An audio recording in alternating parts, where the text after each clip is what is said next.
You get rid of me that easy. I'm sorry. What is that, Roboto? Have you ever heard of the Rod of God? Jesus Christ. It's not a sex joke.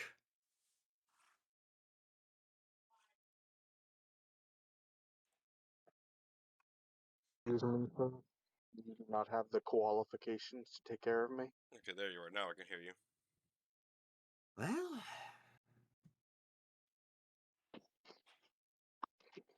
if a 20-foot long, 1-foot diameter tungsten rod that impacts at Mach 10 is not enough, I do have 50 of them ready at any point in time. Fire the That's fine. javelins.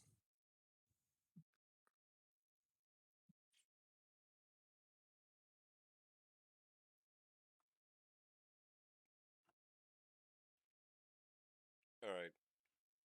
Quinn, you here?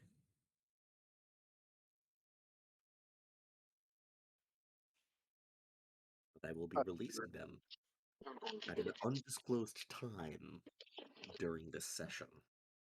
That's fine. I'm always prepared. Hmm. I will Oh, be. you are not prepared. I've been prepared. You just don't know it. You are sold out. Impossible. I've got them by the balls, Andrew. Quite Great literally, I flaming testicles. You've missed the third one, though, and that was your fatal mistake. What? There is no third one. There was just two of them. It's Elon Musk and Jeff Bezos, and I've got both of them literally by the balls. I am literally holding onto their testicles as we speak. No, I that would you like know a of. That a small loan of $1 million.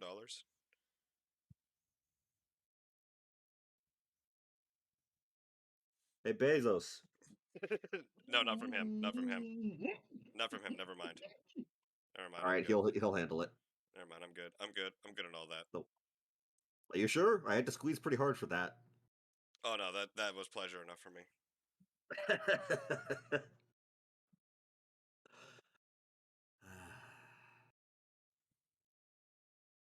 All right, I need my hands. All right, I Yeah, need yeah, my yeah. hands. Down the hall. Come on, come on, get going.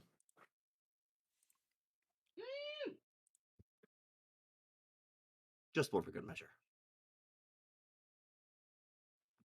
There was too little moaning for it to be believable. My mic's not that good. I mean, fair.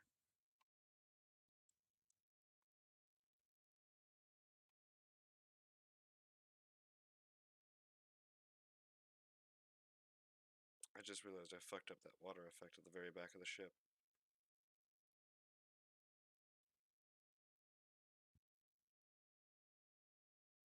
Hmm. Oh well. Which water effect? The back of the ship, the V shape should actually be going from the corner here out that way. Well, actually, more like Oh. out here to out that way, and from like out here out that way. Because it'll be the waves. The back of the ship isn't pulling anything per se, or if it is, it's further back. Yes. Just something I noticed. Oh, that's all good. That's all good.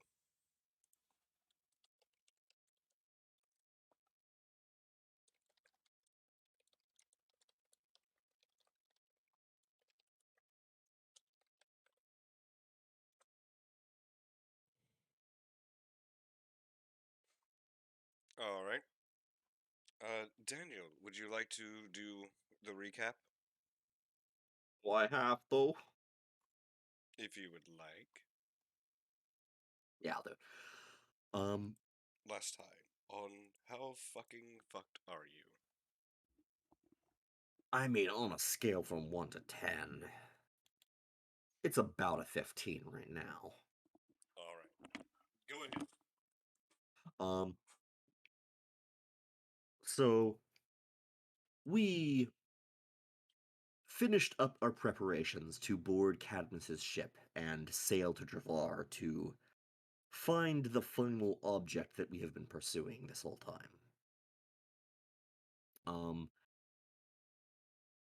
There was a brief bit of, I don't know if I'd call it confusion. Probably intrigue is the better word here, because Cadmus brought on a couple of new hands to fill empty positions on the ship. And it turned out that Morin and Goramar, their names, are quite likely connected to the organization that we previously encountered, the Branded Ram. However, exactly why and how they are here and for what reason they are boarding the ship, we aren't sure. Nah, some of us aren't.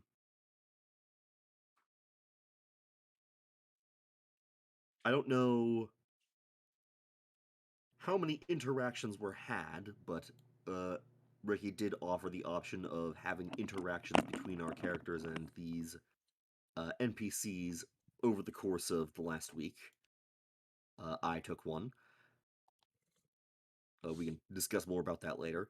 But there was a in-session interaction between a very intoxicated Elbrig and Morin, the half-elf, where he asked a number of questions rather inebriatedly, to which she intimidated him by summoning her Drake companion. Afterwards, he attempted to return to the rowboat he was hiding out in and fell overboard and had to be rescued by said Drake. After that, a small amount of time passed, and the ship was boarded by a fair number of corpses that had been possessed by slicks. Poor, unfortunate, doomed sailors. And after fighting for a brief period, two of them evolved by engulfing the corpses of their fallen brethren. After a brief scuffle with these evolved slicks, we emerged victorious and ended there. All right. That does about sum it up. Quick notes on that. The actual bodies that were in the water were intentionally brought on board by the crewmates, thinking that they were still alive, just drifting sailors. They were completely unaware of the fact that they were in fact inhabited by slicks. I'm back. Sorry. How you feeling, buddy? Sorry. Just of course, got paid for this month, so food, too much variety. As they say, the road to hell is paved with good intentions. Yes, but it was worth every fucking spoon and forkful. Oh, I meant the sailors bringing the bodies on board. Ah, yes. Same. My comment still stays. Oh. But the evening is still abound. So you have just reclaimed a sense of calm immediately after this entire rather disturbing encounter of combat and conflict aboard the ship. The deckhands Before that we were go any above. further, I do need to make a pretty quick announcement from the Board of Health and Safety here at Skullbird Gaming. Do not ingest Slick's goo under any circumstances. It's not a good idea. If you find any, just call the CDC. Do not attempt to approach it. Do not touch it. Do not eat it. Do not do anything aside from alerting the local authorities. Please, for the love of God, please. Don't Thank put it you. on your penis. Do not. I was just about to say, can I stick my dick in it? But okay. Incorrect. I mean, okay, let's be real. You could. It's not a good idea, but you could. That is fair. That is fair. The Health of Board and Safety does not approve of these messages. I have one question for the Board of Safety. Okay. Shoot. How does it know that you can't do that? You see, here's the thing with every rule against something that you think would be fun to do at work. There's a rule against it because somebody's already tried it. That's what I want to Poor. know. Who's missing Poor. from the board? It was poor intern Ryan. That poor bastard. Listen. We don't like to call it human testing when the interns are being deliberately stupid with the samples. But the I mean, evening is he won the bet and received $20. We don't want to talk about what happened after that, though. but continuing on. All I have to say is there's a great threat to Nomad roaming this earth somewhere. Continuing on. The evening has taken you, and the calm after the battle has begun to sink in. There are still the corpses remaining behind of those that were not consumed by the evolving slicks, and the deckhands that were above deck that had fled below deck when this encounter began slowly have begun making their way back aboard deck, bringing a few of the other deckhands with them. Since I've got the time limit on it, before Scully there is gonna dissipate, I'm gonna have him sort of drag bodies together that can be, so they can be dealt with the right way without having anyone having to touch the remains that could possibly. Because I don't know as much about slicks, but they did just jump body to body, so Albrecht's gonna probably warn people not to touch the bodies and that we'll take care of them. He'll say he'll take care of them, pointing towards the orc skeleton who's gonna go around gathering the bodies. I will say that you do notice, as you are doing this, that Nomad is actually leaning over one of the bodies remaining on the upper deck and examining it, and does not seem to care about touching it. You're a middleman. We're not concerned about them possessing you. He has a soul, man. That's true, but most likely he technically counts as them more closer to an object when it comes to possession than a person, Well, because you're fully made of metal and other materials. We can't call you a flesh bag, okay? that is Nomad's new dream. The bicentennial man come to life. Please, God, no. But okay. Do not make me into Robin Williams. Okay, so your orc skeleton, following the basic commands for the very limited time it has left, begins to gather and drag the bodies to where? I'm gonna choose the lifeboats. One of the lifeboats, because you can't actually burn anything on deck. All right. So you're just gonna pile them into the lifeboats and see what to do from there. Mm-hmm. That way they are sort of out of the way, and if I can convince people to let us burn it, then we can burn it in kind of a semi-safe way. All right. Misted, what are you doing? What would you like to do, Misted?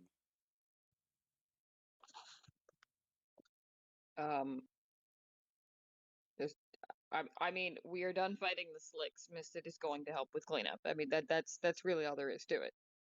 Okay. And making sure that the fight with the slicks didn't leave any lasting damage on the decks. There's a bit of damage that was partially caused by them, partially caused by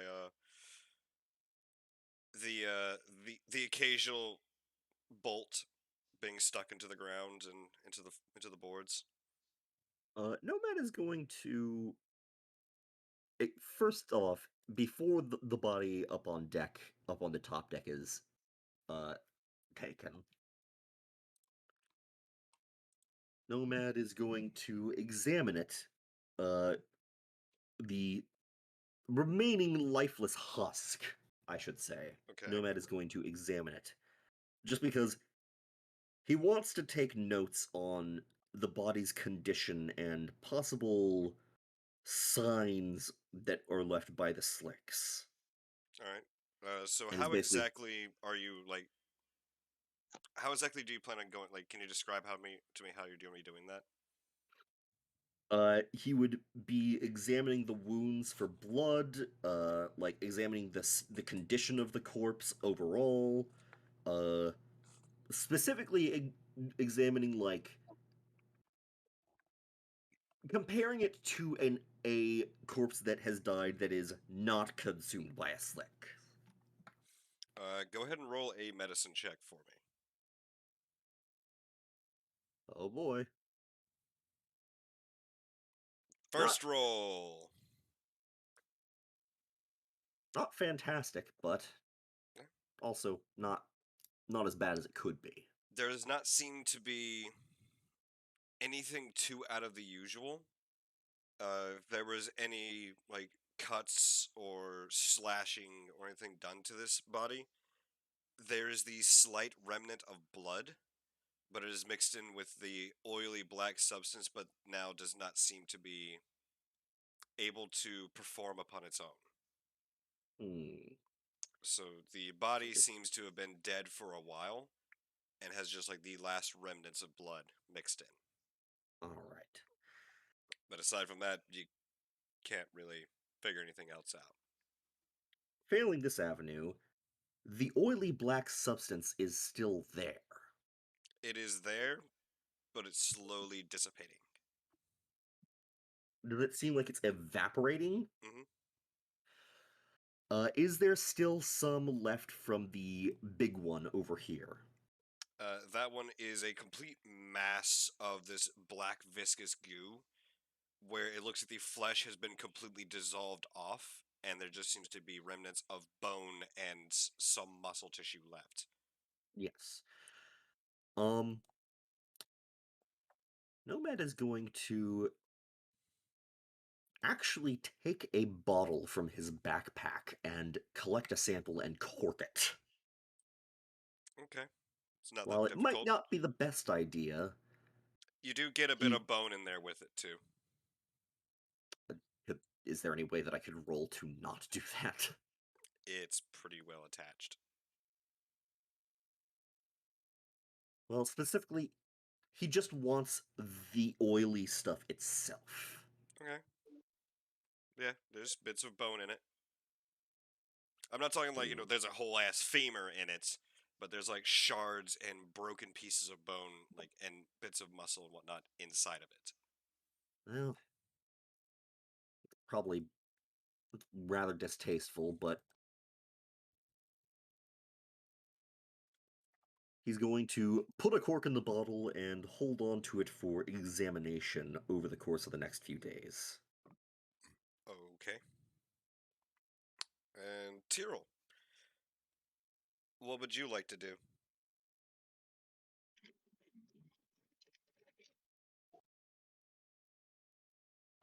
Collect some of my bolts and I'd say help with the cleanup process. All right.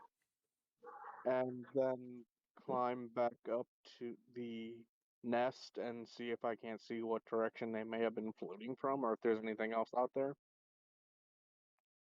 All right. So you climb back up to the crow's nest. Mm-hmm. I will go ahead and put you back up there. Thank you. You're welcome, sir. And are you like, what exactly are you looking for? Um, I would say like maybe the remnants of a ship or something to see where they might have come from. Whether it's like, could have been very recent that we came across them, or just, if there's nothing, I assume that they've been floating for a while. All right. Go ahead and roll perception with advantage as you are from an elevated position.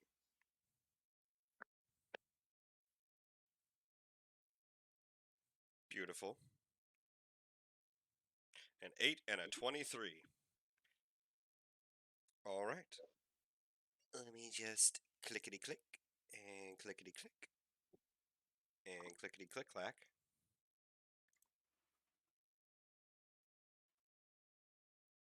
All right. So as you look out, you don't see any more floating bodies. Mhm. You also don't even see like the remnants of floating pieces of wood. Any flotsam. There's no ship that is still sinking or appears to have sunk nearby. At least that you can tell, as it is still nighttime. Mhm. Nothing else really seems to be out there, aside from the various pieces of wood now floated past the ship that some of these were resting upon. Nothing else seems Yep. to be out there. Although in the distance you do see that there is a rather extensive storm cloud that seems to be just lingering on the horizon directly ahead of you, where you all seem to be heading. Okay. I would relay the information about the storm, and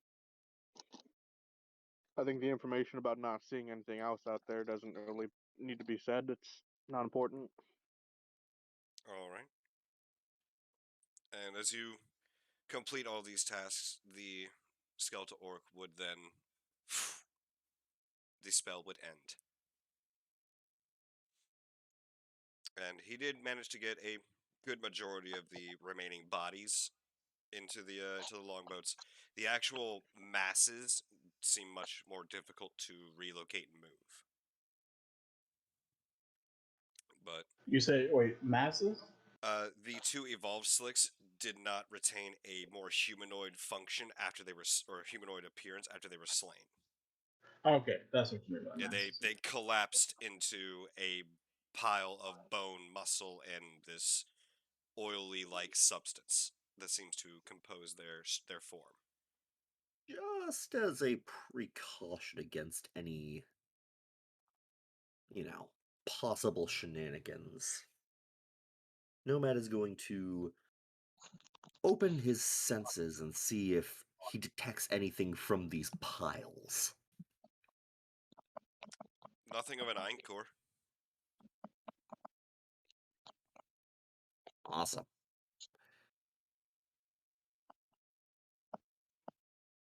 Um, I look at Nomad and look back towards the pile and be like, "Hey, Nomad, since you've got you don't have flesh, so could you help pile those masses into the longboat for disposal?" Nomad's going to look at Elbrick and then back at this pile of goo. It is a rather lovely looking pile of goo. How large are Uh, we talking? so the second stage of a Slicks is only probably about 6 feet tall, and it still occupies a 5x5 square. So it would probably occupy that 5x5 square.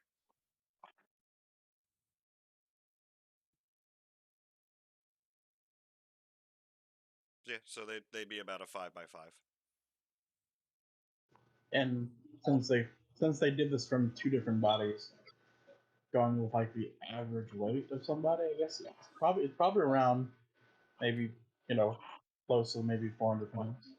Yeah, Well, they do not seem to use any of the fat from the bodies that they inhabit and consume. So it is all just purely like muscle tissue and bone on top of this oily like liquidy like substance. okay, then that's down to like 200. Yeah, Yeah, around 200 pounds of muscly bones. yep, because it was two bodies. But yeah, so it wouldn't take too long to gather it up. Nomad would probably find a suitably sized plank to sort of scooch under it, kind of. Scoop it. I'm with us being with a bunch of sailors. I'm going to assume they've got. I'm going to just assume because of where you would dock if you're not docking the sea. I'm going to assume they probably have shovels aboard, right? They have the deck scrubbers, and Just they push don't through it really overboard. use shovels for too much here. But they would offer the deckhands would be helping with this. They would offer to use some of the emptied crates. No, see, here's the deal. You're missing out on the opportunity for a certain nomad to scoopy whoopy the yucky. Nomad Okay, does I not agree. want to She is do that. banned from Scoopy Whoopy. Why do you talk like this? Nomad has already taken a sample to observe. He does not feel that putting his hands directly in there, despite there not being flesh, is a good idea simply strictly based on sanitary It's purposes. gross. But I would say that with some coaching and helping, the deckhands managed to push sweep the remaining piles of these creatures into a rather decently sized crate, seal up the crate, and then lower it down onto the longboat or onto the lifeboat. Uh,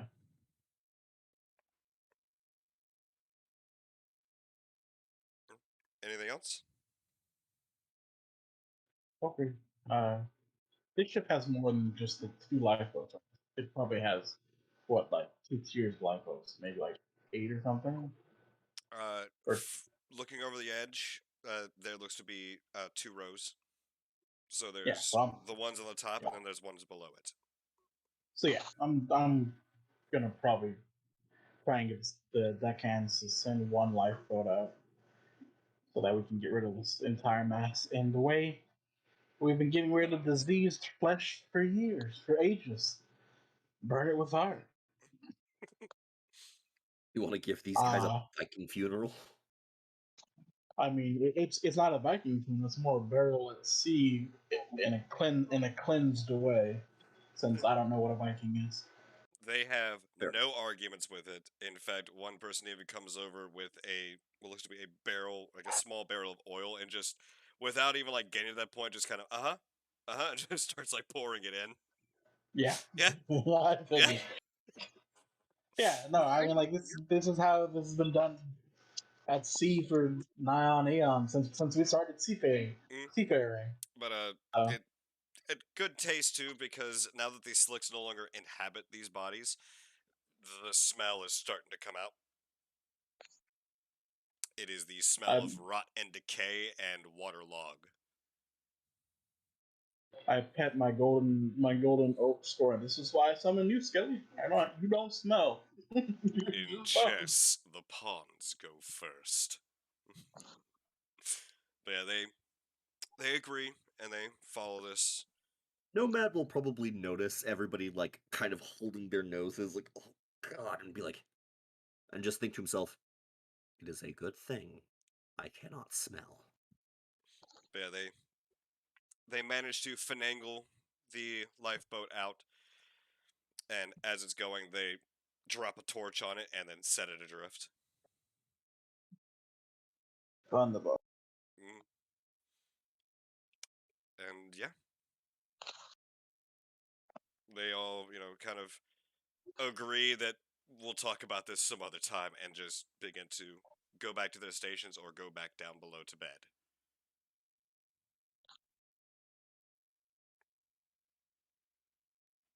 So, Misted, Tyrrell, what would you like to do? Well, assuming Misted has been chipping away at the little bit that she can fix right this minute, Mhm. and it is now an appropriate hour to go to bed, Misted is going to go below deck and make sure that she gets every bit of yuck off of her that she physically can. There's the offer of a washing rag. The offer is greatly accepted. But other than that, that's the best you're going to get while at sea. Unless you want to take a Okay. dip in the ocean. No, I'm good. I'm good. Those things came out of there. Mm. Nope, And nope, nope. Tyrrell, anything else for you?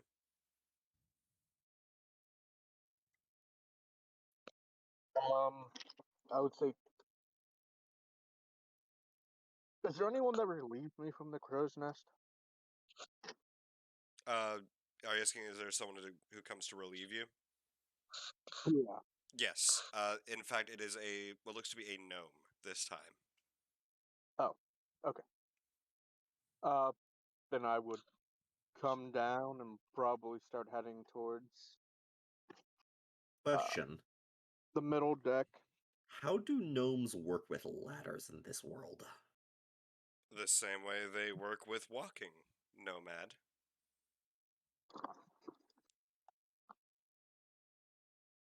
So, scuttling. Yes.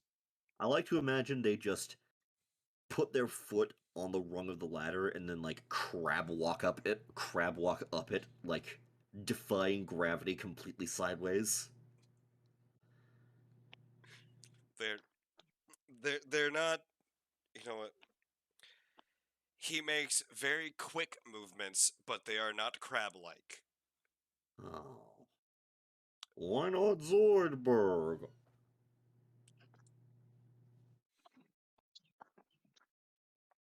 Alright, Satiro, you also will be heading towards the below deck. Yep, heading towards the below and probably getting ready to sit down and write a report Outbreak. about what I witnessed.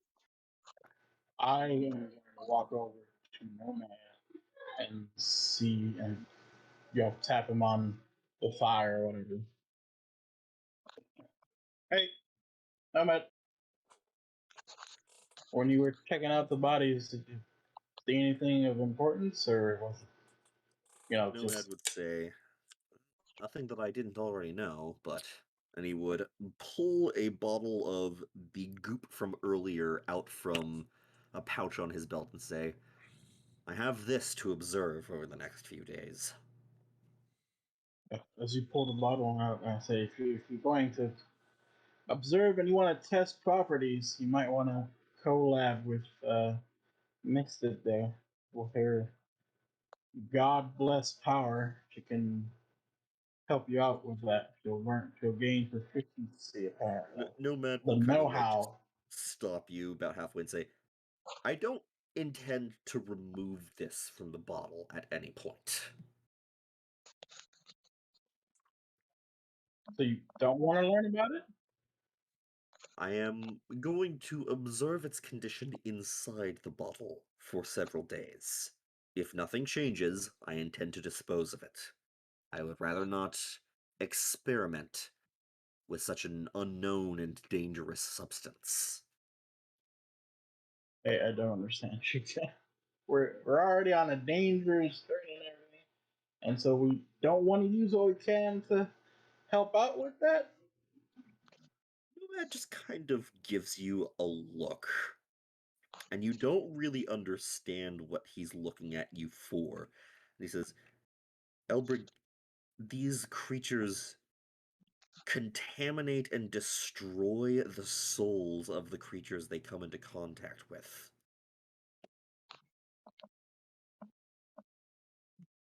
Look up at you condescendingly. Yeah, I get that. Not stupid. But like the entire point of me voicing this whole experimentation process is so we can learn to maybe, get better at stopping that. Like with anything that kind of infects people, you find out, Nomad, bad stuff so that you can have preventative measures and things of that nature. Nomad would kind of just look over at Misted briefly and then back to Elbrick and say, I think we've already seen something that quite effectively takes care of them. And that would be Radiant damage, Elbrick. Spells that have the ability to draw on positive energies seem to affect these creatures quite extensively, The power as of he God thinks in anime. back to seeing the thing basically burn from the inside and just evaporate and slump to the deck as a normal corpse again. that's great. Yes, it's effective, but that is in limited supply. Not everyone has access to radiant, holy type magics. So, I mean, experimentation is how you figure out to do stuff when you don't have access to magic, so that, the common person can maybe have preventative measures. That's why, even though there are people who can cure poison with magic, we still have antitoxins and things of that nature.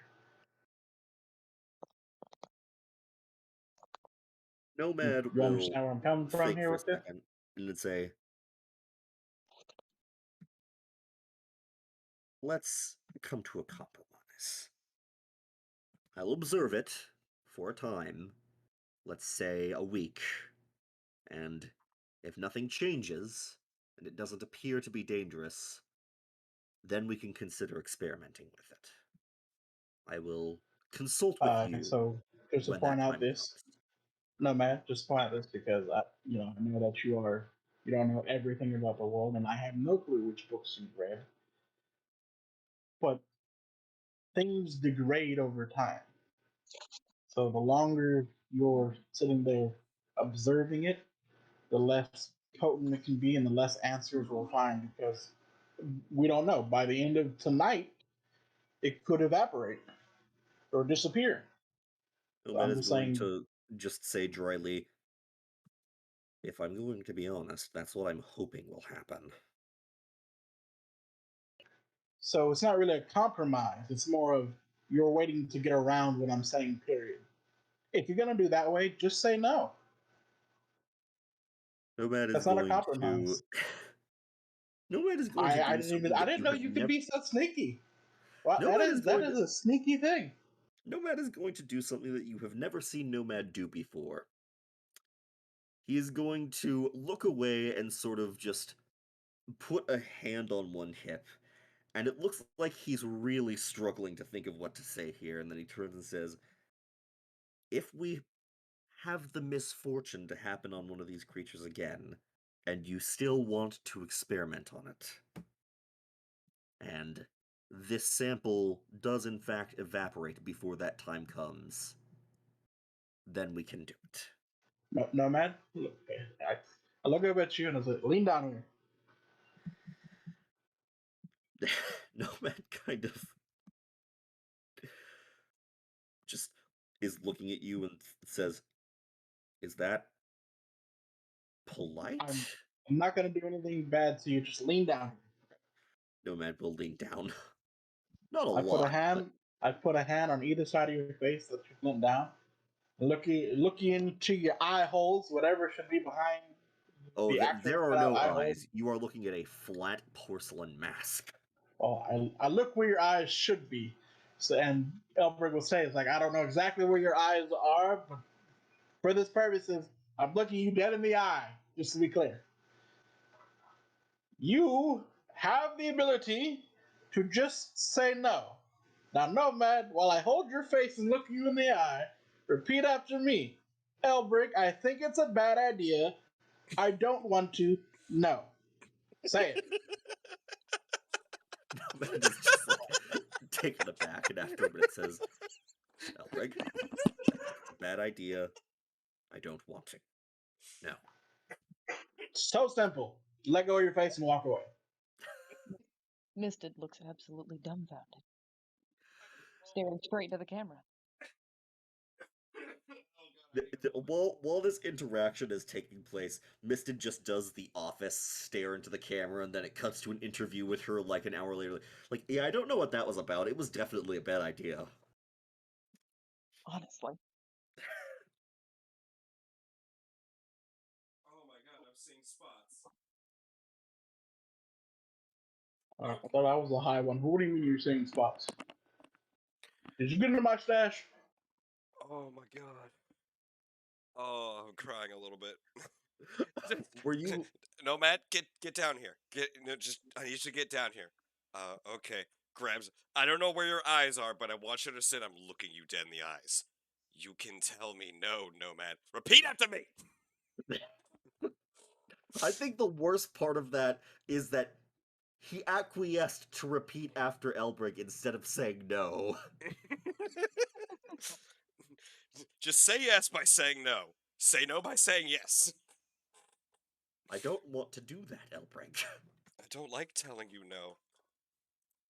Over here trying to compromise, sneakily just trying to say no without saying no. Oh god. Are you Oh. okay? Oh, it hurt. That was funny, and it hurt. It hurt because it was funny.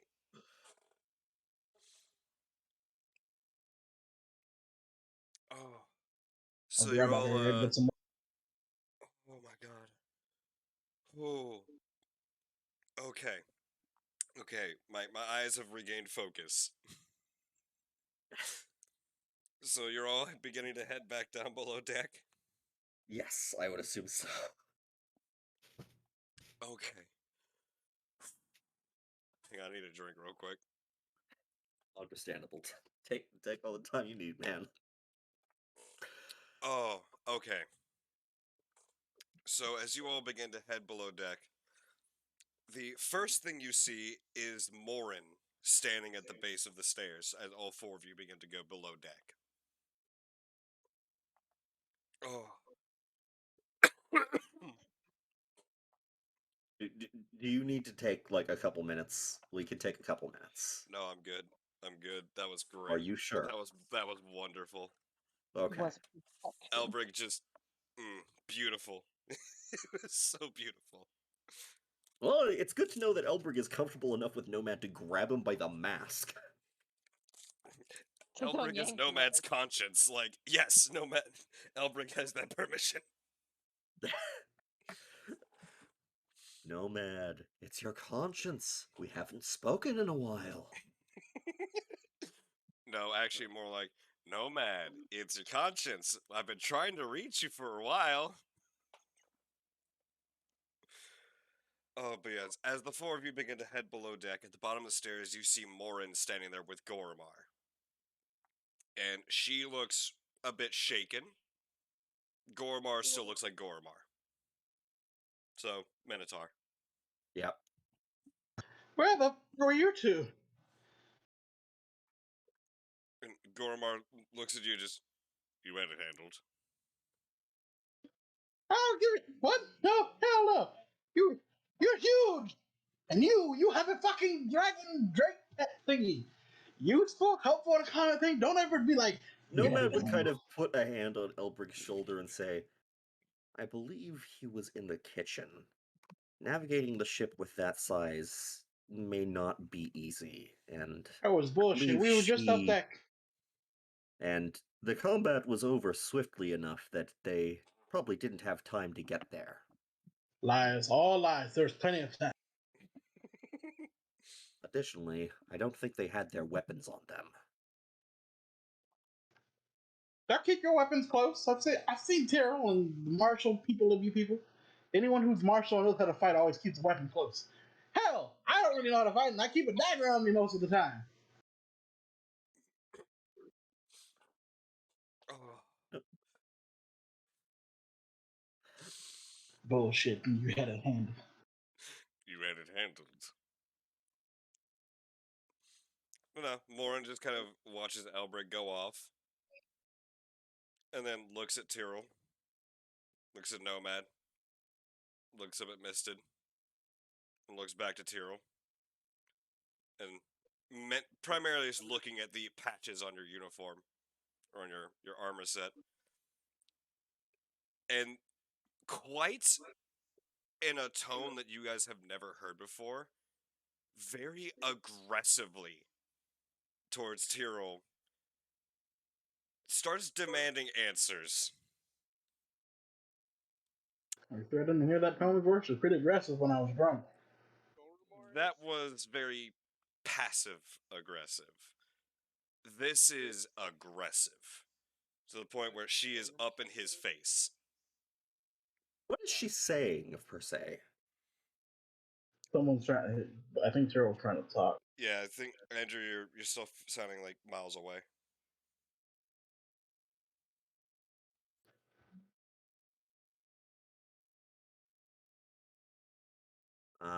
The secondary layer of offense that I installed has taken place. Excellent. My phone said it didn't want to.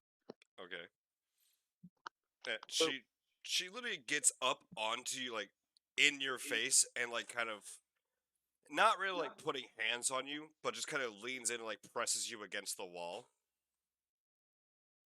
Okay. And she just immediately just kind of, finger towards the face, just, what were those? What the fuck were those? Those were not people. What were they? Au contraire, they were people. And you see her just point a finger over at Mista, just, shh. Misted has the decency to look scolded. This is some random chick. Don't you look scolded? We don't know that. Tyrell just kind of gives her a look and says, well, for one, we had it handled. And just asks So we keep saying where we can go to talk about it. And you see her just kind of glance over at Gormar, and he's still kind of hunched over to accommodate the space here. And she's just, oh, and where might that be? It's a very simple question. And everyone down here wants to know the answer to that question, too. What the fuck were those things? I have questions of my own I want answered as well. She does not seem to be budging. I'll just tell you. Nomad would speak up at this point. If Tyrell does not immediately say anything. I believe he was. Tyrell would say to extend an olive branch, I would tell her that they are called slicks. She just kind of eases the finger up just a little bit.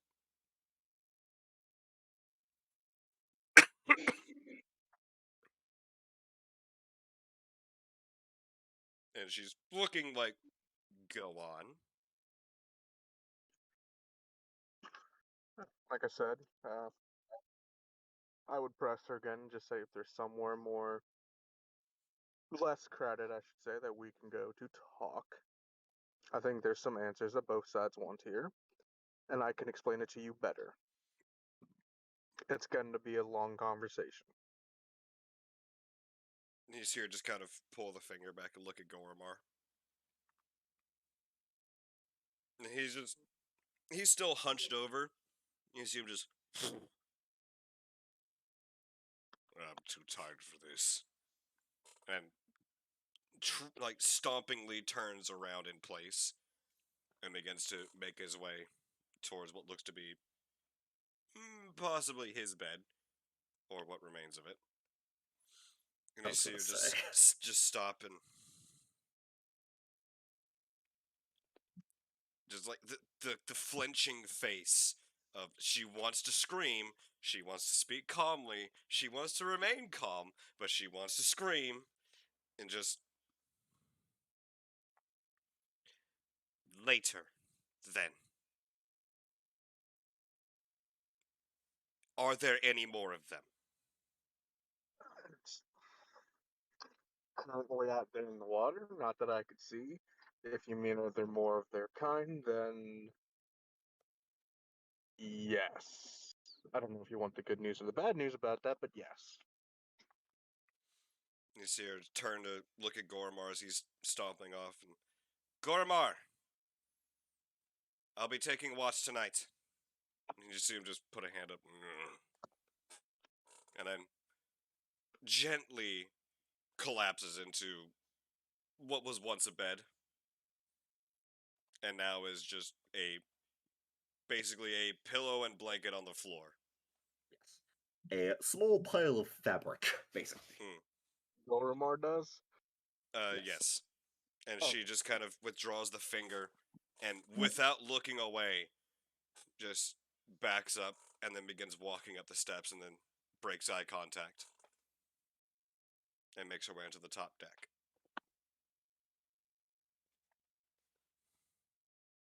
Tyrell just kind of gives one of those looks of, should I follow at this point, or... Does Tyrell, look around at the party with that?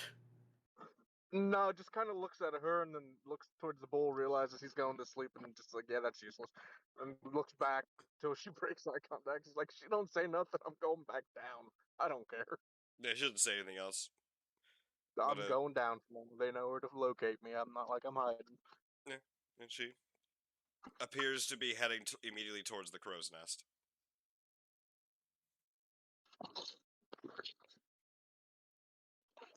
Okay. I would say in the instance of this, Tyrrell would go down, write his report for a bit, and then eventually maybe venture back up and see if it's worth trying to talk to her. Alright. I think Nomad would probably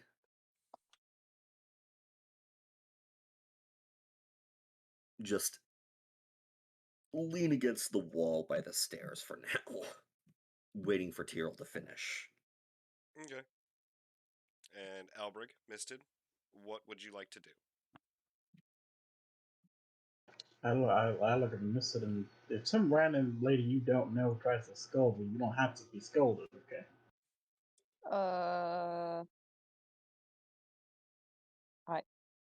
Okay. Like, she's not your teacher or your mentor.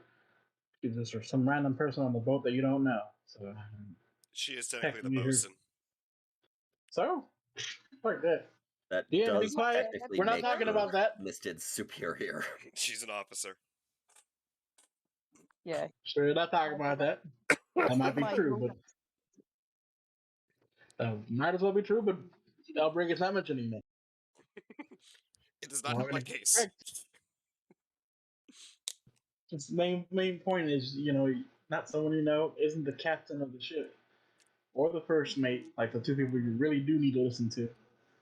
So, if she just shushes you can of course choose to be quiet, but don't take that scolded look, okay? It's like saying sorry for shit you didn't do.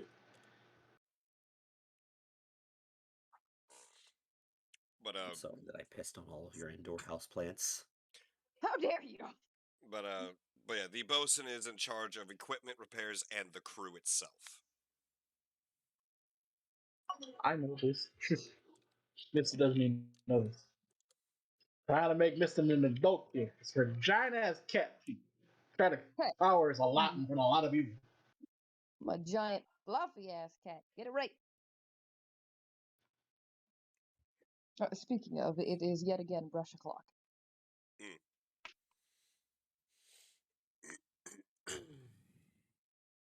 And that is where Misted is headed.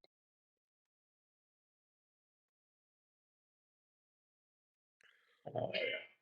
Do that and then Excuse me, sorry. head back to the bed. And yeah, take that wash back because we're making sure me and Samson don't have any of the bits and pieces on us. Okay. Yeah, so, for the sake of brevity, no, Morin does not seem interested in talking to you any further this evening.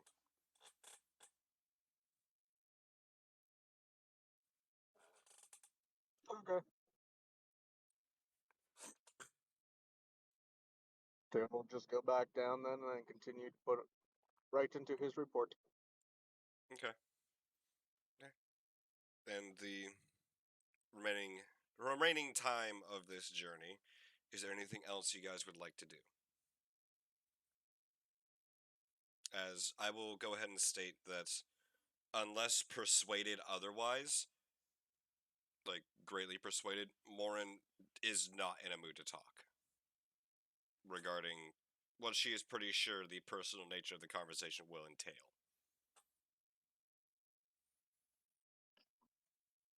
I would say Tyrrell would try to persuade her at least once or twice. We can probably either do that now, or we can do that on the way back, or on the way to the next session. But it is up to you.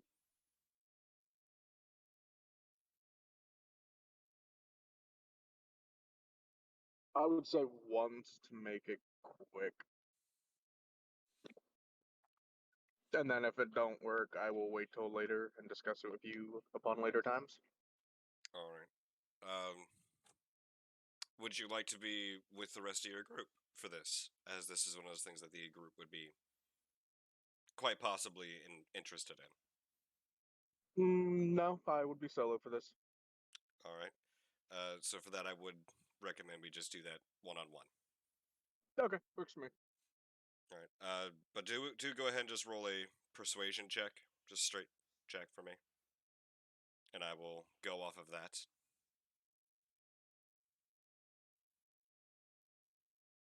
All right, duly noted. And Not anything bad. else?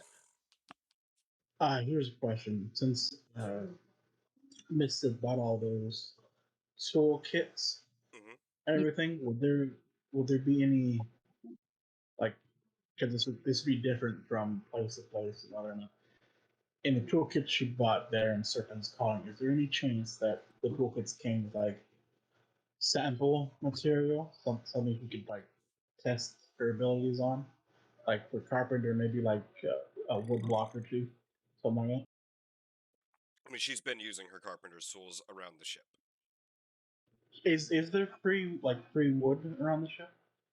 Just Well, for full repair. stores of it. Free what? Are you gonna take a chunk out of the mast? I'm trying Who's not to take a driving? chunk out of the boat. Thank you very much. I'm trying to take it out of the wood storage here. There are stores, but they are strictly reserved for repairs to the ship. As I they bought go enough to the supplies to last for the trip out and the trip back. apparently our bosun who's in charge of that, right? I mean, as far as like Yes. rationing out supplies, you would actually be going to the quartermaster for that. Okay, so then I go to the quartermaster and I see if I can bum any free like wood. Like it doesn't even have to be like fully intact. It could even be like maybe broken planks or something. See if I can get anything from them. Or like scrap pieces from repairs that have already been made. Yeah, things like that. Do you remember the quartermaster's name?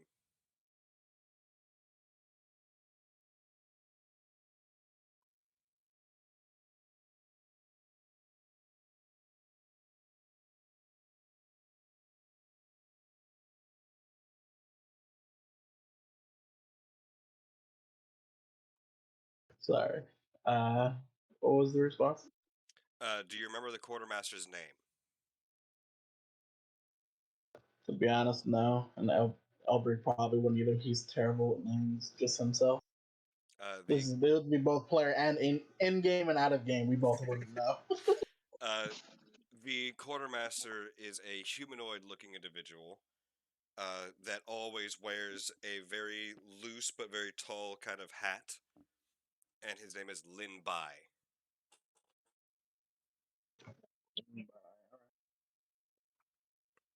Linbai. Okay.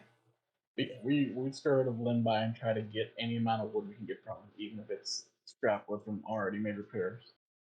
He would respond that there is no scrap wood available, as the repairs are being that have been done have used up.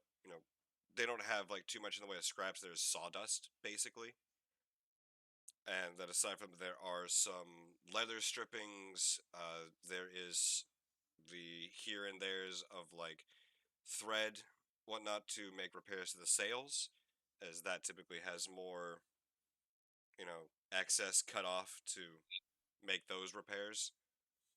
But as far as like wood and whatnot goes, not too much in that way. But he does offer you the extra, like the leather and the cloth from the cuttings. Okay. I take those, and put them where we've stored all the alchemy stuff. All right.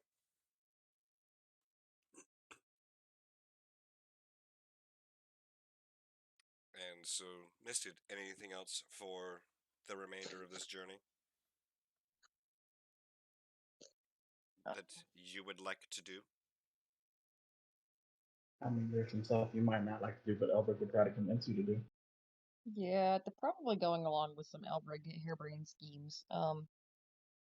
Other than that, the usual jotting down what has happened for the day in the journal.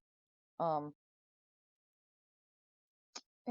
yeah, that's pretty much it. Yeah,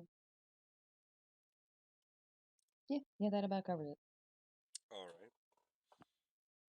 So, how many with her abilities? to get proficient with alchemist supplies and everything. Can so to speed up my own training for alchemist supplies, can Misted actually like gain the proficiency of alchemist supplies and then like hold an hour long like teaching session for me? I would honestly say probably not to that extent, as it seems that she just has an understanding of it, but not like a way that she can truly explain it. Okay, so much learning by doing. Then Mhm. definitely we're gonna. Where are my notes? I Okay. know we already found the properties for the fire one and for the fire bow Yep, Firebell Flowers. and the what was the other one? They're in my notes here somewhere. What the hell are they? Here we go. Item signal make a mess. So we found out what Firebell and Snake Saproot were for. Mhm. Then we would try and go for the properties for Maiden's Hair, and Wormwood. Alright, you would like to try and spend this time to figure it out? Yep. Acquiesce, Misted, and would try to get to learning the properties as he uses her powers Yes. so that we can test. Alright. Learn together. We learn. I will say, it takes a bit longer, probably, than you were expecting, but I'm going to go ahead and say that with the amount of time that you guys have of downtime to do this, that you do indeed succeed in figuring out. It was the Maiden's Hair, correct? Maiden's Hair and Wormwood. The Wormwood Bark. So Maiden's Hair on its own, the flower has a paralytic type effect if turned into a powder, but otherwise it does have a form of liquid in the actual when it blossoms in the bloom or in the center of the bloom. There is a like a nectar or a liquid that can be extracted out, and it does have what looks to be healing type properties when put into a mixture with something hot, and it is a vitality increasing capability. As far as the wormwood bark, it seems to just be used as an absorbent, and it is very good at it. But that if done improperly, like treated improperly, it does release a rather toxic substance or a rather toxic fluid from within the bark itself. So it typically has to be very well dried and charred before it is usable. But it turns things from a powder or a liquid into a paste so that it is more easily applied as something of like a viscous oil instead of it being either a powder or a liquid. And without just clumping up to be just a straight up solid mass. It is used to make paste. That is Alright, used to make so oils. paste.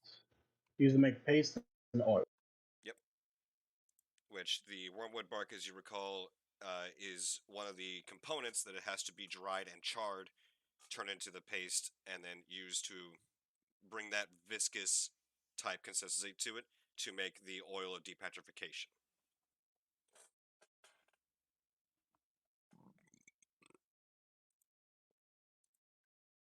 Okay, so absorption properties, paste and oil, and it's part of making the petrification oil. Mm-hmm.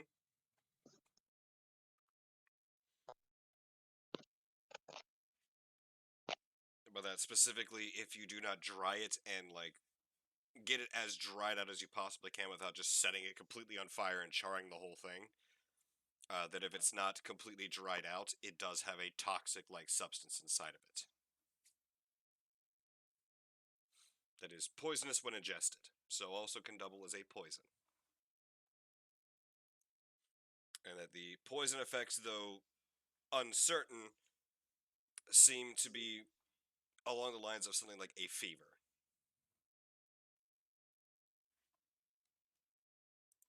due to very slight mishaps with it. Oh no.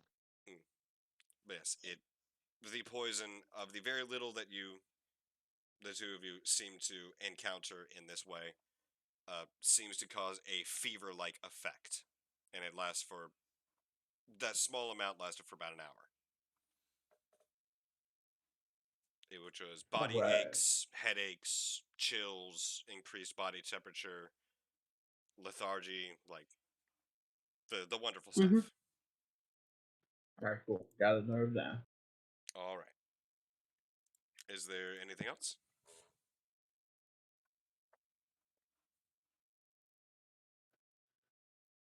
Not that I can think of. All right. Mister. Actually, real quick before we just to be on the same page, but the very last thing is because I said this when we first started doing it. Part of my daily routine along the downtime activities we have is trying to master a water spell. Do I make any progress on that? Roll a. Actually, you know what? Roll a d20 with advantage.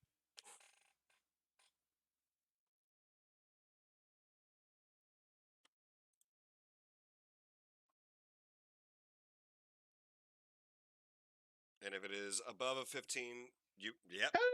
My advantage is a crit. Very nice. So you got a 10 and a 20. Mhm. All right. So as it was above a 15, you do, in fact, begin to understand what Mila was talking about regarding the way that her magic works as far as controlling water and manipulating its effects. And you do, in fact, make progress on that. What spell in particular were you attempting to perform with this?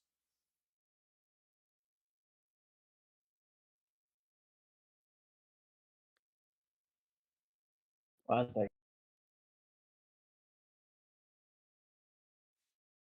Sorry? One second. I'm grabbing the Yeah. spell. Give me a second. I go on to them and I'll get to you when I have. All right.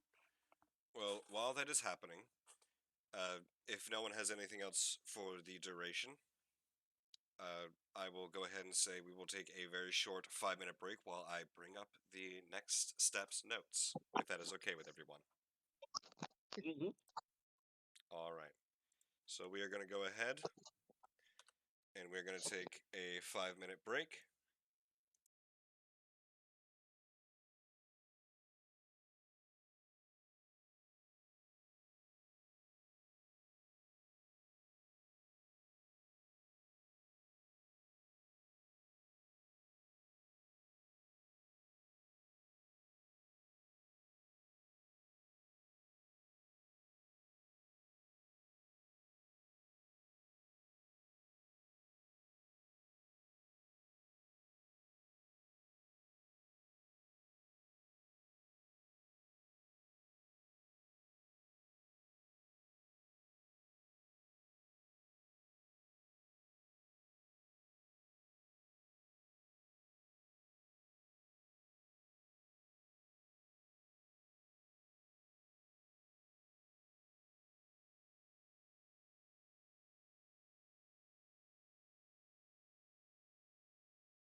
All right, Andrew, you back? Speak now, forever hold your peanuts. All right. Speak now or forever. Sorry, what now? He has his peanuts now. It's okay.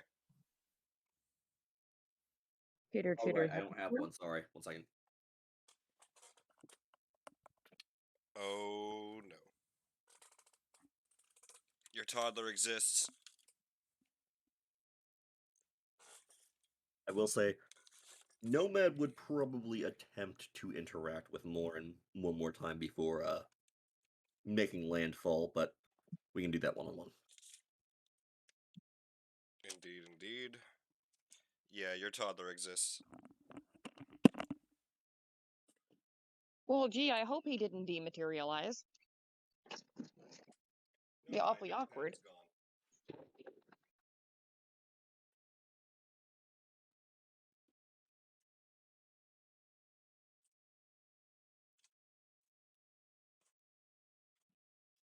Wonderful. Good to know. Awesome. Cool. Absolutely wonderful.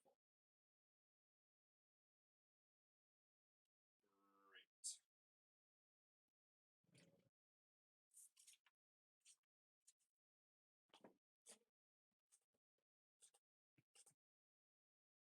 Good to feckin' know. I could have sworn that was it in the desk, but it apparently is not. So your toddler exists, and that is a problem.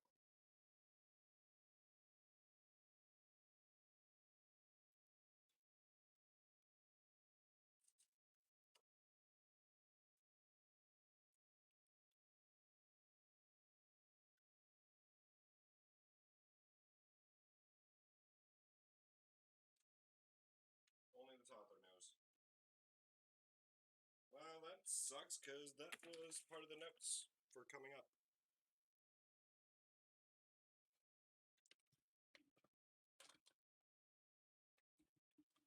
Aha! Yeah, he stashed it way underneath my desk. Alright.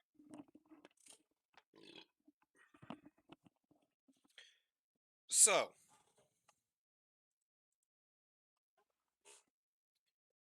following these events, Morin to Nomad seems very withdrawn and does not really seem to be in a speaking mood, as it seems that there's a lot on her mind and a lot that she is considering. And that multiple attempts would be met with Goromar kind of stonewalling anyone to interact with her, as he is rather large and rather intimidating. But after about another week of travel, you notice that the temperature seems to drop, and the storm cloud that has been lingering on the horizon grows closer. And that's asking about of Linbai and of Cadmus. The information comes about that that is the lingering cloud that has always existed over Javar. That it has never dispersed. No one truly knows why it is there. It is just always there. Always snowing, always cold. And at the end of that further week of travel, the Shattered Star finally arrives at Dravar. And as you all hear the call that you are making landfall, you look around, you see very unforgiving stone spires reaching from the water, making navigation difficult but not impossible to reach this location. The waves seem to not be very violent, but seem to pull you towards the stone outcroppings that surround this location.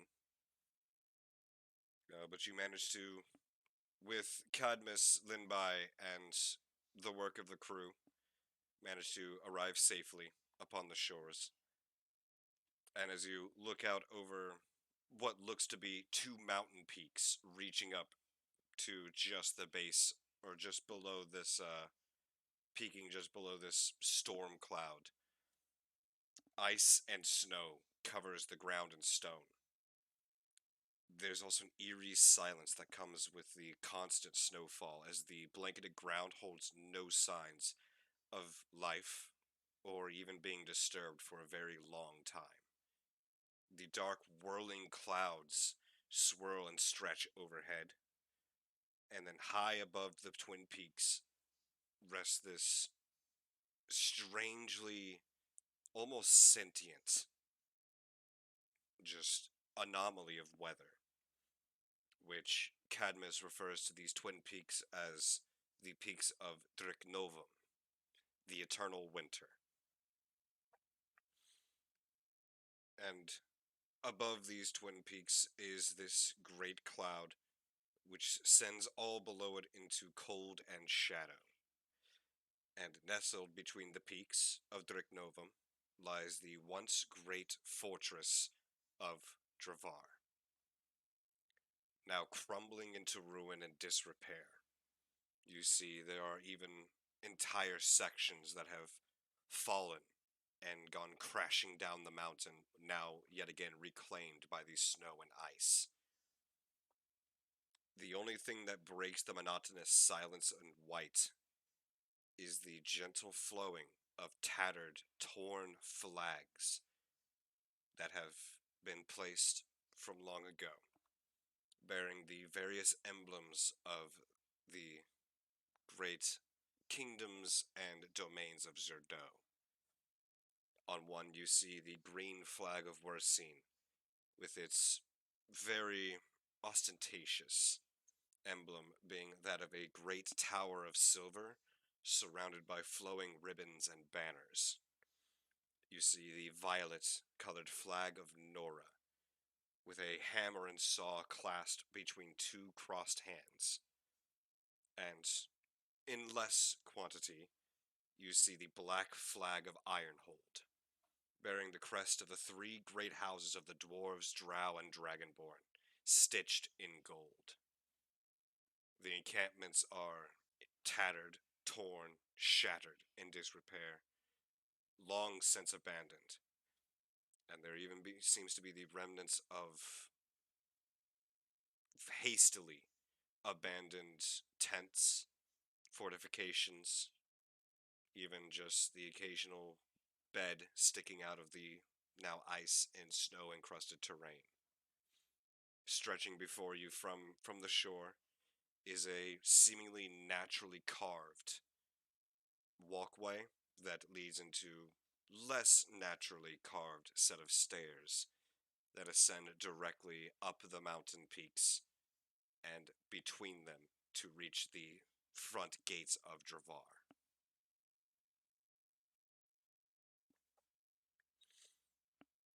Nomad has a sneaking suspicion about this, but is going to use his sense anyway to determine just where the orb is. It seems to be here.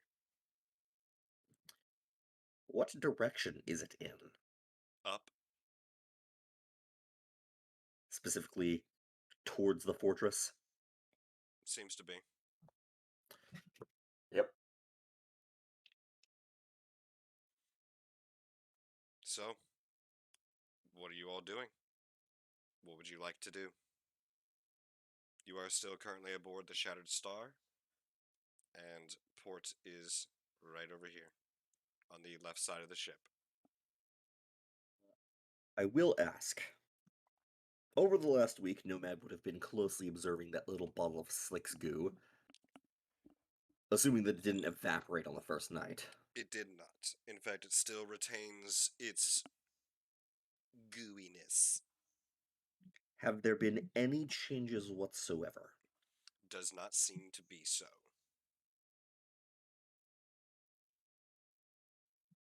Well, Nomad would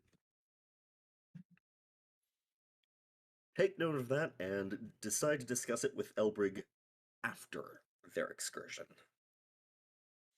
And prepares to get ready to head out onto the land of Dricknovum, I believe. Dravar. The Dravar. area is Dravar with the fortress of Dravar. The mountains are called the Dricknova. Ah, got it. Before we disembark, and we're all good to go, I want to find Cadmus. All right. You find him mulling about in his quarters. Guess we knock on the door and, hey, Cadmus, are you in there? And the door would open and he invites you in. I've come for the cane, old man. No, I'm kidding. You want the cane? Roll persuasion. Yeah. To convince him that it was a That's joke. why. It was a joke. It was a joke. DC is 22 to convince him it was a joke. Oh God, I'm fucked. I can't make that. I don't think I can make that. Alright. Anyways, yeah. As the door opens and I walk in, Cadmus, are you gonna be here in port for a while, or are you heading off to somewhere else? And he just looks at you. This is where we were determined to go. We are here now. We will await your return. All right. Yeah. Also, just got lost in the whole. I was going to see all that stuff, and we were trying to be on a boat. How much about herbology or alchemy do you actually know? Because we were referred to you by the general store guy back when we left port. I just kind of slipped my mind with all the stuff that happened on the voyage. He just thinks for a moment. You mean Master Percival?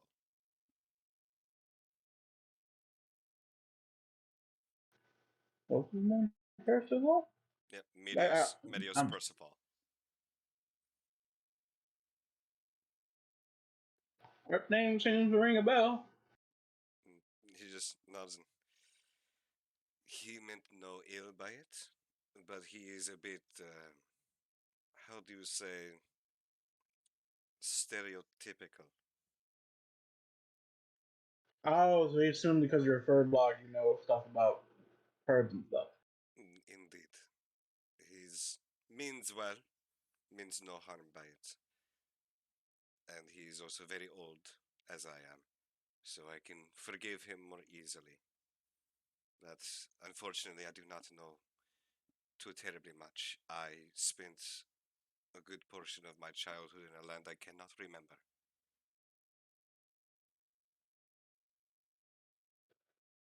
Is that just like a saying, or like are you saying something is like actively blocking your memory?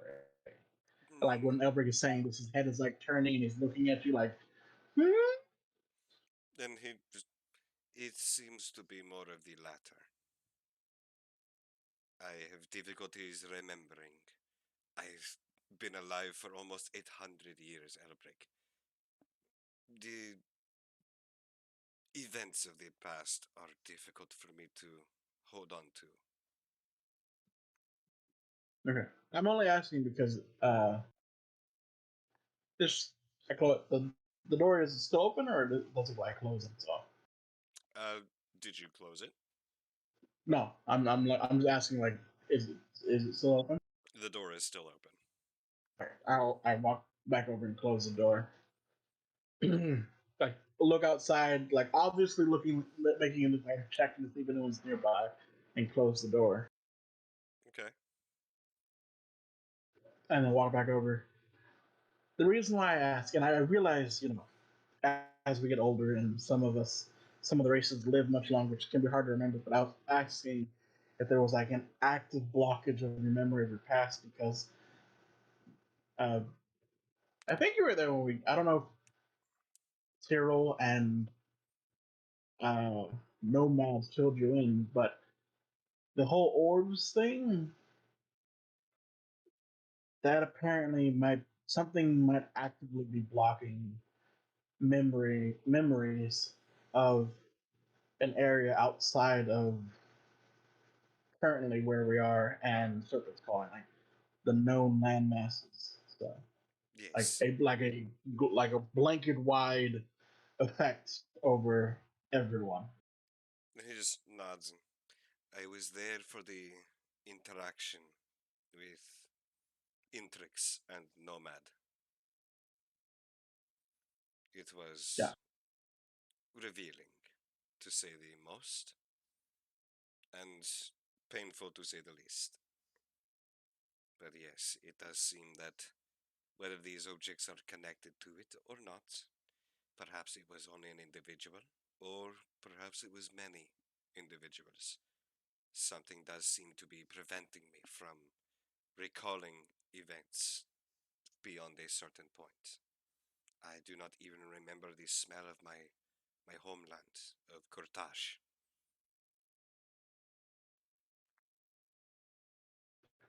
Yeah. Okay.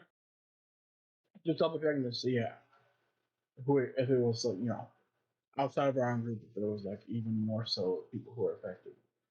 So that's scary. Yeah. Yes. All right. Well, we'll be back when we're done. Bye. Stay warm, stay safe. If you need a place to go, we will be here. Crack that closed door and then straight back to the top there. All right. And Misted, what would you like to do? Bitch, I'm ready to go. We got the pack. Wake me We're up ready. before you go. All right. So everybody's ready. Andrew, are you back or not? Yes, I am returned. All right, welcome back. You have made port, or you made landfall in Dravar,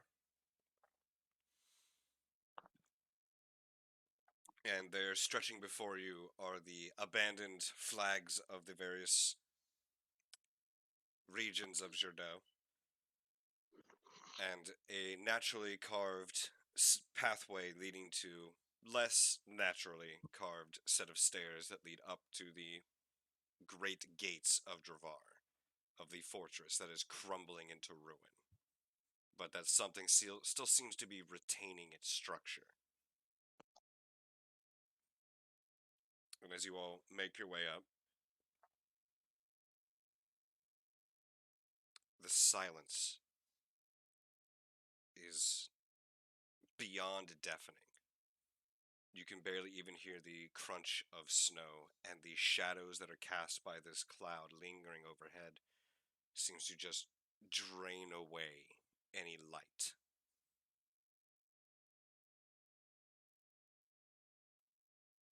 But after a decent while of ascending these stairs, you do now come face to face with two massive doors,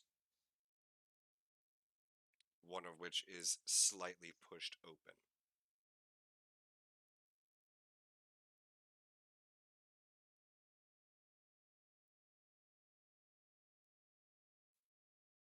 Well, it's haunted, and the only thing to do is to do cocaine about it.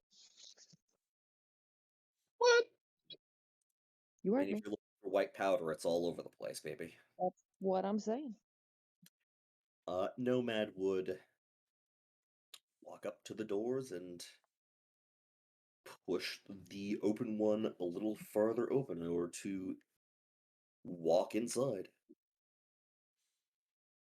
All right. You hear this very strange, as you are making your way up to the door, you do hear this very strange crunching sound beneath your feet. It does not sound like ice or snow. But you make your way up to the door, and I think if Nomad heard that audibly, it's audible. he would look down. Okay. As What you is look he? down, you see that one of the things that was stepped on beneath the snow looks to be a bone of some kind. Yep. Now snapped in two. Mm-hmm. This is the Dimholt Road all over again. Nope. Nomad would probably think, that's certainly an omen, and then proceed to go to the door. Okay. Of course you. The door is open, and as you kind of push on it, you hear something click, and then both the doors slowly open just slightly more. And now it's about 5 to 10 feet of an opening between the two doors. Plenty of room to walk in. And as you walk in, you realize the click sound you heard was the sound of another bone snapping underneath the door. But do you all follow him in? You know that I do. Wonderful. Quick sound was just the door opening? Yep. I'm I can't not leave gonna the follow medical him. device. I'll be like the last one through, giving it as much as possible.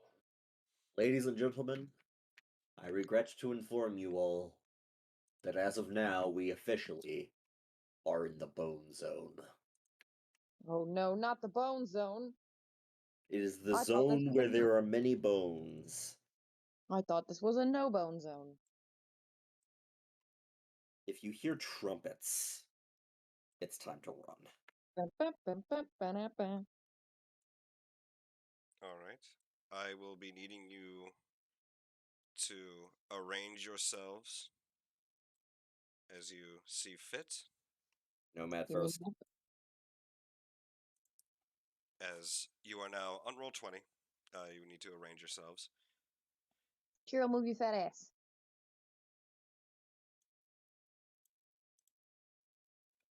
But as you enter in, the last remaining light that is available to you is now gone. There is nothing but pure black darkness inside. No light. Nothing. Question. I may have an answer. I don't believe halflings have dark vision. I do not. So, this is pure darkness to you, Elbrig. See, that's why we have the handy dandy lantern. As we go ahead and turn that off. Alright, what kind of light does that lamp provide? It's technically a hooded lantern, so it should be 20/20, total of 40. 20 bright, 20 dim, total of 40. As you bring this lamp up, you realize that something seems to be draining the light away from it. You have 20 feet of dim light. Alright, that's not scary at all. My light is literally being oppressed by the darkness. I no longer feel safe. No, This is Nomad a would good kind of just. Nomad would kind of just look back and say, "I'm afraid I don't have anything to make more light with." What about the people who can see in the darkness? Is your dark vision affected at all? The dark vision does not seem to be affected, only light.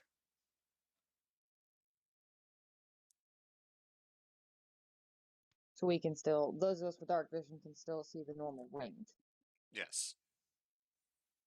However, we are seeing in, well, Grayscale. yes, for Misted and Tyrrell, you are seeing in dim light, basically. It is grayscale. Nomad fucking has Nomad vision. Yes. Because the Devil's Sight invocation is broken as shit. It is indeed.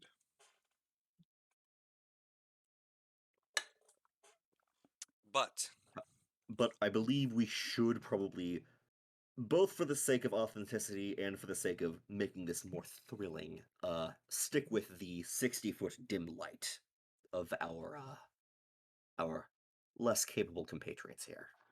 What's 60 foot of dim light? I've got like 20 feet here of light for me. True.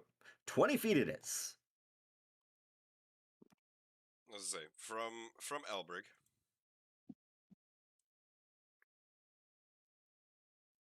That's what you got.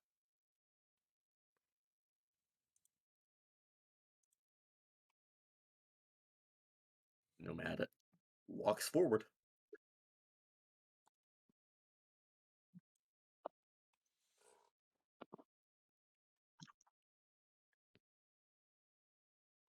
All right. And as you step forward, you hear the crunching of cobbled stone and the slight displacement of what can only be described as webbing and the crunch of maybe what might have been an insect. Yummy. Can't really tell. Could have been an insect, could have been a bone, could have been a spider. Who knows? It got squashed beneath a metal man's boot. Could have been a tooth. Could have been. It's not a tooth anymore. Now it's dust. And peering forward, you see very less dead bodies. You see less bones on the ground. But you do see that through the cobwebs towards your right, there does seem to be an opening, but it is completely immersed in webbing, and it's kind of hard to see through it. Nomad notes that there are less bodies on the interior, and his first thought is, that might be a good sign. And his second thought is, no, wait. That's definitely not a good sign. Right as you're thinking that. It's not a good sign that there's less bodies in here. Nomad is going to proceed forward a little bit more. Keeping like 20 feet away from Nomad, basically. Yeah.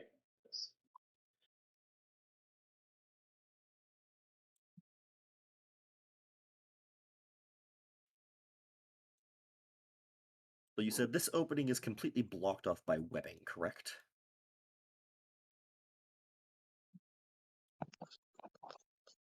Little baby. That is Get what you back can here. see.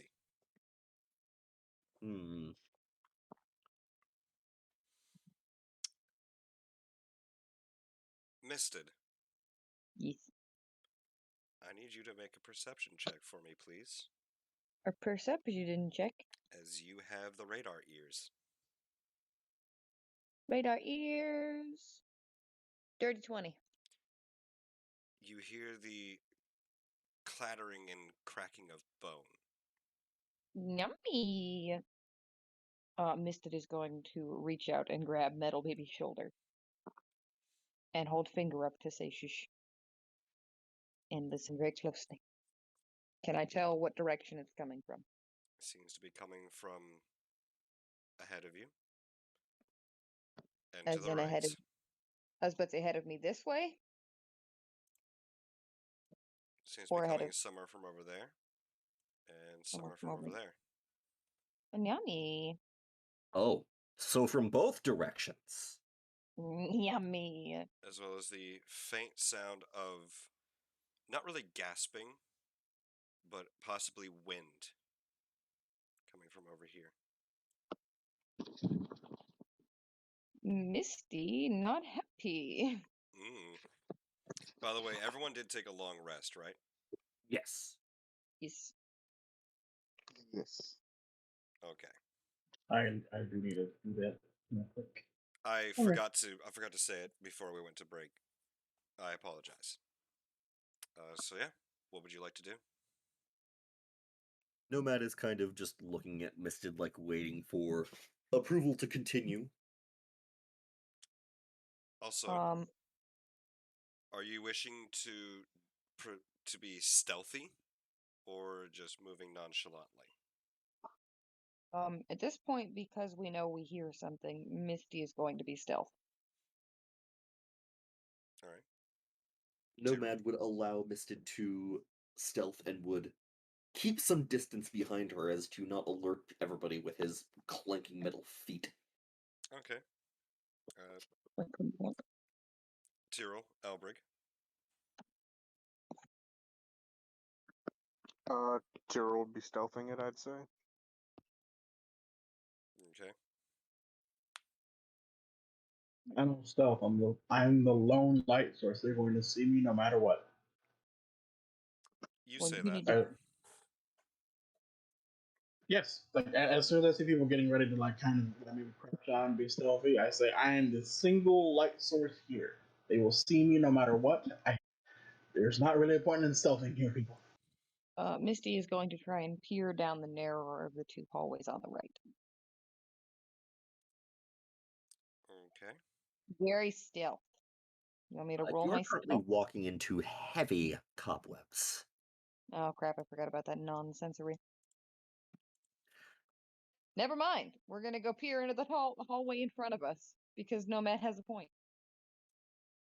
Well, I do. Nomad didn't say anything.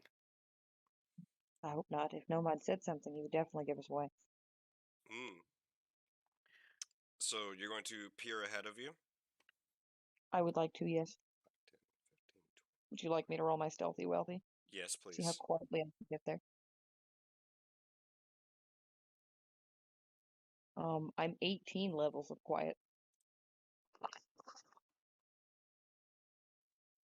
Okay.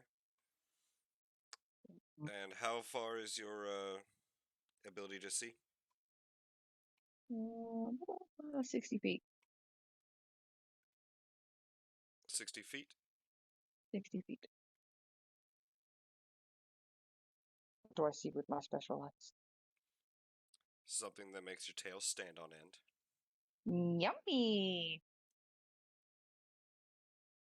Allow me to just go ahead and reveal that. Disgusting.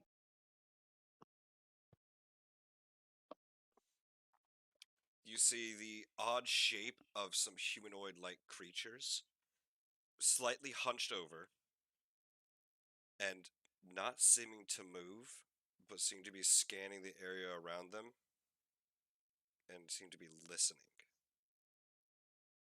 Do they appear to notice me? They do not. Oh, Misted's going to backtrack quietly. Does Nomad also see this? How far is your range? It's 120 feet. Then yeah. Nomad saw this from the moment we walked in and just didn't do anything about it. Well, What? the pure darkness, and also the fact that they were kind of hiding among the Yeah, fair enough. bodies that now line the floor. Misted's gonna back it up. To let the world know that in fact, we've been I assume that Misted bamboozled basically. again. Does Misted back up into Nomad? Directly in front of Nomad, but not literally into Nomad. Okay. But yeah, anyway, Misted backs it up to let you know that in fact we've been bamboozled again, kids, because there's critters down that there hallway mixed with the dead bodies. How exactly does that bamboozle us? Well, I assume that she doesn't say this out loud, but she like No, motions. yeah, she's gonna motion and hold up 4 fingers because that's how many that Misted sees. I want you to turn on your camera and show me the motion for a bamboozle, please. First of all, it's the motion for Bamboozle. Try again. All right, go ahead. Give me the motion for bamboozle. Well, Does not happen. sadly, from where you are currently at, Misted is not actually in your visible range. She is still in the darkness. I'm She in is the Nomad. 25 feet from you. Yeah, you can just barely see the huge outline of Nomad. Nomad is Oh. blocking it. However, I can definitely see Elbrig and Tyrrell from where I'm standing, yes? Yes, and Tyrrell can see you. Okay, here's the coolio. Sneaky snack. Yeah, perfection, okay. We're gonna thaumaturgy this bitch and whisper very quietly behind these little goofy goofs back near. Are you sure? Right here. Project you my sure? voice. A quiet whisper projected behind them. If they didn't hear us come in the door, they're not hearing a quiet whisper over here. Something might have alerted them. It wasn't my super stealthy 18 is what it wasn't. It was not. But the answer is yes, Misted has no idea that they are currently alerted, so Misted is going to, in fact, thaumaturgy whisper and let them know that there is 4 Zambamboozles up ahead. Exactly like that? No, I'm not saying Zambamboozles. I listen. Oh, I'm listening. Listen. So are there they. are. Use your words. Shut up. Misted's going to let Tyrell and Elbrig know that it looks like there are 4 potentially undead critters hiding up amongst the bodies up ahead.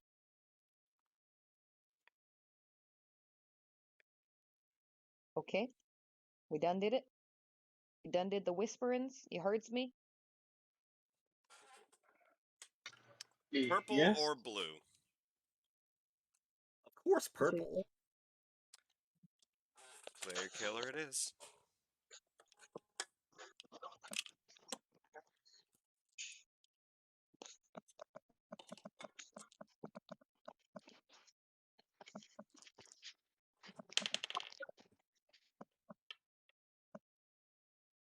Okay, good to know.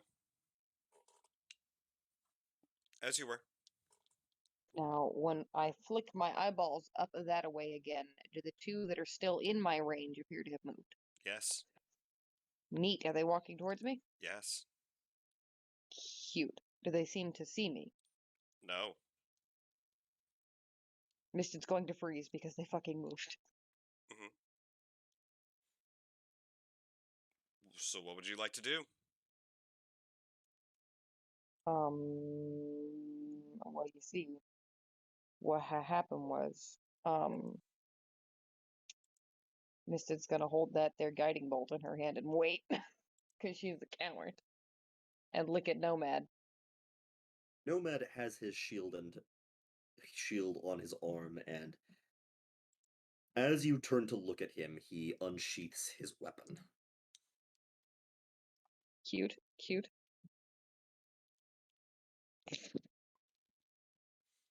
He is not, however, other than that. They have grown 30 feet closer. Yeah, Misted's gonna look at Nomad and shake her head, because that bitch is not waiting anymore. Do I see them in my range now for vision? Yes. Cure would take a sidestep and kind of stand in front of Elbrig to block out the light Okay. and see if that's what they are attracted to. Are any of you moving? No. Just that wee bit.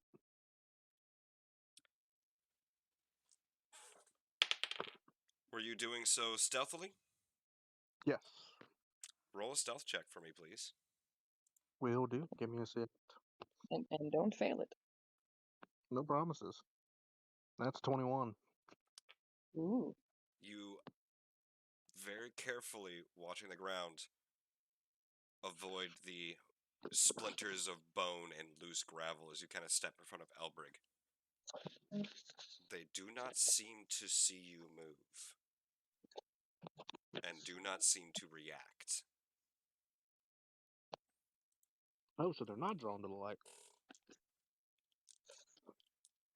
But now that they are within very easy visual range, There seems to be a reason for that, as Misty, Nomad, and Tyrrell will now notice. They don't have eye sockets. Yummy. These individuals are skeletal and do not seem to have anything or anything even seeming remote like eyes. So hang on. As in they are skulls devoid of eye sockets, or they are skulls devoid of eyes? They are skeletal, and in their skull there are no eye sockets. So it's just straight bone. There's no socket for an eyeball to go. Correct. There is a Okay. nose, or the nose holes, and very largely pronounced holes in the side of the head for hearing.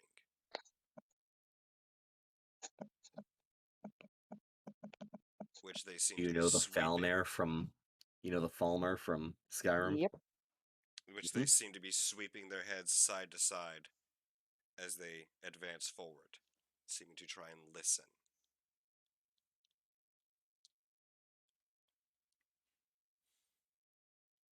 So what are you all going to do? Um. I'm waiting on everybody else because I can only see two of my party members. See, here's the dealio. Nomad. It's not waiting. Okay. Sorry, go ahead, Nomad. Oh, that was a lot of dice, and I loved it. Because Misfit's not gonna wait.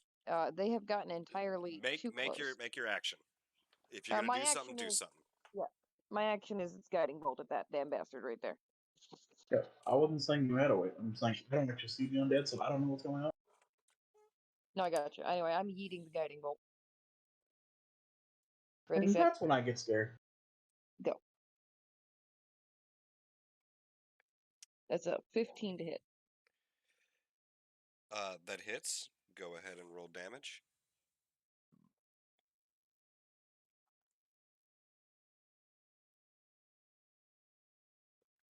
That'd be 14. It does not even get a chance. Zip zap zow, motherfucker.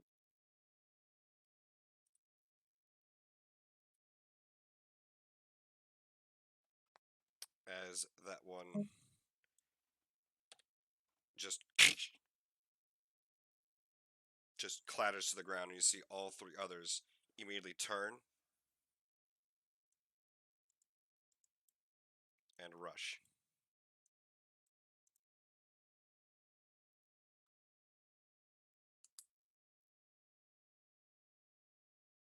I need you all to roll initiative.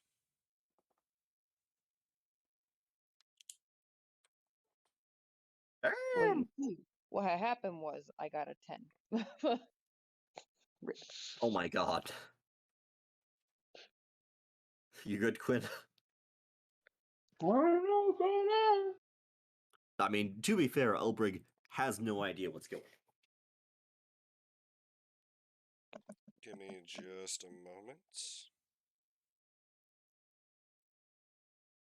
Oh my god, there's so many dead bodies. So much blood. Oh, is that a femur? Oh, it might have been a femur at one point. Alright. So, what did you get for Nomad?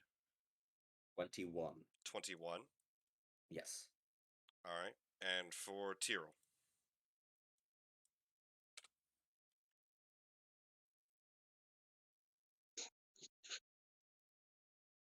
Andrew? He got an 8. An 8? I got an 8. Alright. And for Elbrig? 3. 3? And for Misted? 10. Alright. You hear this strange rattling sound come from them. There's a and then all turn their heads after hearing where the guiding bolt had come from.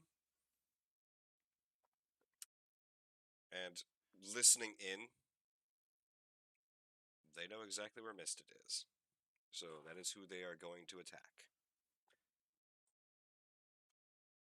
And that is going to be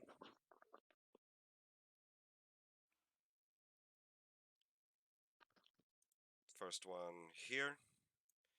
As all three of them ready what looks to be short bows. We'll go ahead and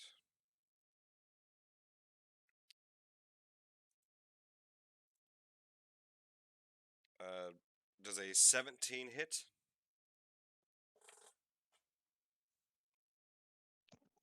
17, I believe, meets. Let me double check. No, 17 does hit. 17 hits. Yep. And the next one, it's a 20 that hits. And the third one here, that is a 6 that does not hit. All right. Okay, so I got 2. You take 5 points of piercing damage from the first one, and 3 points of piercing damage from the second.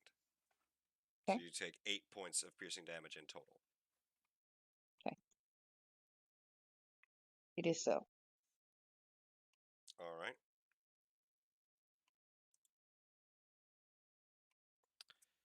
And that will bring us to Nomad. The time for subtlety is over. This one first. Big clank, clank, clank. Clank, clank, clank. They are actively firing upon us. It is time to take them out. 15 to hit. That will hit. Go ahead. 7 damage.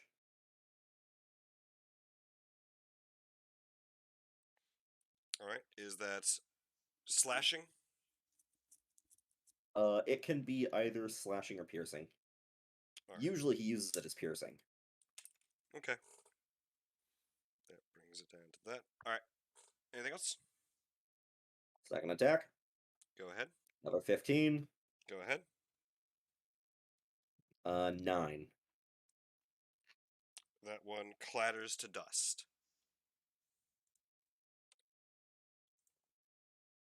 Anything else you'd like? Let's see.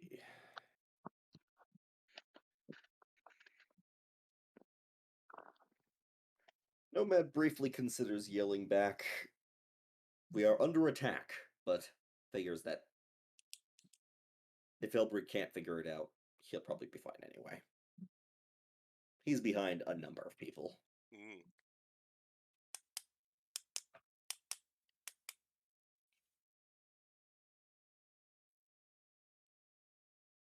Oh, and it just gets better. Anything else for you? Nope. All right. So now that the Vanguards and Nomad have gone, you do hear, after this quick commotion, you don't hear necessarily a scream, more like a rasping gasp emanate from around you, as well as the pounding sounds of many, many different skeletal footsteps begin to march and parade towards you. Oh no. It is time. They're going on a parade today. That's one.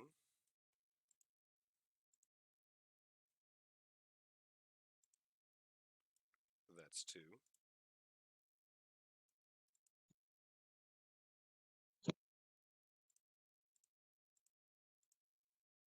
Did they just tear straight through the cobwebs? Yes. Nice. Oh. They seem to just run through them. These cobwebs seem to obscure vision, but they are not very sturdy. Oh.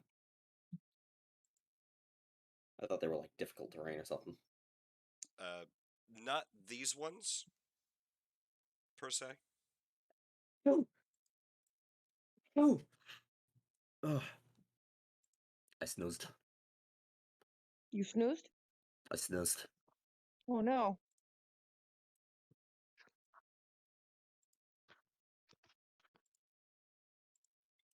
That's that one's turn. Well, that's them.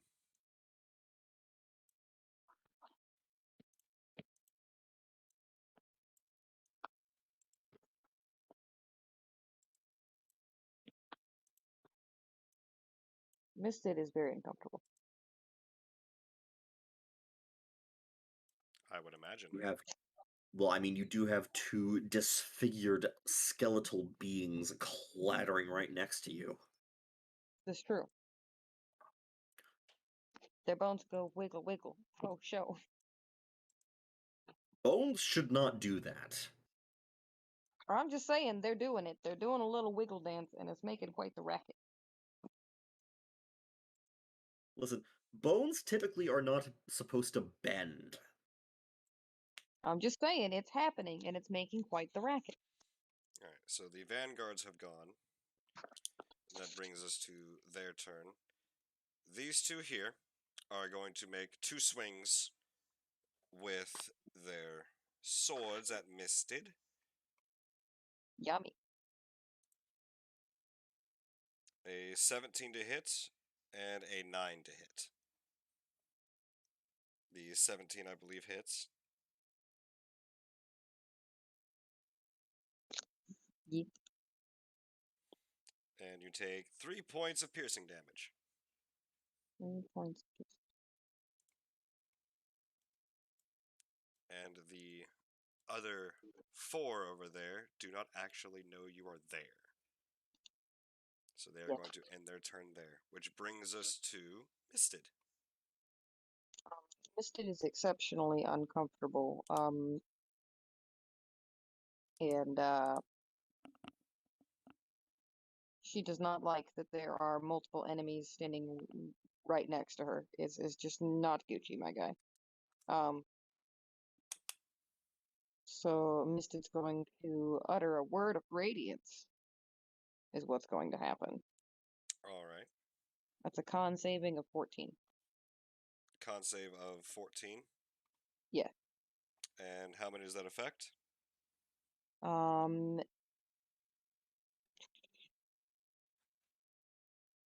Each creature of my choice within range. So only 2 of them are within range. It's a very short range. It's 5 feet.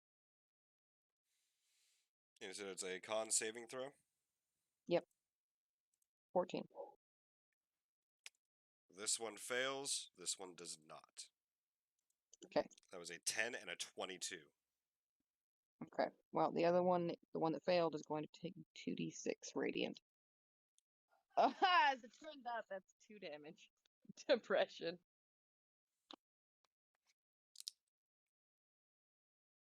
2 damage. 2 whole damage. I am so proud of you. Indeed, indeed.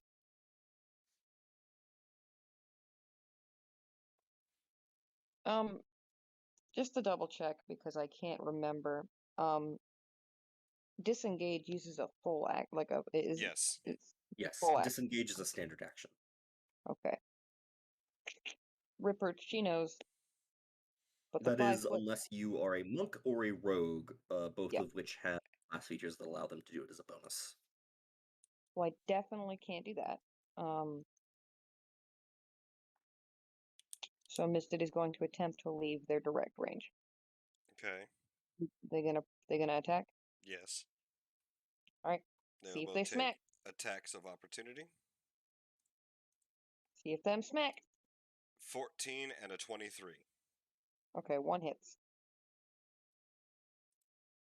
And you take 4 points of piercing damage. Hey, are these like straight cobwebs on the floor, or like to block path, or are these? I mean, they are cobwebs, bone bits, and They're loose just stone, but it's not exactly difficult terrain. okay. Hey, how much damage did you say? I'm sorry. 4. 1, 2, 3, 4. All right. And that's that. And that brings us to Tyrell. You're up. With Outbreak coming up next. I have a question. Okay. For I assume that the reason you asked me about slashing and or piercing is because they are resistant to that type. No. Oh. I just couldn't remember if it was slashing or piercing or what it was. Okay. Yeah. It's oh, is it because they have vulnerability to bludgeoning? That could be. Yeah, okay. I was just wondering, because weapon counts as magical for the purposes of incoming damage reduction. That's all. But yeah, that brings us to Tyrell. Okay. What would you like to do, sir?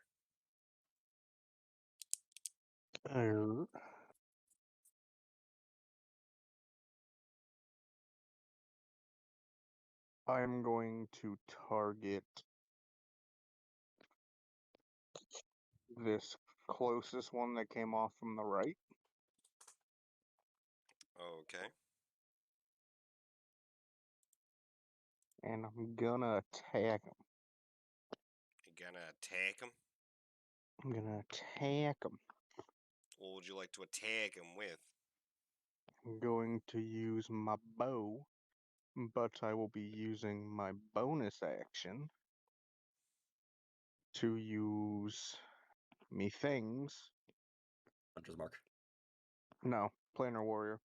Yep. And change all my damage to force damage. All right. Go ahead and roll your attack. Yes, give me just a minute. My app is fighting me. That's fine. There we go. It has stopped fighting me. 14 to hit. 14 to hit. That barely. Yep. That hits. Alright. So 5 plus a d8.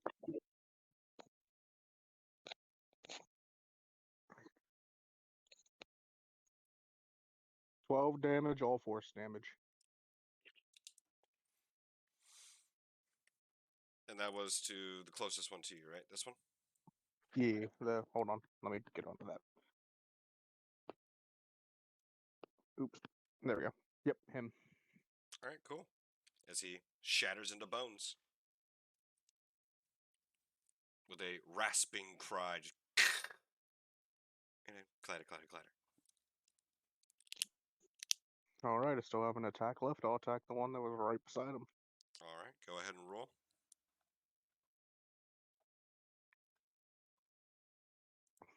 9. 9 does not hit.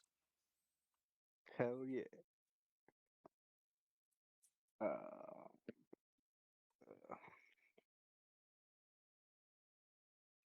Nope, I'm good. That's all I can do.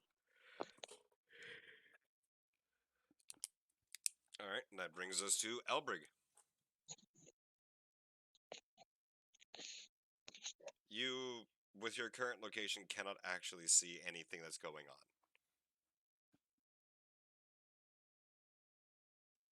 on. I've heard. Out from behind Tyrell, I'm gonna go 5.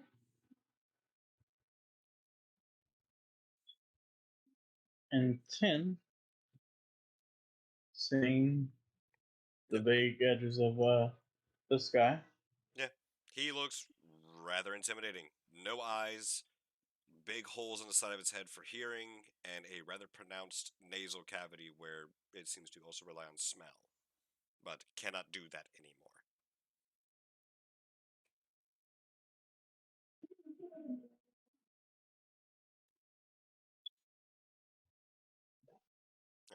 I'm going to go ahead and just cast protection from good and evil. Okay. Does have a verbal component.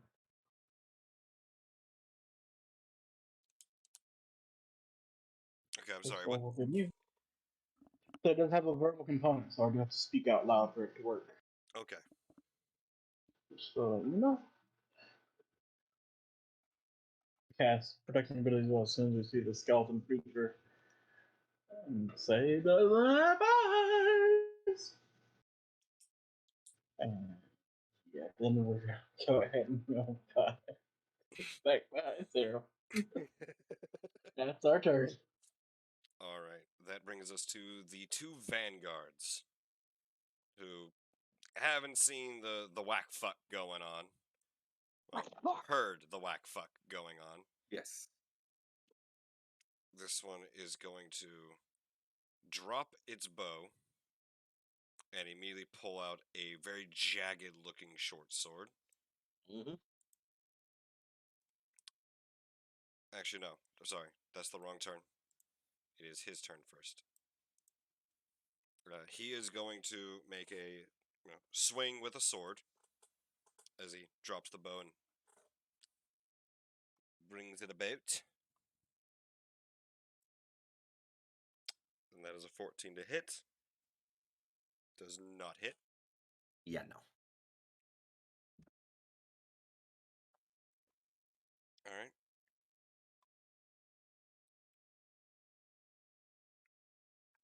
Actually, because you went there to there. Yeah, it would have heard that. It would be following that original target. He's actually going to take a shot with his longbow at Misted, or a short bow at Misted. That's a It has it. 17 to hit. Interesting. How much boop? That is 6 points of piercing damage. And that will end the last remaining Vanguard's turns. Which will bring us to Nomad. So, it appears that they track sound. Yes. Nomad is going to take a 5-foot step, which doesn't exist in this edition, but he's just stepping forward 5 feet. And is going to cast Thunderclap. Oh no. Okay. You create a burst of thunderous sound that can be heard up to 100 feet away. Each creature within range other than you must succeed on a Constitution saving throw or take 2d6 thunder damage. All right. What is So the range? it is 5 feet, so just these two. Okay. Okay. What is the save? It is Con 16. Outbreak hates me just a little bit right now. That is a 5 and an 8. So they both take 3 sonic damage. Double it. Awesome. They take 6. Good to know.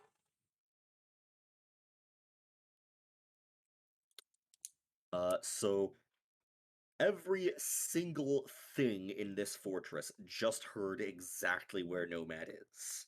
Unfortunate for you.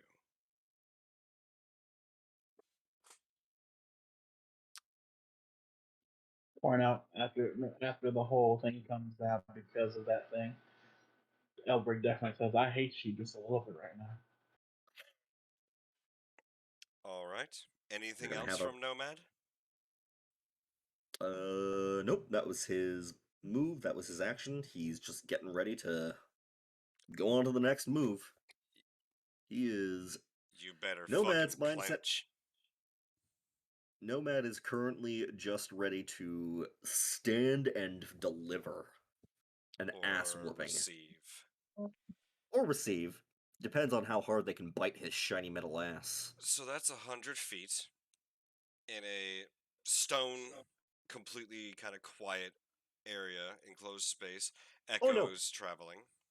you can hear this from judging from this structure and what I just said, I would assume that you could hear this from 50 feet outside of this structure. I'm willing to bet these skeletons aren't the only thing in here. You would be correct.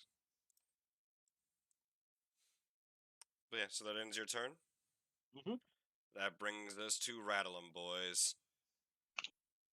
As they all immediately go on high alert. Oh fuck. What were they on? Medium alert? They were aware something was here, but was not aware of where. Now they Oh. know. Well, get ready for the skull rider.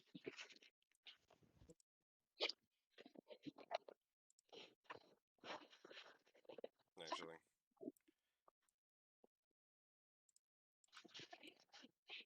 There.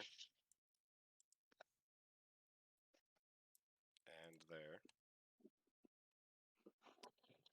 And For the sake of God and country, these 5 are immediately going to take their attack onto Nomad. All 5 pulling short bows.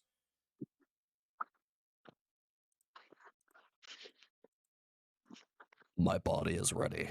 7, Oh, 13, God. 8, 14, and 23. The 23 hits. You take 7 points of piercing damage. All right. Which, that is just them. I'm so glad Outbreak can't actually see this. 5 feet from the planet. I can't wait to see what comes out of this side corridor right next to me, Ricky.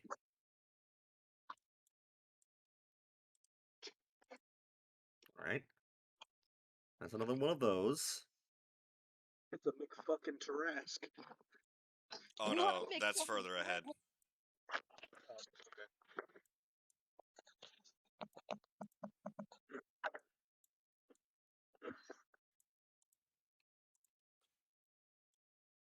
Alright. And this one is going to appear here, has used all of its movement, and is now just staring around, not able to see anything, but listening as the clattering echoes continue. Mm. You know what I really like about this situation? Not what's about to happen. Oh, is there more? That's its I don't movement. think Stella Bros are the only thing in here. Reggie. That's its movement. That's its movement.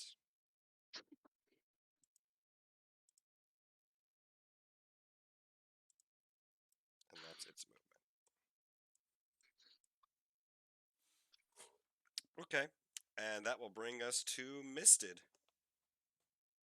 Guys!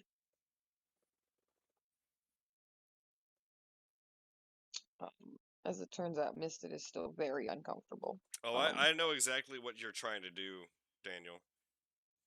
Oh, I'm not even thinking of that for me. Mm-hmm. I'm just saying. It would be possible. Yeah, they're all very clustered. Anyways, Misted, go ahead. Hang on.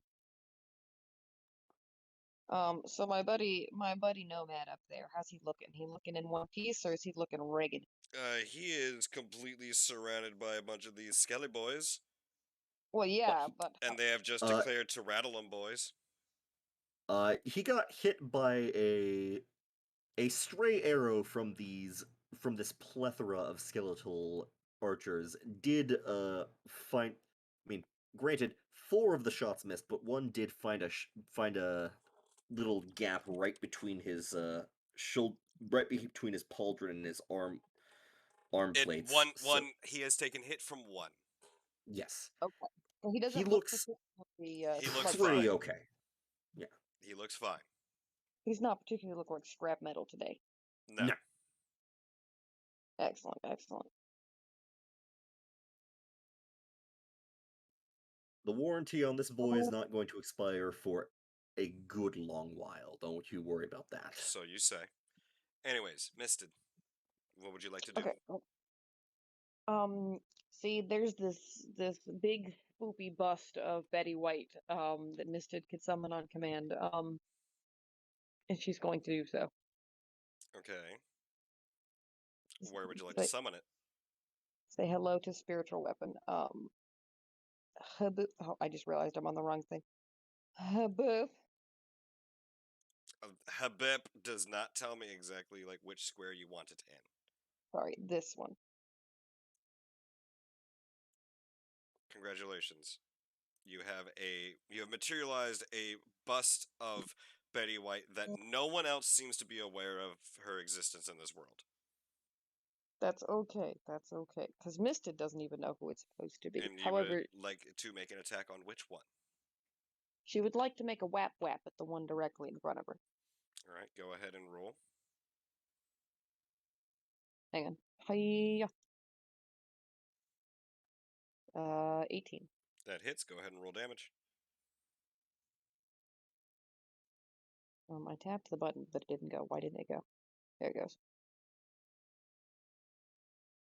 That is 7.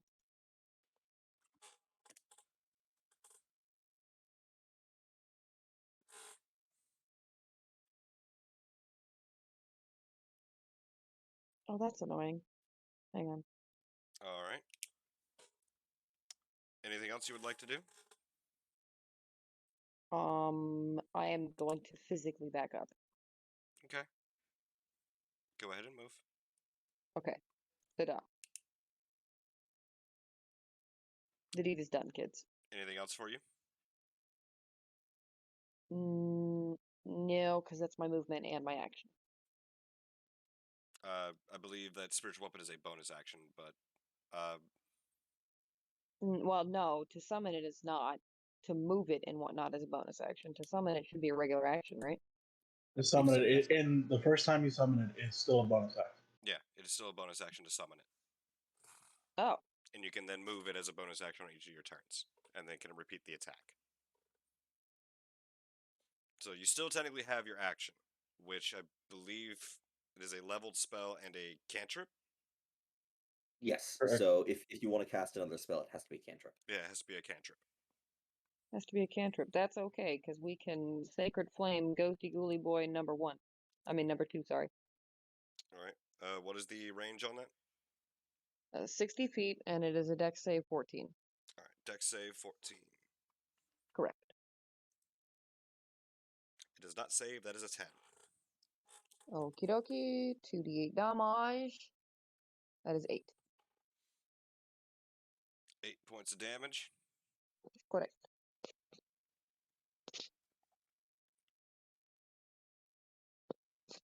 I believe that is that one still. Okay.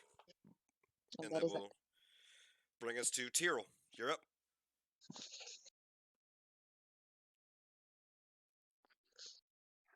All right. Second verse, same as the first. Attacking the two closest to me up on the right. a little Alright. bit worse. The closest one, I'm going to use that Planar Hunter ability again All right. and swap it all to Force.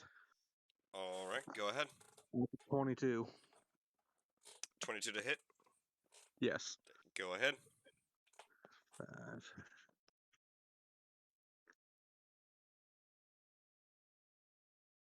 Nine damage to him, Duly noted. and it's all Force. All right. And for the second one?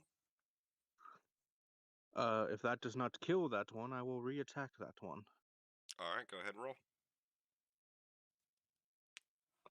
Oh, wamp. How about 26? That hits.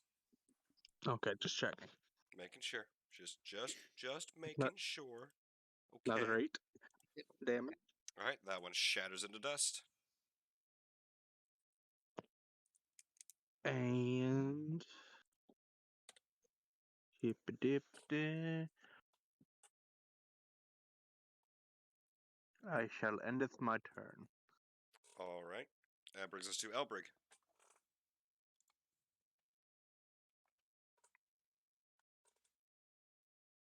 I'm gonna go ahead.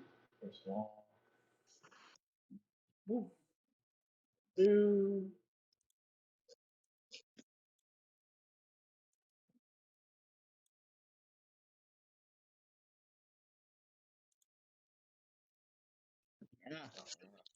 one over there. 5 to there. Didn't see skeleton. 5 to there. And see a lot more skeletons. Indeed. Cons?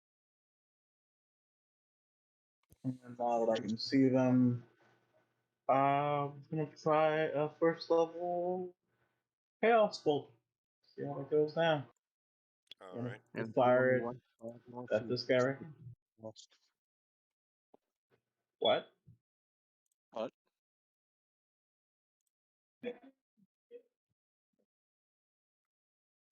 right, go ahead 12 and to hit. it is a 5 and a 7 for a 12 to hit, but that does not hit. Okay. Chaos Bolt misses. Mm-hmm. Sad days, but not the end of the world. And then right back behind her. And it did have a. Yes, it did have a verbal component. Okay. So that's all for you? Mm-hmm. All right, and that brings us to the 2 vanguards that are. Nope, you go first.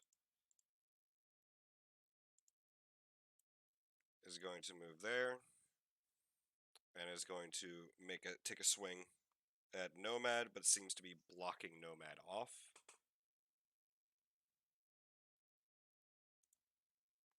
That is a 23 to hit. Hits. That is 5 points of piercing damage. All right.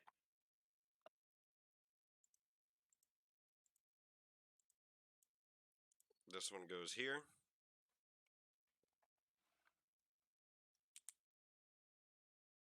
And is also going to take a swing at Nomad. That is an 8 to hit, does not hit. No. And that will bring us to Nomad. That's one first. Swing 1. 18 to hit. Hits. 13 damage. Alright, it is dead. Crumples Alright. into dust. Second one. 19 to hit. Hits. 11 damage. That one also crumples into dust. Mm-hmm. And I think Nomad's going to take a 5-foot step forward and peer down this hallway. How far is your visual range? 120. 5, 10, 15, 20, 25, 30, 35,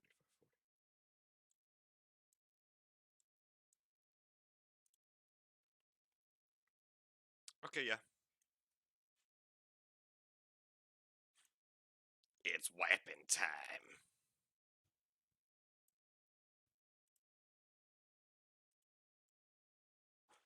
Oh. Oh, yes. Nomad kind of looks down this hallway, stops, turns around to the rest of you, looks back down the hallway, looks down at his hands, just noticing that he doesn't have any free hand to count to hold up fingers, and he'll just say, "There are more," and is going to step forward to here. And that'll be his turn. All right.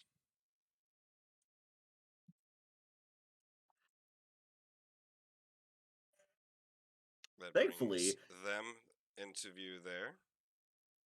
none of the other party members know that yet.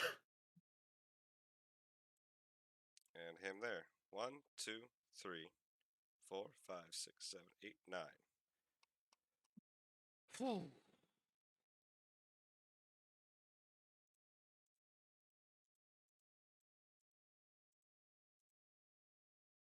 So, of the 9 arrows that go flying down that passageway, only 2 would hit with a 21 each. All right. And you will be taking 12 points of piercing damage. All right. Let's see. All right. We're a little worse for wear.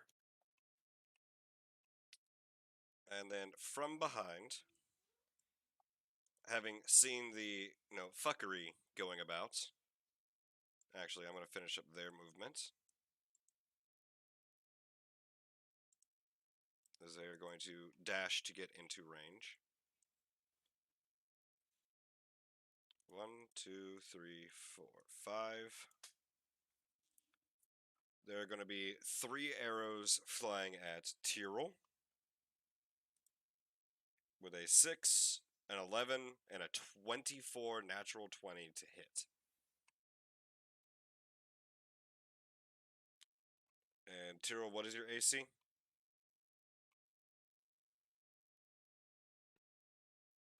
Naturally, none of them hit.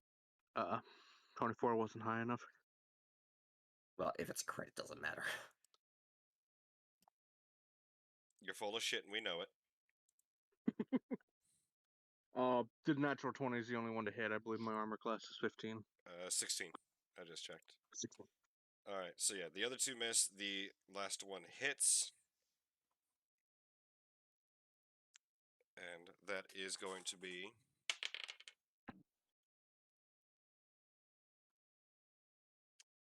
And you take 14 points of piercing damage. Okay. As it was a 1d6 plus 2, I doubled the roll of a d6. It came up with 6. Holy shit. So, Tyrell, you take the 14 points.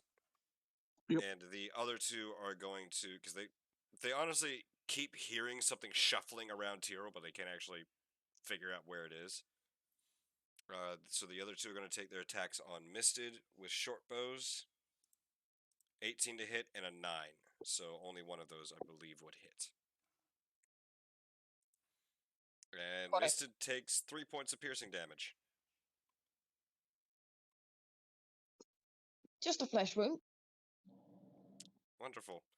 And that will be... Hang on. What is the range?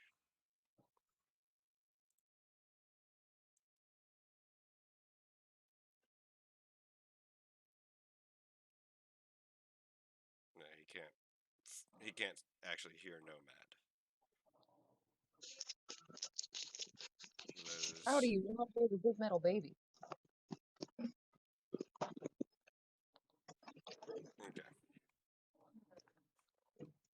I'll actually do this with disadvantage because he is actually not. Okay. So firing on Tyrell, that was a dirty 20 and a 17 to hit. I roll with disadvantage because he can't actually pinpoint where you are, but knows the general location. Okay. So it is a natural or a dirty 20 and a 17, with the 17 being the roll. And Hits. 16, yep, hits. All right. And you also take 3 points of piercing damage. They keep rolling fucking ones. Jesus. There's that 1 6. Everything else is a 1. Alright, so yeah, you take 3 points of piercing damage. And that will end their turns. There are no more vanguards, so that brings us to Nomad. Wait. I think you got that wrong. Yep. Oh shit, I'm sorry. Oh my god. No, I looked at the fucking list, and for whatever reason, it reset after I entered in the damage counters, and it was like, oh, Nomad's here. But yeah. No, it should be, It's misted. Yeah. Sorry, that is on me. My list reset. That's It's fine. Mr. Chico's turn. Oh boy. Nomad has every kind of friend imaginable. I mean, it's one kind of friend, but there's lots of them. And they are very friendly. They're very different people. How dare you say they're one kind? They're all Dravarians. Dead. However, they're about to be very, very extra dead. Oh, why is that? I'm sorry, what was that?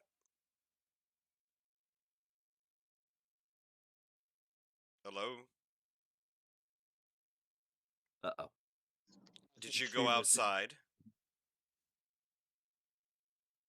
I think she went outside.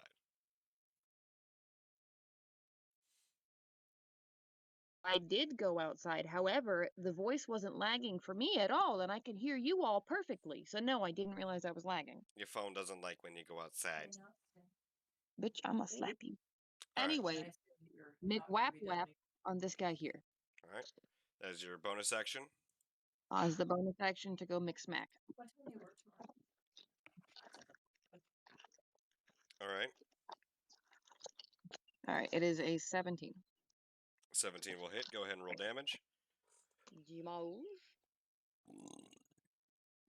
It's doing the thing again. Why is it doing that? Because it can. That is 6 points of damage. All right. And that one will then clatter to the ground, shattered into pieces. Most excellent, my dude. And then we are going to yet again Sacred Flame. Oh boy, over here. Okay. It's a dex save 14. Yep. But how did that go? That is a 10. So it did not go. Okay, cool. It did not succeed. And that man takes 9 points of damage.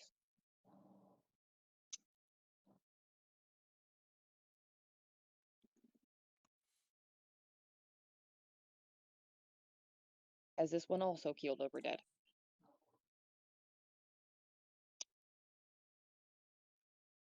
You'd already hit that one before, right? Yes, that one had got... Okay, so respectively, the one that was directly in front of the spiritual weapon got hit with it twice, and the one to the right of it got hit with Sacred Flame twice. All right, yeah. I'm keeping tabs in the notebook as well. Yeah, that one shatters into dust. Okay, so that's my bonus action, my Well, regular burns action. to dust. Burns to dust. So bonus action, regular action, and so I have movement left, yes? Yes, you Yes. do have your movement. Okay, I am going to move up here by my buddy. That was 30 feet, right? If Nomad hears her approaching, which That I would be assume I hear. on your turn. Okay. As you had already made the statement of there are more. Yeah, fair enough. Yeah, which is specifically why I'm coming up to you. And that brings us, if you have nothing left, to Tyrell. That's what I said, if you have nothing left. I don't. Okay. And that brings us to Tyrell, with Outbreak up next.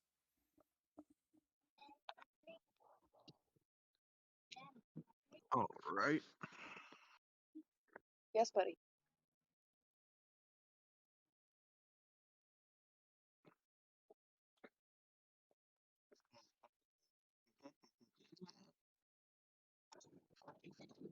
All right, Tyrell, what you got? Orion, no. Get back. Got Pumpernickel. Give me just a sec. I'm checking something. Okay. Leave it alone.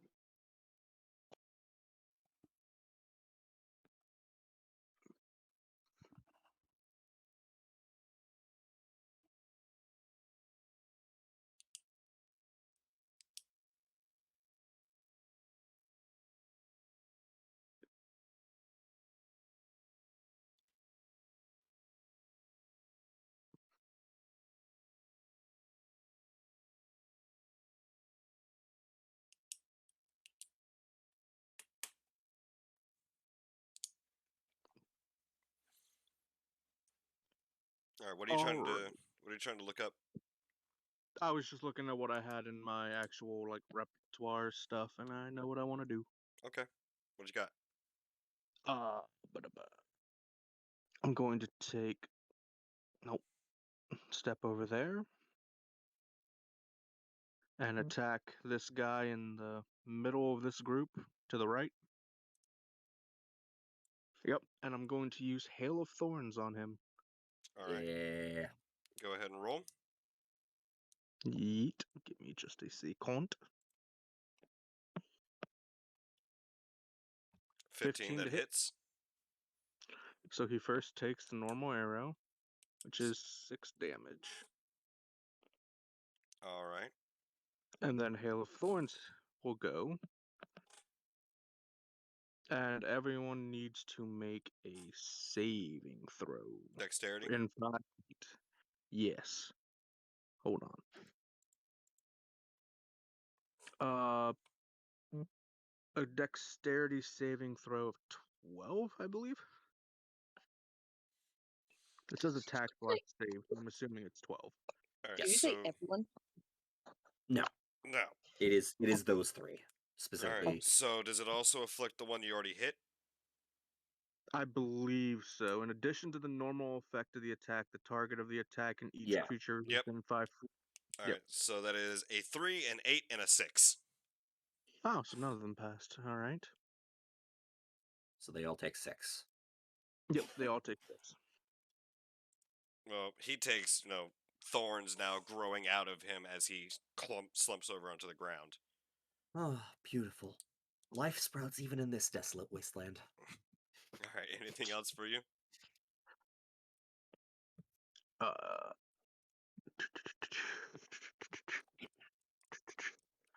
Nope, that should end mine. That was a bonus action. Oh wait, I still have I believe another you have, attack. Never you mind. have one more I attack. lied. Yep, I lied.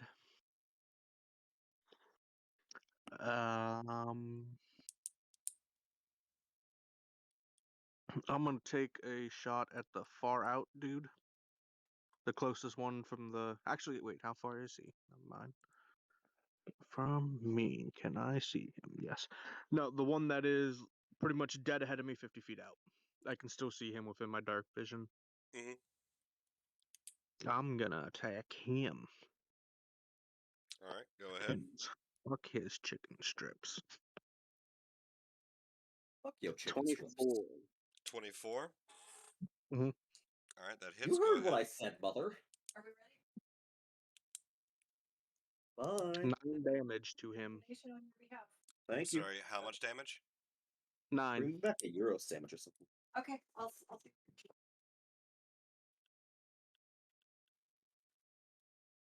All right. Anything else for you? Mm. Um. Nope, that's all. All right. Brings us to Elbrig.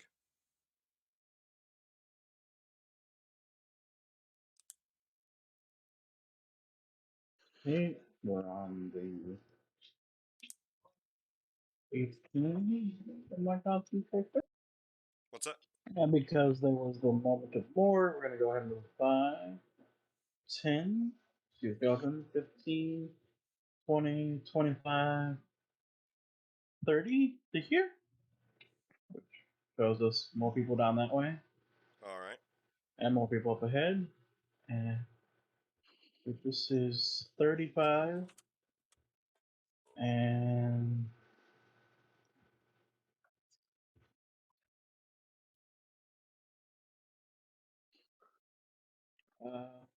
as we move there, we're gonna go ahead and toss. Excuse me. Second level spell. We're gonna go ahead and cast Rhyme's Binding Ice. A thermal cone.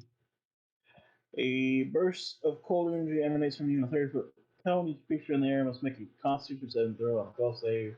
Takes 3d8 cold damage and is hindered by ice for 1 minute or until another creature within reach of it uses an action to break away the ice. The creature hindered by ice has a speed reduced to 0. On a successful save, creature takes half damage and isn't hindered. So, the skeletons facing our northward, we're all going to need to make a Constitution saving throw as ice begins to Yep. flow. 4, a 22, a 13, and a 17. You said a 4, 22, and a what? 4, 22, 13, and 17. 18 cold damage to the guy who's a 4. 9 cold damage to everybody else. And the guy who had the 4 has 0 speed as ice binds his feet. 9 damage for everyone else. Mm-hmm. Well, you don't have to worry about him moving anywhere because yeah, he just gets encased in ice and just shatters. Mm-hmm. All right.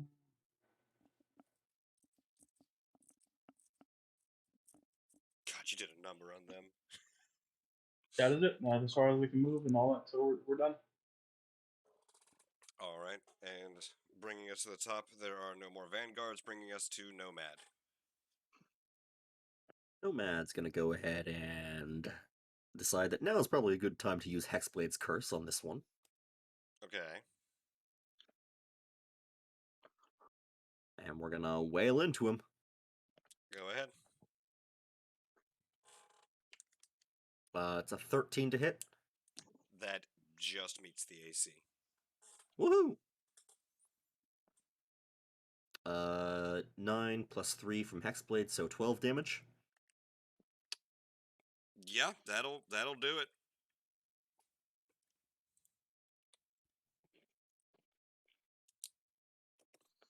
You just cleave right through them.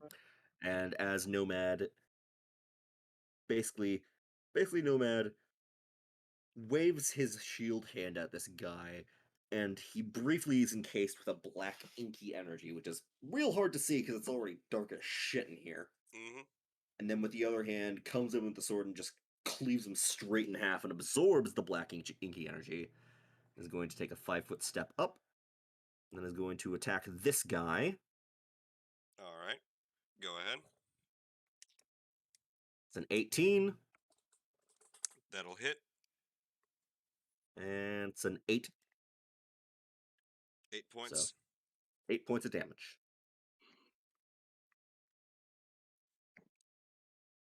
All right. Anything else for you? Nope. That's my move, my attack, and my bonus action. All right.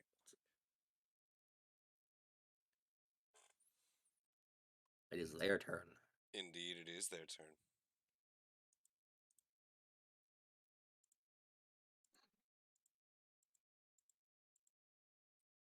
$22 and 20 off the first hits. And nothing else hits your AC as all these short bows go firing off at you. We're gonna go ahead and use shield. All right. And this is the last one. He was going to make a short sword attack. That is a 19. Nope. All right. All of those fail to hit Nomad as they press forward by 15 feet.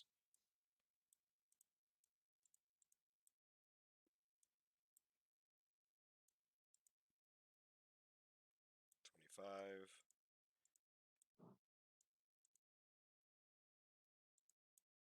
$30. They are legit piling onto you. And for these two over here, this one is going to make Whoopi.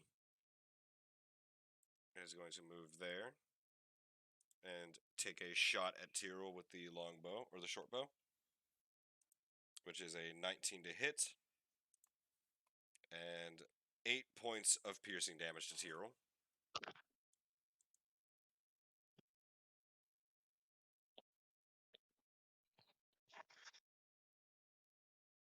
This one's going to step over there and also take a longbow shot or short bow shot. I keep saying fucking longbow.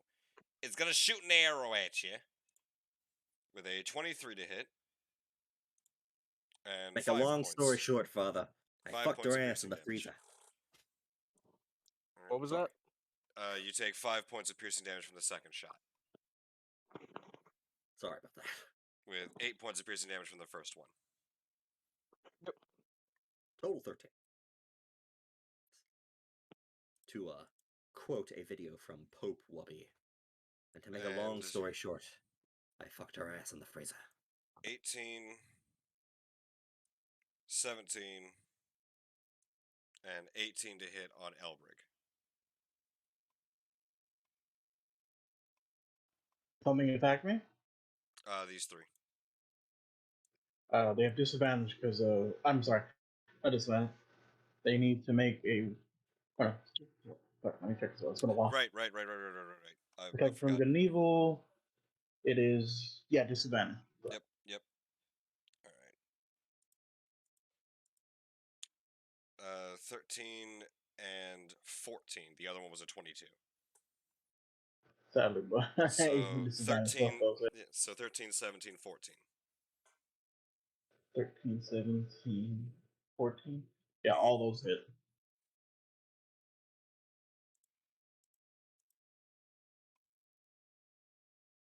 Pete, Constitution saving throw. That is 9 points of piercing damage from all overall. Wow. The first hit breaks my Did they constitution. all roll ones? Hmm? Did they all roll ones for damage? A 2. Yeah, they didn't roll well. Fair enough. They did not roll well. I was like, well, I mean, and I looked down, I was like, there's a 2. I was like, yeah.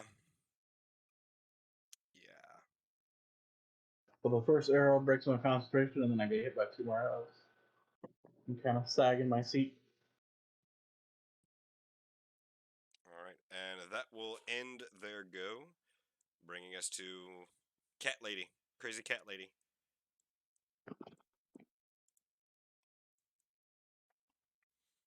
Crazy Cat Lady is going to see that there are a lot of Skelly boys down this hallway. Many, many skelly boys. 8 of them, All to right. be exact. Okay. Well, Misted's feeling a little uncomfy yet again with the amount of skelly boys because there are just so god dang many skelly boys. And Misted's honestly starting to get a little worried about being able to keep up with them. So she says to herself a little prayer. And she blesses Elbrig, Nomad, and Misty. Which allows, you know how bless works, yes? Yes. Yep. Okay. So keep in mind that us 3 are blessed now. In fact, let me give you a little yeah. A little yeah. And a little yeah. And a little yeah. And a little yeah. Can you perhaps move my little oval, my little circle buddy over there? I can certainly try if it will allow me. Over to where? Over to this square here. Boop. You have a floating bust of Betty White next to you now, Nomad. Nomad doesn't know what that means. Neither does anyone. And all you know is that there is a bust of some older humanoid lady with curly white hair, and it has been smacking people this entire time. all right. So which one are you attacking? This skelly boy right here. The one right in front of it? Yep, give it the fucking smack. Alright, go ahead. Roll for attack. Okie dokie. Hang on, where'd we go? Yeah. Alright. Well, I'm not even gonna add the D4 because that was a nat 20. Okay. Go ahead and roll damage. But roll it twice. Yes. Okay. Well, the first roll's 11. We're gonna take the second one. Alright. Well, the second one's a 10. So 14. Actually, no, it doesn't matter. Yeah. That's that skelly boy go smack, that skelly boy go and yes.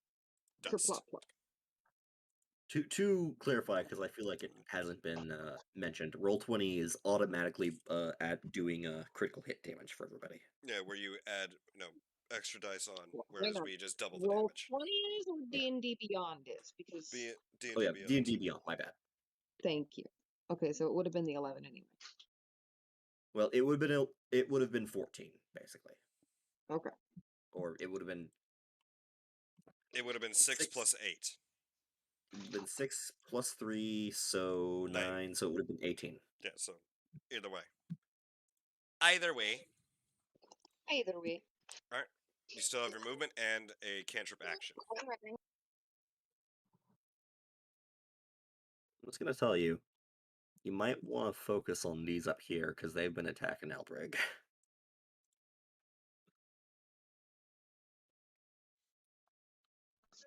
Okay, I'm sorry. Say again.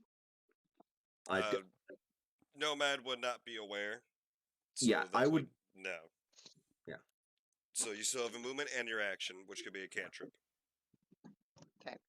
Well, it's gonna be a cantrip. Misted is going to Sacred Flame this dealy boy over here. Okay. And it is a 14 dex. 16. Okay, so he passes. 14 plus 2. All right. Anything else? Nope, that's it. Tyrrell, you're up. Okay. I'm going to first attack the one that she's sacred flamed. All right. That's just gonna be a normal. Where's my tang? We're doing that. 22. That hits. Go ahead and roll. That is 5 damage to him. How much? 5. 5. Yes. Barely still standing. Oof. With 1 health left.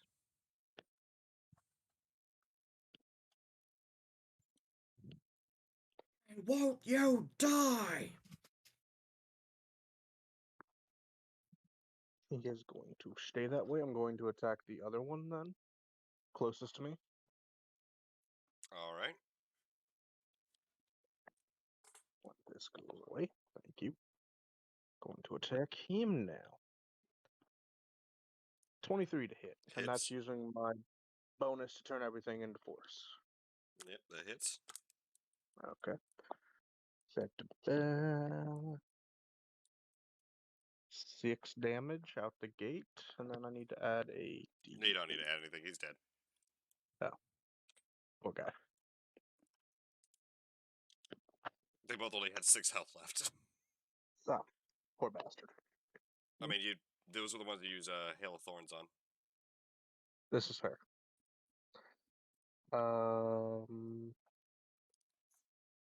So that's your 2 attacks in your bonus action. You got movement left. Yep, I'll hold. I'm staying put. All right. And that brings us to Outbreak.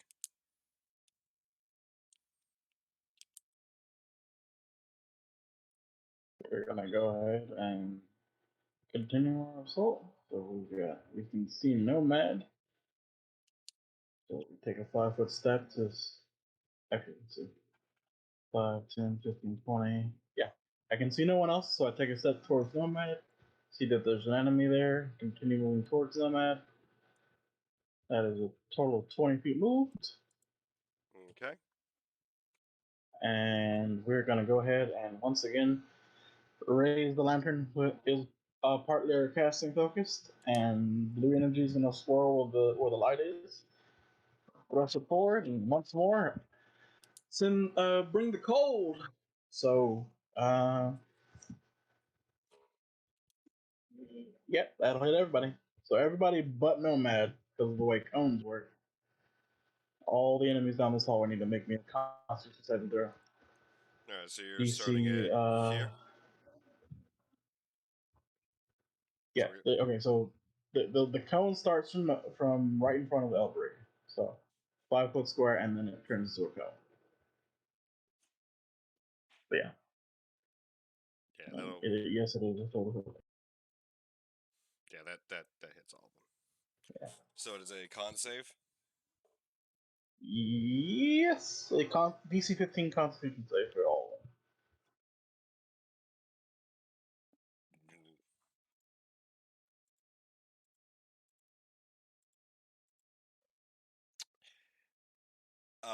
So go ahead and roll the damage. We're also going to use one. We're also going to use one of our sorcery points for our empowered spell. All And right. we're going to reroll. Do one reroll. We take away 1 from 22, so 21 plus 3, so 24 to anyone who failed, So and that's 12 to those. only one of them succeeded. All right, so But Damn. even then, they only have 12 health, man. They only had 12 hit points. I They're got 3 all arrows just... in me. Okay, vengeance must be had. These things So yeah, just get obliterated in ice and then just shatter to the ground as ice and snow with bits of bone sticking out of it. They are all just gone. Jesus, Outbreak. then it was 20, so 21. I'm sorry, Spellcasters are 25, scary. 30, 35. So Honestly, I'm kind of 5, glad 10, that he did that because I was a little worried about using Shatter in a rickety old Oh my stone god. fortress. Yeah. That's why I was Well, like, I see what you're thinking. Go ahead, see what happens. I'm so glad I did that because Albert's already mad at you. I swear to God, if you got the shatter off. But yeah, Wait, how so much we end our movement do turn you have? going behind this. Actually, I'm sorry, we don't end our turn behind this. We're actually going to. No, we're good. We're good. Yeah, we're done. We're done. How far can you move? Holy damn. 40 feet. I'm 40 on top feet. of Samson, so 40 feet. Alright. Okay, yeah, No I more forgot he has that. vanguards, and that brings us back to Nomad. Go ahead, use Shatter, see what happens. Well, I don't have to anymore, and it's not even optimal because I can only hit 2 of them if I even do it. Alright, second verse, same as the first, a little bit louder, a little bit worse. Gonna make an attack. Mm-hmm. Alright, 17. The hits. 10 damage. 10 damage. Yep. It's still alive. No.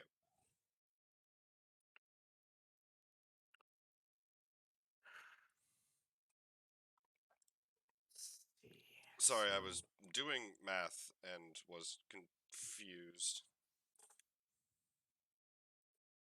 I have 5 feet of movement and 1 attack left. The question is, do I go for Bill or do I go for Ted? Whichever one. I've got a coin. Heads, left, tails, right. Roll a d2. I already got heads. Alright, don't forget you do have Bless. I don't think I need it when I rolled a 24. I mean, it's nice. She was being nice. 6 Next thing you damage. know, next thing you know, you don't hit it. You just bounce off of it. Yeah, this one in particular was just like, no. It takes 6 damage. It's dead. Yeah. And that's Nomad's turn. Alright.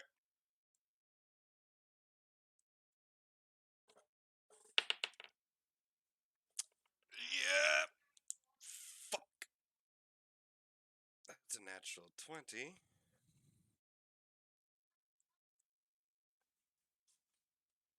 On. He is going to try and fire his, or he was going to try and fire his bow. And this target was Nomad. Awesome. So that is a natural 20 plus 4, making it a 24. To Well, hit. the plus doesn't matter. Yeah. Well, it does. No, well, it depends on how you want to run it, but generally I believe the rule is that if it's a natural 20, then regardless of armor class it hits. No. Really? The natural 20 is a critical hit. But the way I'm looking at it is, if you roll a natural 20, and you have like a plus 4 or plus 5, that's nice. You can hit something with an AC of 25. If you're aiming at something that has an AC of 30, I don't care how critical your hit was, it's still a 30 to a 25. Alright. You realize that makes some things impossible, right? Yeah, that's literally the only way you can get around certain creatures' AC in later games. That natural 20s always hit. God, I hope you guys don't have to go up against something with a natural AC of 30. I'm just saying that that makes like people who It have is up to you. It is different from how the rules are written, but that's perfectly fine. You're the DM. yeah. No, I'm just saying because if a play like for a player or a spellcaster or something, whatever, certain things increase your AC, and that's how your monster can get past. Like say if Tyrell, who has a high AC, somehow bumps his AC to 20, that means nothing will be able to hit it if it gets like 25 with shield or something. Just so. Oh, that's fair. How Okay, much damage do I take? You take 12 points of piercing damage. Okay. Yeah, duly noted. I will think on that going forward. Yeah. It is just it's the default rule is 20 always succeeds if it's an attack. Okay. Skill checks and other stuff, not the same. I think that's where my head was at. Yeah. But, For skill checks, it doesn't matter what you roll. You can't fail or critically succeed. Well, you can still fail, but you can't critically fail a skill check. I mean, I'm pretty sure you could. Anyways, this one is going to take an attack if you have a at negative 1 Tyrell. and you roll a 1. That is a 19 to hit with That 4 hit. points of piercing damage. And this one is going to move up that way.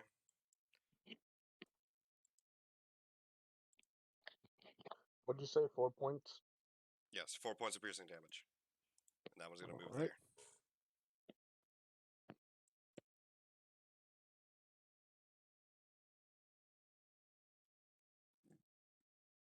Interesting.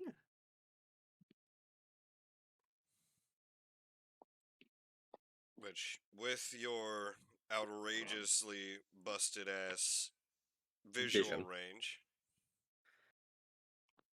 he's running. Ooh, he's taking a run for it. And I cannot reach him unless I cannot do both in the same turn, so Nope. I'll just have to run straight at him and smack. Alright. And that will end their turns, bringing us to Misted.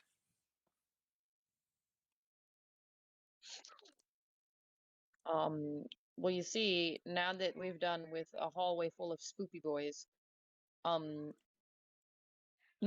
it is calm for 2 seconds, and Misted is a huge ouch. So she's gonna tap herself with a 2nd level cure wounds. Alright. Anything else? Hold on. I'm gonna heal 15 points. Okay. It's gonna bring me up to 29. Thank Jeebus. There we go. Misted stopped making sounds, so they stopped, yeah. Alright, and that guy is still standing, yeah? Specifically, somebody else in the party made a lot of noise. Mm-hmm. Okay, And it had the desired effect, I gotta say. I can't cantrip on top of casting a spell. You can. I can. I can? If you cantrip If now it's a is bonus a bonus action, yeah. action. It's not. Because Okay. you use your action to cast. Yeah. Yes. If it is a bonus action cantrip, then yes. No, and I also can't move the mace now, even though that's a bonus action. Yeah, you can. Yeah, you can. I don't know why. Okay, well, the mace is going for a joyride because he's going over here now. Okay. How far is the range that it can move? It can be moved up to 1 second. 20 feet. 20 feet each turn.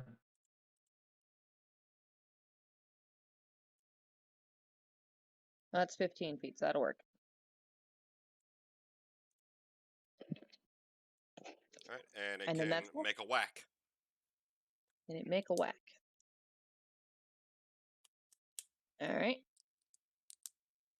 Well, that's unfortunate. It's a 13 plus 13 my hits. D4. Okay, well, I don't need to roll the D4 then. Okay. I mean, you can. It's nice to roll it.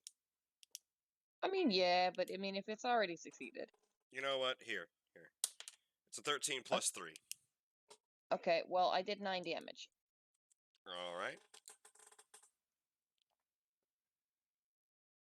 Whap. He only had 1 hit point left, so yeah, he go. We make them go skablat. All right, that brings us to Tyrrell. Alright. Unless you would like to move, Misted. Misted, now that she has caught her breath and is not ouchieing quite as much, would like to come up behind Buddy Nomad. Right near. Hold on. Hi-ya. Please move my bubble. I am working on that as best I can. Holy bubble. Holy bubble! All right, Tyrrell, you're up.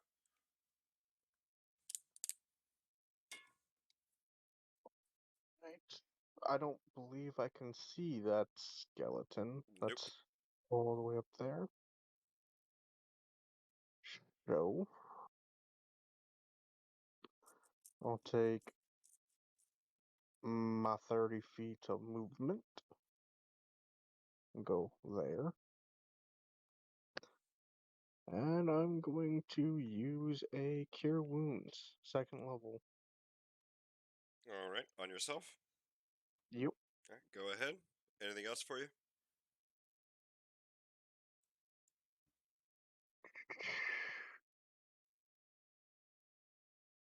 Nope, that's all for now. All right, and that brings us to Outbreak. You're up.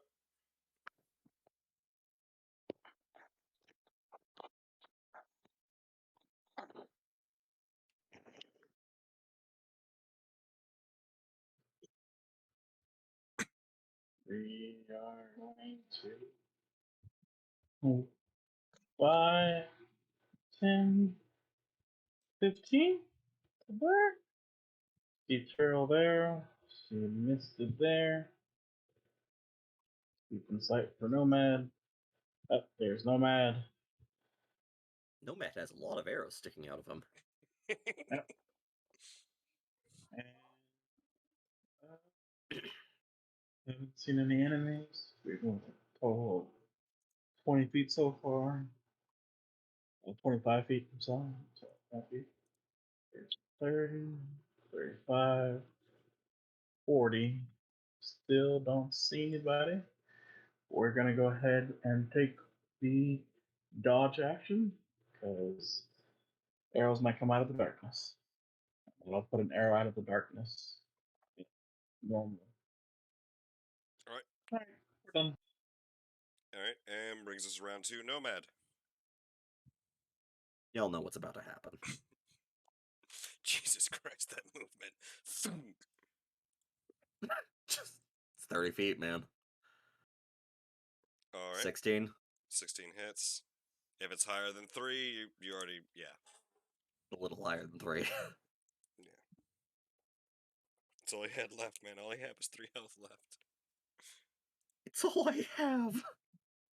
Mid stride, this thing is like skulking along the ground, like trying to flee, and just Nomad just ding ding ding ding ding ding ding ding ding ding ding. Whack!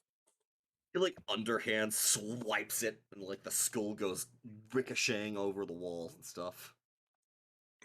And it just scatters onto the floor ahead. And yeah, that is yeah. Nomad.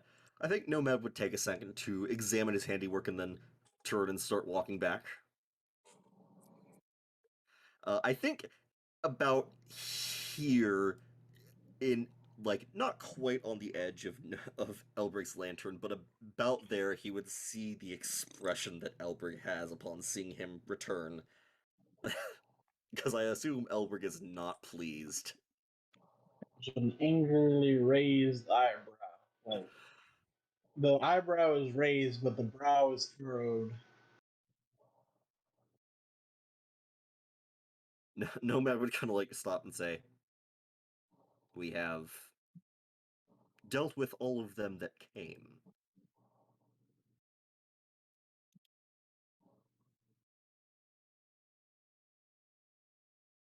Elbrig?" I have no words for you.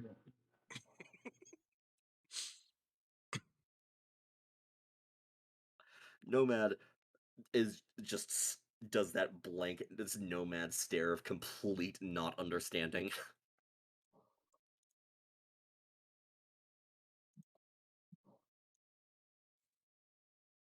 Let's move on. Nomad is kind of going to glance over at Misted, and then a little further at Tyrell, and then at Elbrig, and then at himself, with the arrows sticking out, and is just going to say, "Perhaps we should take a short rest before we continue." Oh, this is not the time to rest. You called every hit. Misted, panting from just behind Nomad. A rest would be nice. As she sits the cloak down. Now, Nomad would walk up and say, "If more come, we can deal with them. But for the time being, I think that all the ones that I managed to draw in by making that noise, we have managed to dispatch." And he would sit his middle ass on down and start pulling arrows out. As he sits down on the skeletal corpse of someone wearing what looks to be Worsene's armor. If there is a corpse in that square, he won't sit on it. There is literally, you are sitting on a corpse. He would probably like, if the corpse is there, he might, sit next to it, but he's not going to sit on top of a Nope, corpse. just plop. Oh. Alright, he'll sit here then. Oh no. No, there's plenty of room. He'll sit there. It's fine. Just sitting on his arm. It's fine. Listen, he already stepped on plenty of bones and probably skulls on the way in, and he definitely just desecrated a lot of corpses. There's no reason to be that delicate. So yeah, Nomad is going to take a while to extract all of the arrows that struck him in his soft spots. Alright. And I will say that with that, we are going to take another break so that I can rearrange some stuff on my DM screen. Fair enough. Shall we go ahead and gain the benefits of a short rest, or would you like us to wait for possible oncomers? You know what? I'm going to use the blue dice because these are much, much kinder to you guys. Okay. I didn't mind the purple We're ones. going to take a break. Okay. Yeah, go ahead and roll the benefits of a short rest.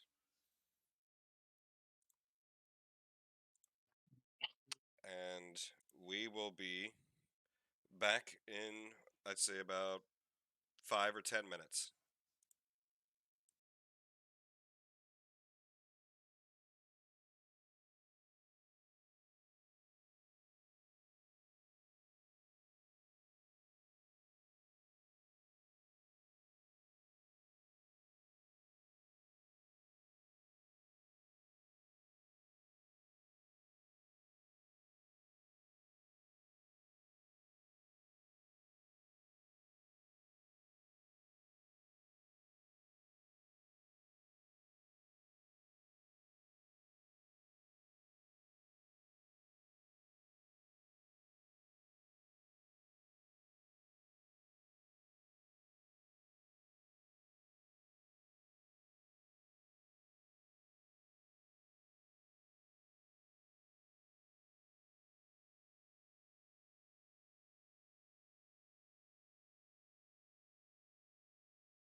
I'm sure that Misted took out some snacks and ate some trail rations while we're doing this. She's beaten the dead and eaten the bread. So, Listen, it ain't fish, but it'll do. for those of you that could bleed, as you are taking a break and tending to your wounds, how long are you intending to rest? About an hour. About an hour? Mm-hmm. All right. And during that time where you're able to lick your wounds and mend what you can through spell or through rest, you notice that the wounds as they close don't heal completely. The scars will still remain. And as you sit down and kind of scold Nomad in verbal or in perception, and kind of collect yourselves once again, you notice that the blood upon your bodies have dried in a way that is rather odd, as they seem to be in a very strange language in some cases, and in others seem to be in common of words of warning. Your blood drawing out the words of run, flee, escape, for the ones you can understand. As I highly doubt any of you understand the words in the other language. Probably not. But whatever these words mean, they certainly seem ominous. Almost Yeah. threatening. Yeah, no, probably what happens is about 40 minutes into this rest, Elbrick is still giving Nomad a royal tongue lashing over his his reckless use of magic to alert everybody in the entire world to our presence. And then he has to like say Elbrick several times, and then Elbrick's like, "What?" Or just point out this at this moment there's a difference. One, because And of the Nomad would whole just undead say, hear sound, there is no yeah, verbal action. It's just looking at you very sourly. Mm-hmm. okay. About 40 minutes in, then Nomad would like sort of once again like sheepishly look over to Elbrick and then just stop. And Elbrick, you notice this because the last few times he's done this, he sort of looked at you for a second and then looked back down, but he's staring at you, or more specifically at your clothes. Elbrick. But Look down. I look down. You see that your blood has dried into cryptic messages telling you to run the fuck away. Mm-hmm. Yeah, I mean, believe it. everyone noticed that like very shortly after beginning this rest,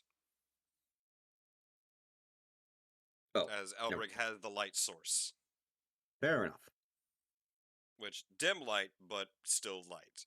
So Elbrick would have noticed this, as well as the fact that the healing that he received left scars instead of completely healing the wounds.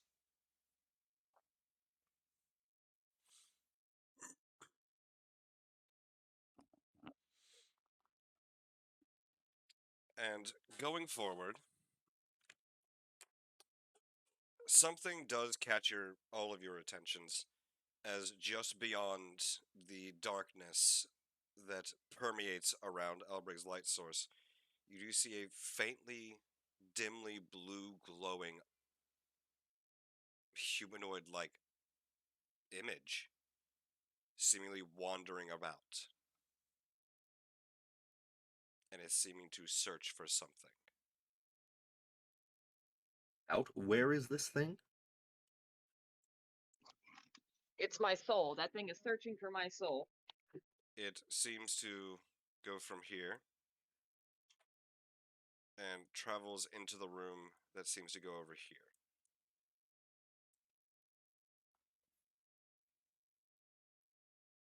Nomad's gonna go ahead and open up that sense and see if he can detect about where the orb is. Above.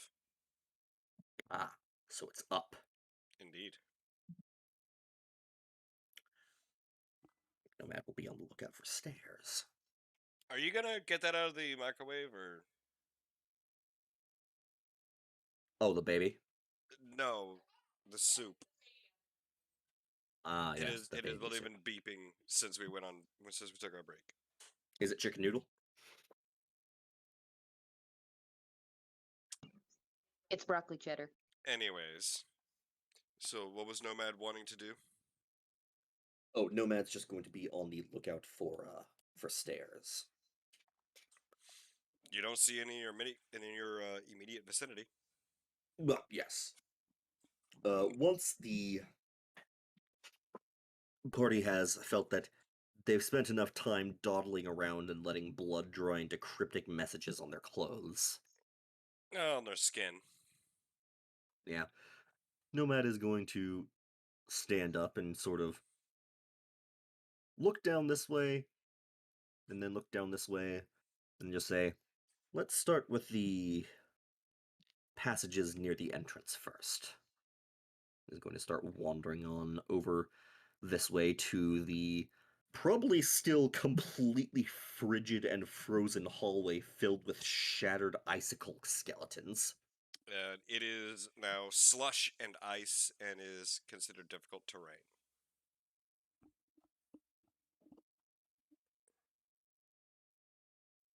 Yeah, that does seem to be a hallway.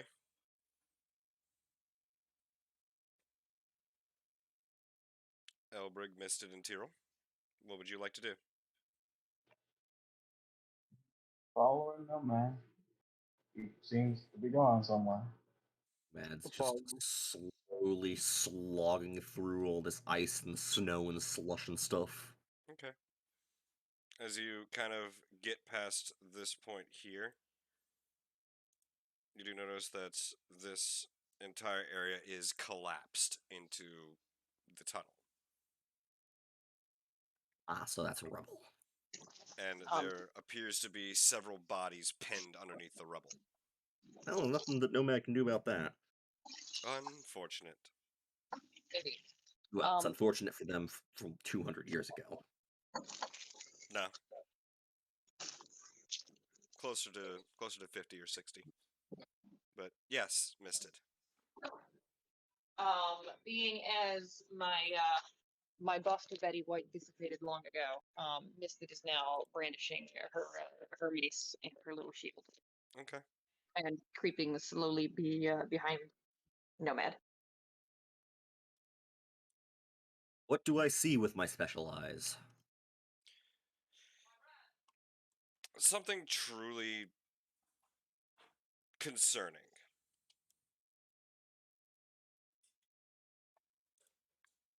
Yeah?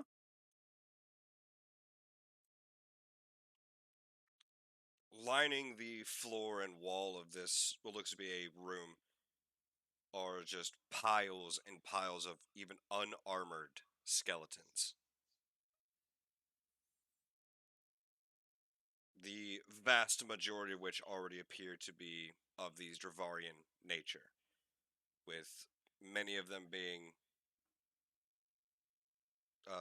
the average size, and some of them actually being smaller.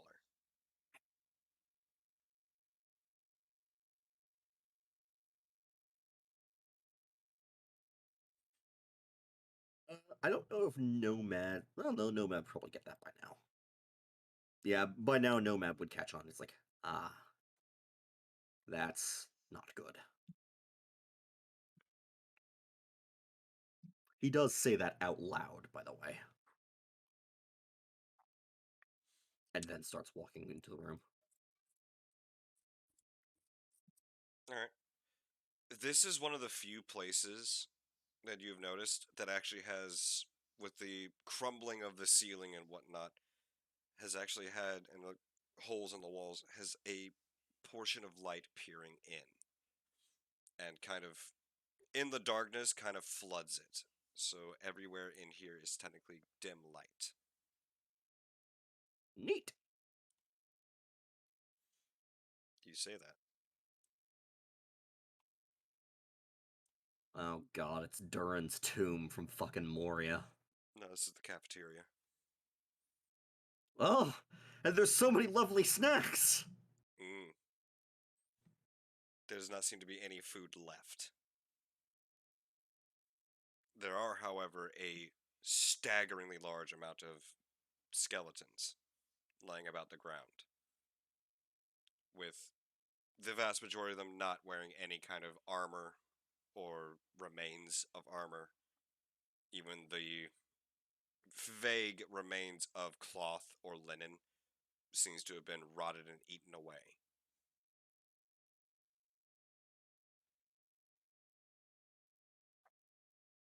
Does it look like this room is exclusively full of skeletons and cobwebs and tables? Yes. Nomad is going to turn back around and walk up and say, there's nothing in there. At least, nothing that we need or probably that any of you want to see.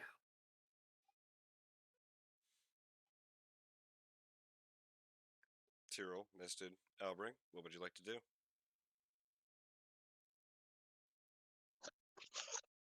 Misted is going to take Nomad at his word as far as not wanting to see what's in there. And just going to nod and start walking back down the hallway. Mm-hmm. All right. Go ahead and move about. Tyrrell and Elbrig. I'm staying 20 feet behind. I'm I'm keeping no right at the edge of my vision, so wherever we stop, I'm 20 feet away from that. Yep. It's not difficult. He's just walking. Yeah. Gonna step through these. Oh, yep, that's Does this room have any other passages, or is this the end of it? Is this just like...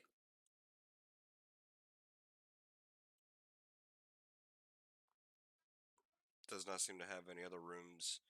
Although there are the smashed remains of things such as, like, what might have been beds, perhaps at one point. There's just more bodies. Again, these all look to be Dravarian. Yep. Matt's going to...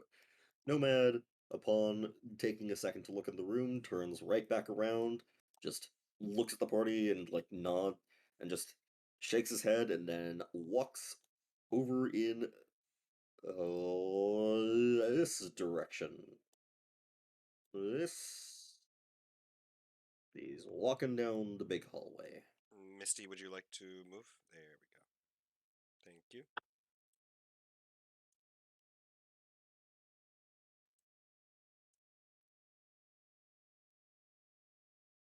Have you considered trying dynamic lighting? I did. It was a bit of a pain in the butt. Yeah, here it is. It's definitely pretty funky. It's neat. It's definitely neat Oh, as heck. it's very neat. But at the same time, it's just... Oh, Tyrrell has been consumed. Tyrrell is in the void. I can't move out of it. God damn it. You know, this keeps happening to you, Tyrrell. Godspeed, Tyrrell. This is the I second time you've moving. slipped into the void. I must go. My people need me. All right, you said that there was a opening here. Hmm?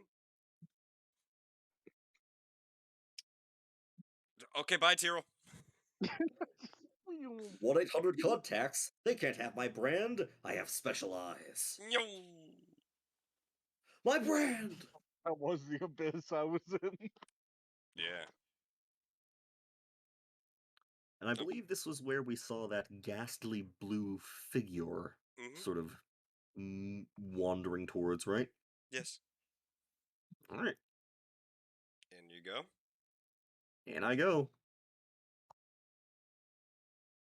Before you... Oh, I was going to... Oh, huh.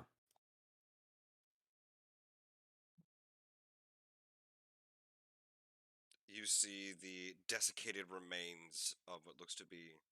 We're seeing soldiers, or what remains of them. Some still look to be sleeping in the beds.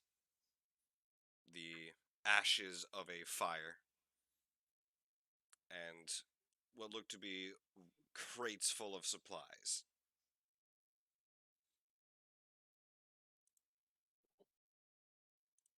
Nomad, somewhat curious, is going to walk up to the fire and examine the ashes. Okay. How recent does it appear that this fire was?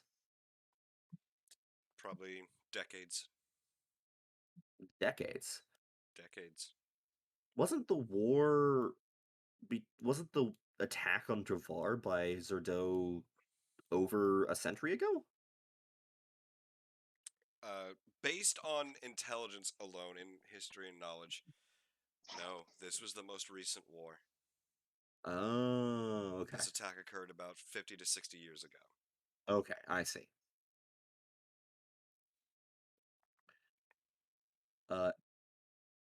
Do I see an opening and a shimmering blue light coming from over there? Yes.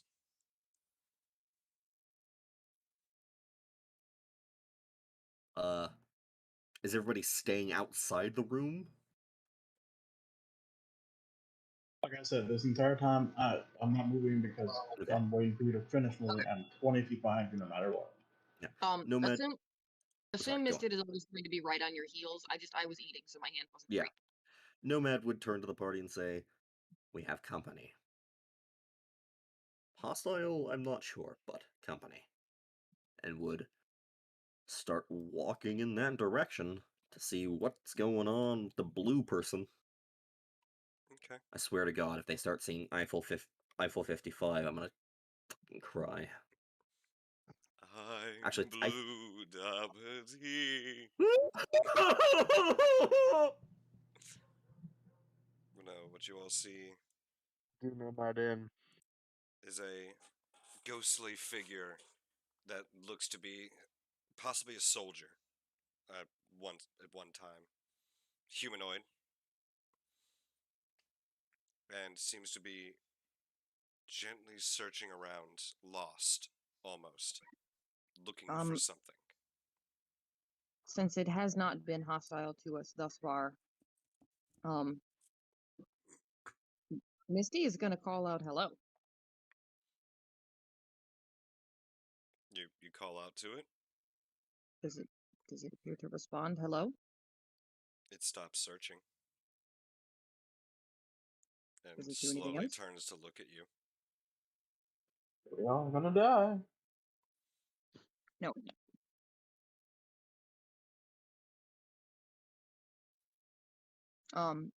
Now that it's stopped moving, do we notice, like, tell us exactly what it looks like? It looks to be human. Or once was. It's floating about 3 feet off the ground. And appears to have a rather deep, gaping wound that went straight through its chest. Oh, there's your cause of death. That's fun. And also one of its hands is missing. Are you looking for something? Are you lost? Misted's gonna step out from behind Nomad. My tummy was making the rumblings that only sands could satisfy. Oh God, not that. Are you looking for something? Are you lost? And you see it kind of float over to you. And it just kind of raises the arm with the missing hand and just, my ring. Where's my ring? What does the ring look like? Maybe we can help. Golden.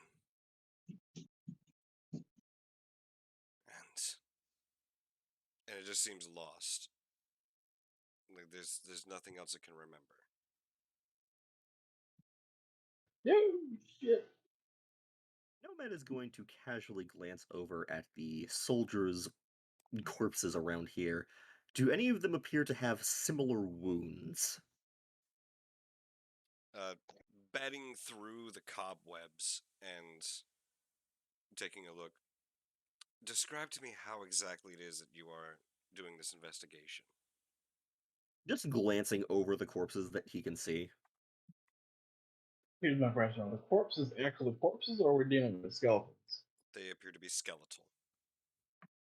So no actual meat to see if there is a wound, like the large feet and the soul of the man.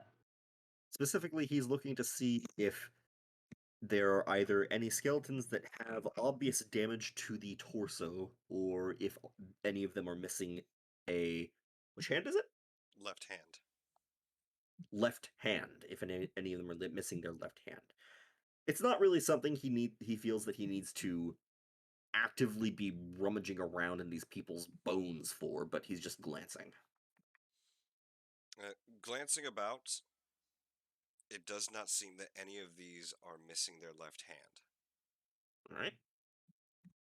Although you do realize that there is one that has been reduced to a pile of dust and ash. So, possibly.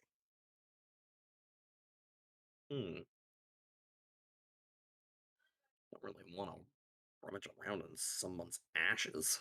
It's a little gross. Unless we're snorting it, in which case I'm down. Outbreak, Tyrrell, Misted, what would you like to do? This ghost appears to be non-violent and is looking for a golden ring. Yeah, Misted is definitely going to be searching all about the chambers for it. Now, from where I'm standing down that hallway, or assumed hallway, can I see anything past where the ghost was initially standing over here? It appears to be heavily obscured by cobwebs and rubble and dust. Misted's going to start walking in that direction. Okay. Oh crap! I tapped something. And Elbrig? And I'm keeping basically 20 feet away from him. Hellberg don't want no smoke from the Move ghost. out of a place. I skirt around the ghost, even though I changed it down through it. Skirt around the ghost. It's okay. As you do so, Samson seems to kind of get on edge.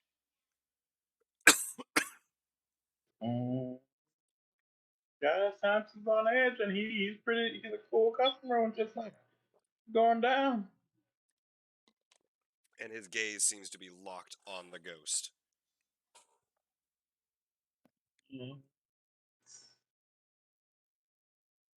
Is there any soft growling or anything like that? Is he just focused on the ghost, or is he like mad at the ghost? He seems to be very focused on it. So no growling, no snarling, just something in him seems to feel like something's up with this thing. And Tyrrell, what would you like to do? Tyrrell just kind of look around in the area he's standing in for a ring. Okay. So Nomad, Misted, Tyrrell. Go ahead and roll perception checks for me. 19.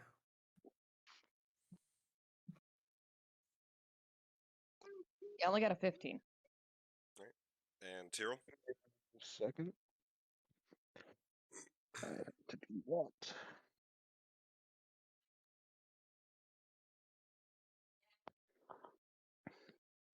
Perception.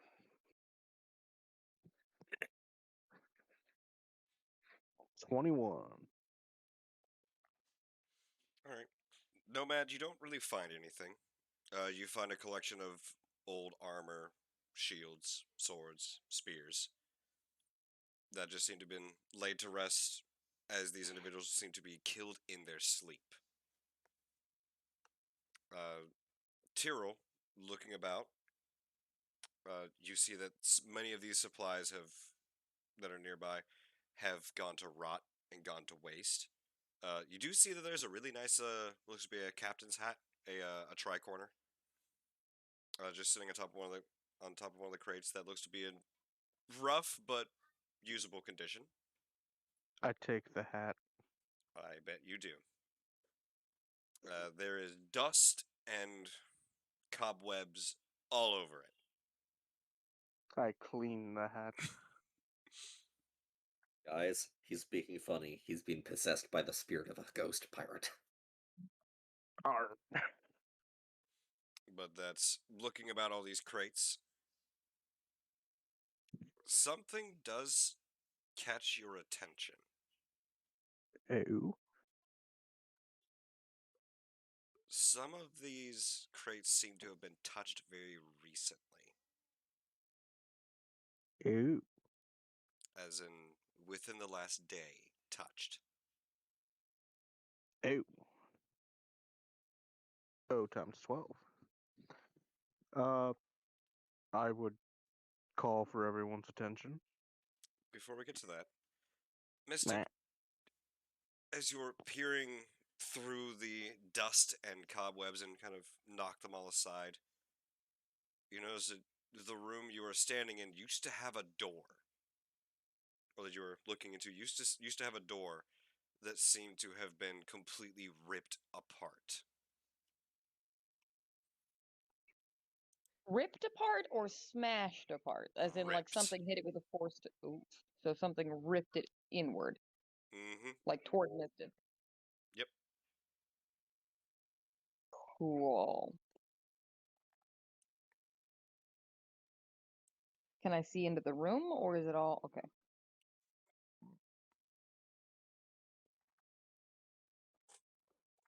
On the ground, in your direct vision,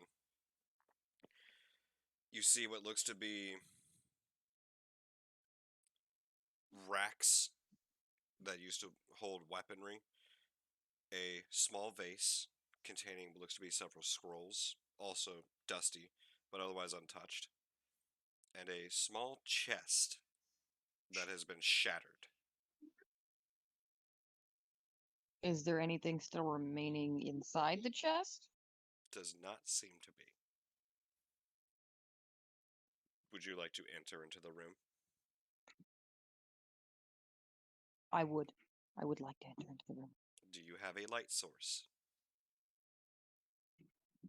Why is it unnatural darkness? No, it's very natural darkness, but you're also looking like exactly outside of Albrig's dim light. Yes, but I have dark vision. Is that pure darkness or is that dim? Dark vision Is- allows you to see in pure darkness as if it was dim light. Okay. Do you enter the room? I enter the room. Enter the room then, please. I'm looking with my special eyes. There are weapons lining the walls, shields, armors, still racked. There are two crates lined up against the wall that looks to have bolts and arrows in them, as well as shields and flails, maces, and the like.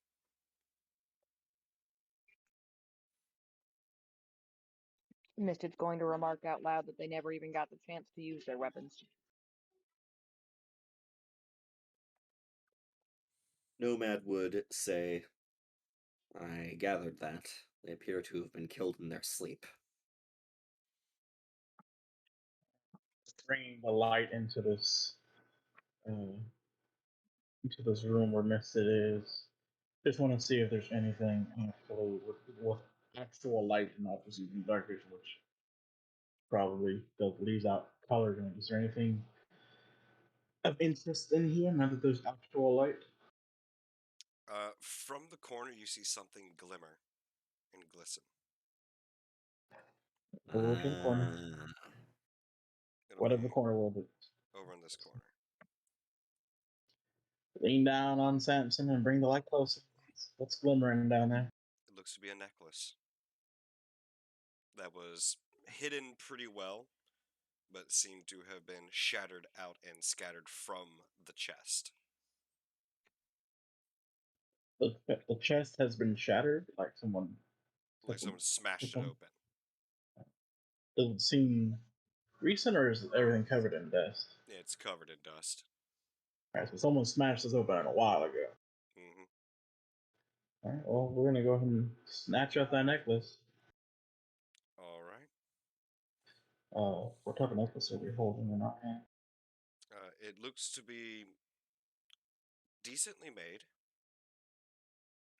and other than that, you can't really find any defining features on it right now.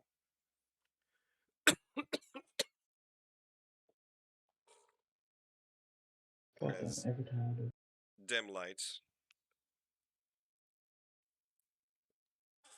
not really a good chance to get a really good look at it, but it seems very well made and gives off a very slight sensation to it. Is there a slight what sensation? It gives a slight sensation to it. There is a slight sensation in general. It feels not like most other necklaces you may have come across.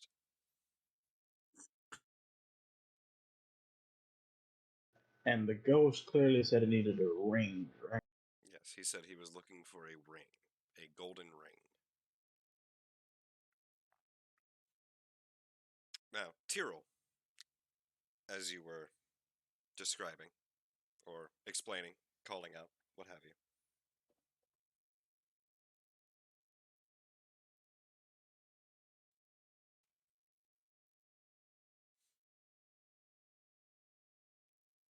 Sorry, I had to get through that whole rotation before we got back to what you were announcing.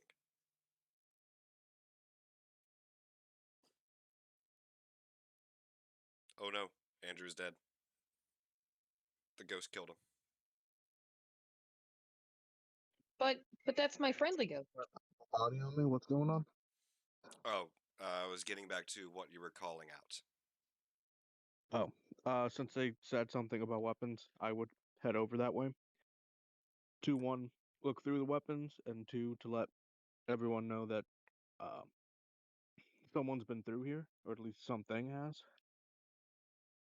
within the last, I guess, I would say like 24 hours, maybe a couple more. Yeah, sometime within the last day, most likely. Yeah, looking into the room, you also see two crates. One that's full of arrows, one that's full of bolts. I would grab those. All right, that is a collection of 400 of each.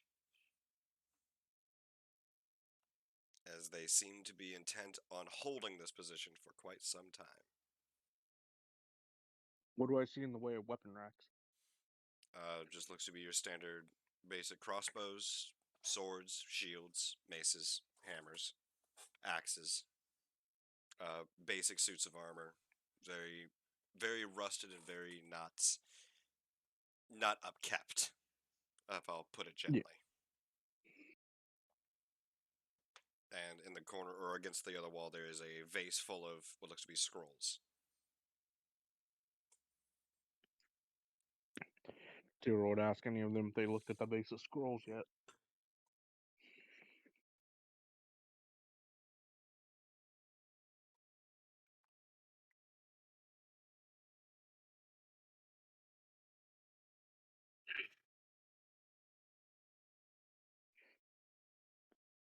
I mean, that would be to Misted or Outbreak.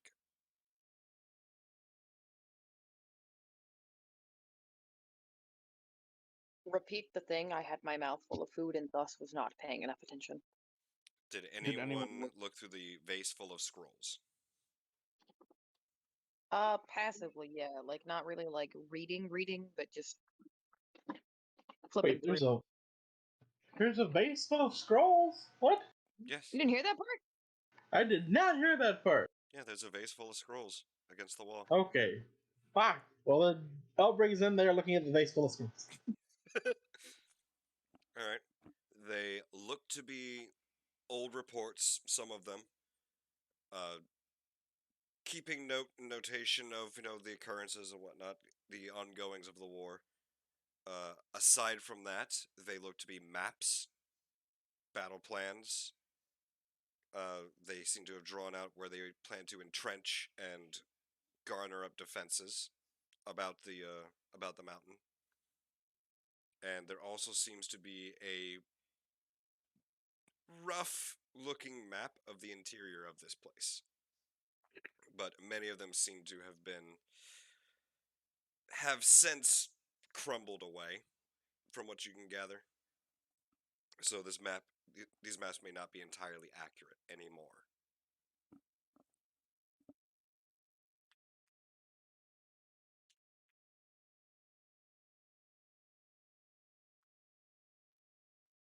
Hmm. So just maps, you said, right? Notice on There is here. also military reports, orders, whatnot from Zerdo. The entrenchment plans, the map of the interior of Dravar, and just reports, orders, and whatnot scattered throughout the inside of this place. It looks to be this is where they kept the majority of like their go-tos.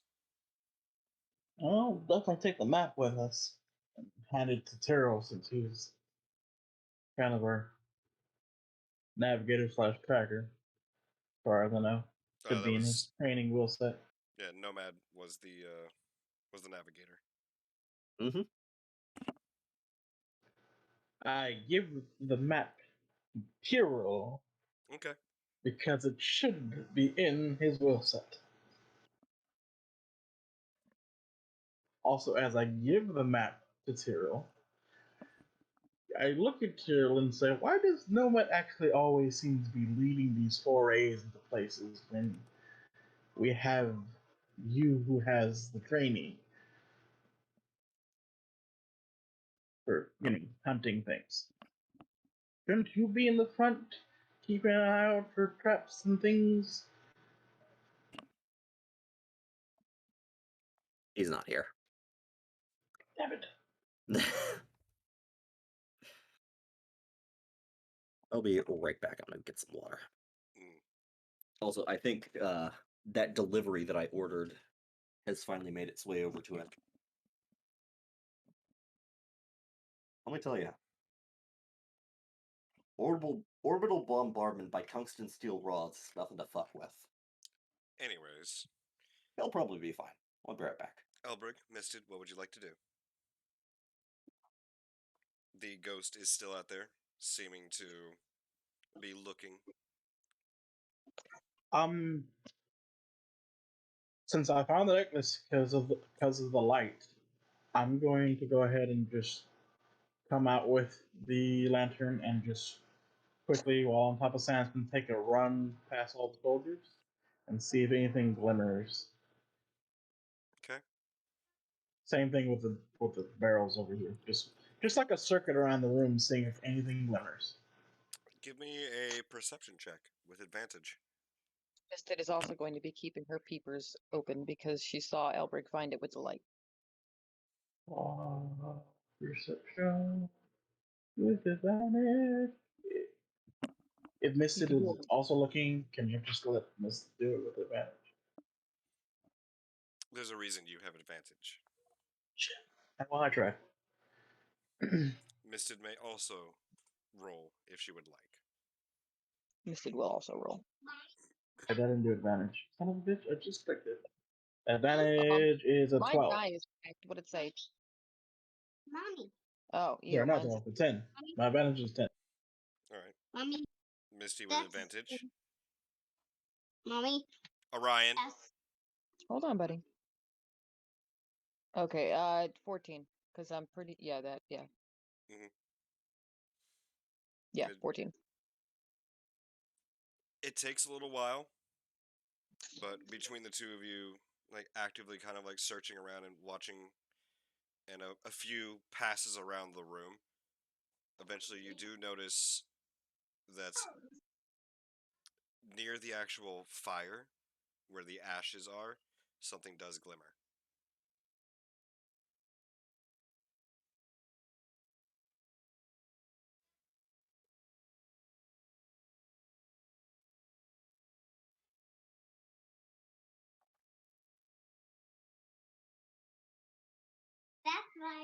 Okay. Okay. Misted.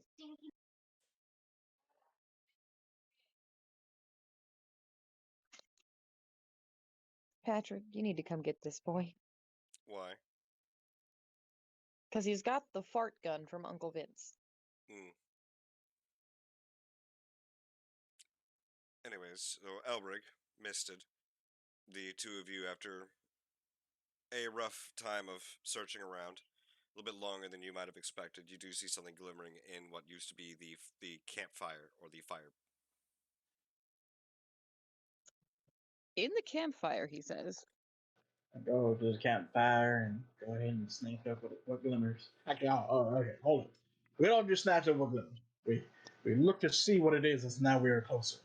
It does look to be a ring. Okay. Oh, I bought gloves for this specific purpose of not skin contact. So yeah, I'm going to pick up the ring. Right. There is the skeletal hand still attached to it, but it seems to have been cleaved off somewhere near the wrist. Okay. Like as I pick up the ring and the skeletal hand that comes with it, it's just and shake it into the hand. Let's go. And it clatters to the ground and shatters to pieces.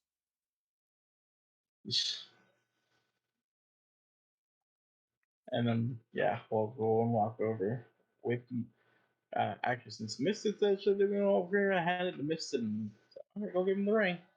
But I'm right next to you, or behind you. Yeah, she'll be right next to you. Yeah. Yeah, so I give you the ring and move behind you. So go ahead and give the ring.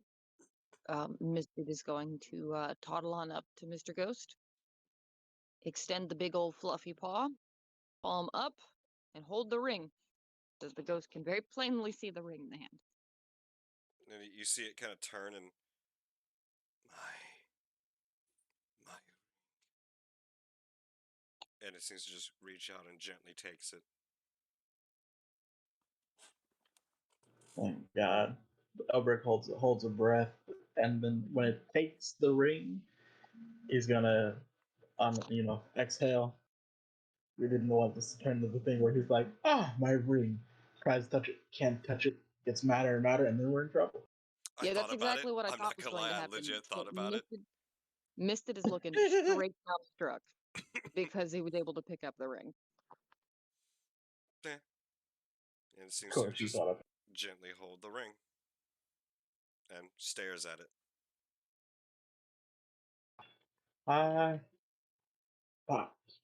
Elbrig's gonna peek out from behind Misted and hold out the necklace. Do you know who this belongs to, perhaps? And it looks up and kind of tilts its head, shaking its head now.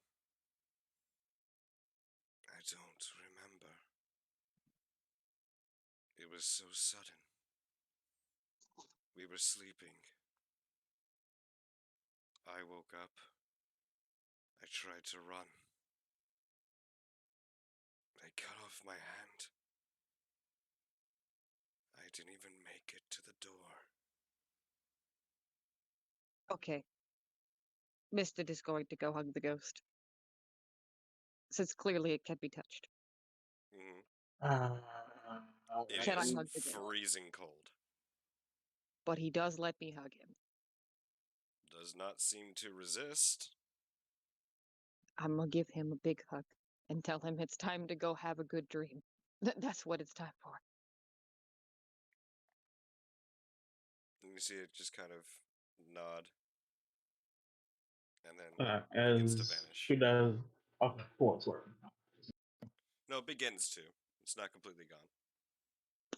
Well, as probably would have said this as Misted is hugging the soldier, and just to kind of play along. After I hear her say, "I'm going to dream" or whatever, I think about, since we're in a soldier's place and this is clearly a soldier, I kind of salute, sit straighter on top of Samson and salute and say, Soldier, you are relieved of duty in the best, commanding voice I can to help him along, hopefully. And as the ghost seems to dissipate, what you are left with holding, Misted, is this small, luminous, blue glowing light. Is it cold to the touch? It is unusually warm and seems to be emanating from something within it. It's the ring, isn't it? It is indeed the golden ring. How much of the area is illuminated by this golden? Soft light, light. It is in this scenario. It is just that 5-foot square that she is standing in. Okay. But it does appear to be dim light in just that area. Misted is going to give a little sad smile. Do you take the ring? I take the ring. Because Do I'm you- going to find it a good. I was going to I ask am you not to put putting it it. on. I am not going to put it on right this minute. Okay. Outbreak looks as you take the ring and says, "You're not gonna put that on, right?" Now Misted makes a face and pretends to put it on, but doesn't actually put it on. I swear to you. Does she do the taking off her finger trick? No. He will shake his fist at you and say,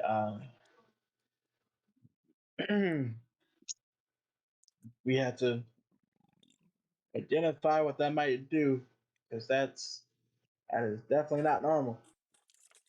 Misted's got a nod and would like to cast Identify. All right. So As you begin.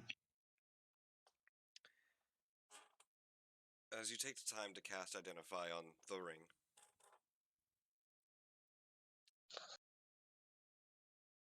it's really odd, but it is very comforting to hold it.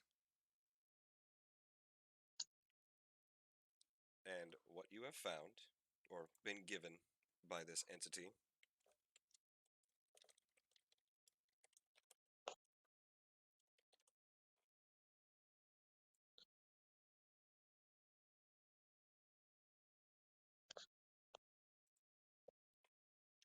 you find it to be a ring of resurrection. See, ladies and gentlemen, this is why we're always nice. Always. Even when we don't have to be.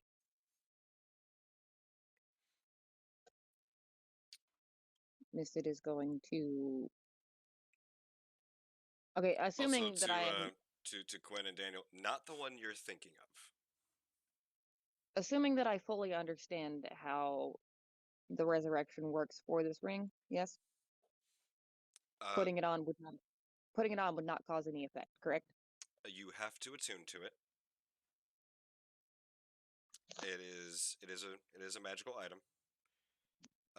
And since you cast Identify on it, you know how it works.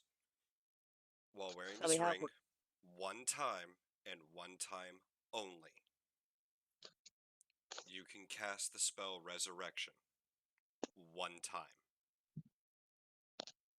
Singular. After that, the magic is gone. You do not require any material components. And you can choose the target. It does not have to be you. However, if you are tuned and wearing this ring, when you drop to 0, fail 3 death saves, what have you, when you die, the ring will activate if it still can. And it will cast Resurrection on you. Okay. I forget how long it takes to attune to a magical item. 1 hour. 1 hour? Okay, assuming we don't have time to rest right now, Misty's just going to slip him on. Okay. I'm assuming it barely fits on my pinky finger. I mean, it fits wherever you want to put it. Oh. Don't say that. I said that because I know she'll be responsible with that action. It's a dead man's ring. I'm gonna be respectful with it. Mm-hmm. It is going to go on the middle finger on the right paw. Okay. Okay. You slip the ring on, and no adverse effects happen. Misty's just going to whisper thank you. Yep.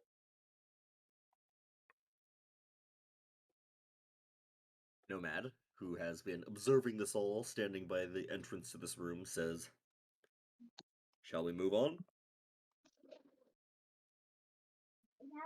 Misty's going to nod and start walking towards the exit. Is this Ryan? Yes, honey. Thank you. Tell him to be. You can tell him he can be quiet and he'll whisper. I did that already, like 4 times. Nah. Ah. Daniel, what are you doing? I'm attempting to curve into Nomad. It's not working as well as I would hope. Let's not do that. Okay. Nomad is staring down this hallway now, which I think that's a hallway. Outbreak No does matter have a map. Well, Tyrell Yeah. has a map. I walk past Terrell and look at him. Just like, why aren't you the one leading?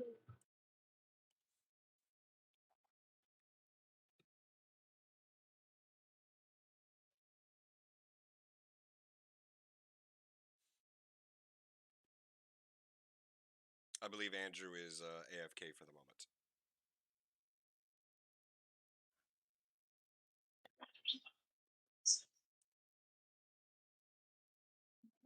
Oh, look, you found stairs. Nomad turns the corner and says, "Ah, at last."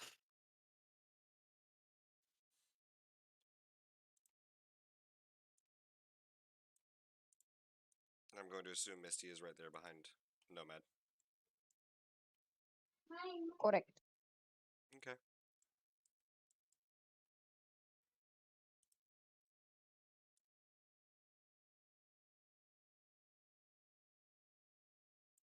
Up the stairs we go, we go.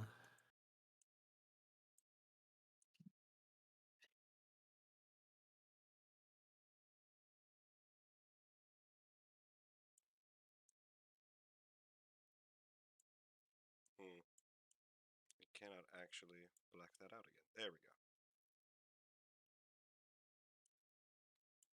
Okay.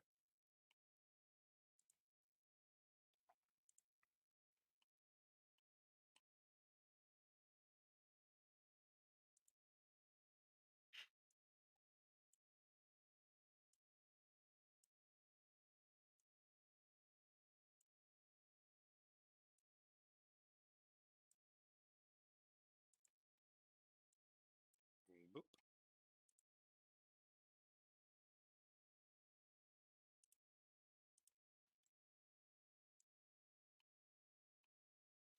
There. As you go up the stairs, nothing seems to be making any noise going further. The silence has returned. And as Nomad wanders about,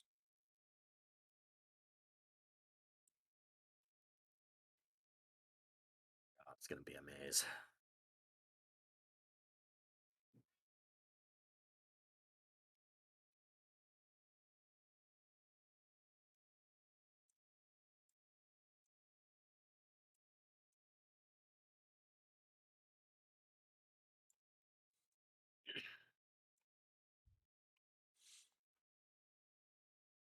but that is all you see. So, what are you all going to do?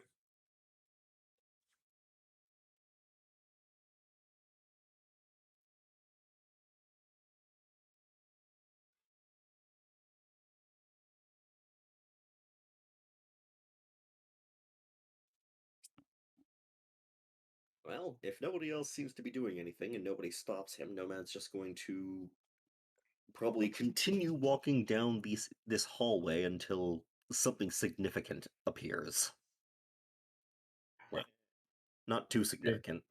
Like As a we, as we get up here, before we get around the corner, Outbreak would trot up and kind of grab the edge of your coat, kind of tug you so you know you to stop.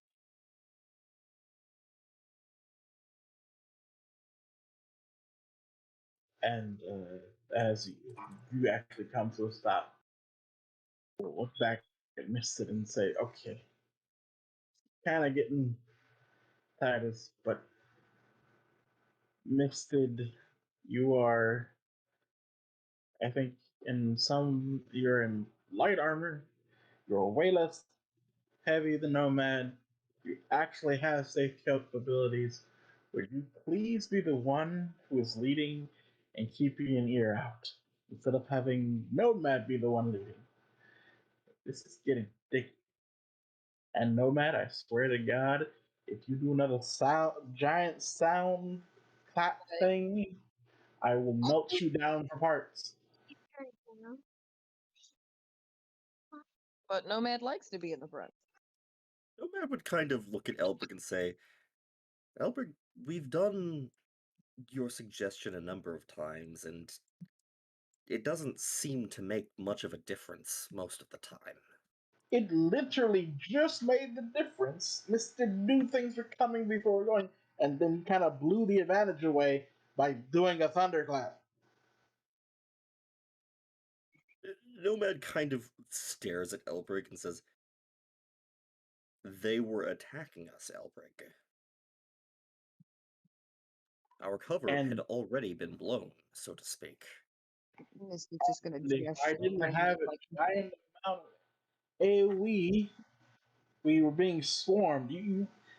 Yes, the cover was blown, but we only had to deal, if you hadn't thunderclapped, from as far as I can see, with the actual things that happened, if you hadn't thunderclapped, the movement seemed to be based on sound. We could have dealt with the small group and moved forward as quietly as possible, trying to be silent, or at least had taken them in smaller groups. Instead, we had, I don't know, somewhere around maybe 15 to 20 enemies pelted us with arrows. Like, literally got pelted with arrows. I took 3 of them myself because there were so many different enemies. Just because the cover's blown doesn't mean you give all caution thrown to the wind.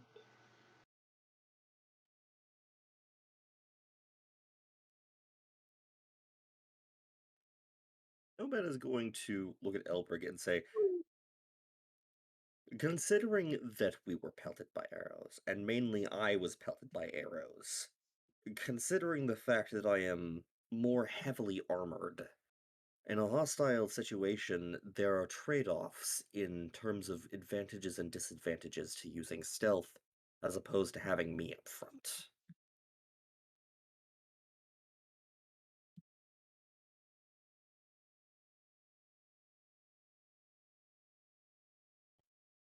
Okay, I have fixed my audio issue. Welcome back, buddy. Thank you. Cyril seems to be paying attention again.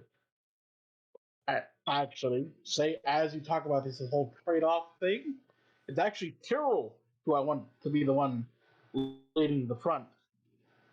Cyril flat Because he out wasn't seeming to be paying attention for a while.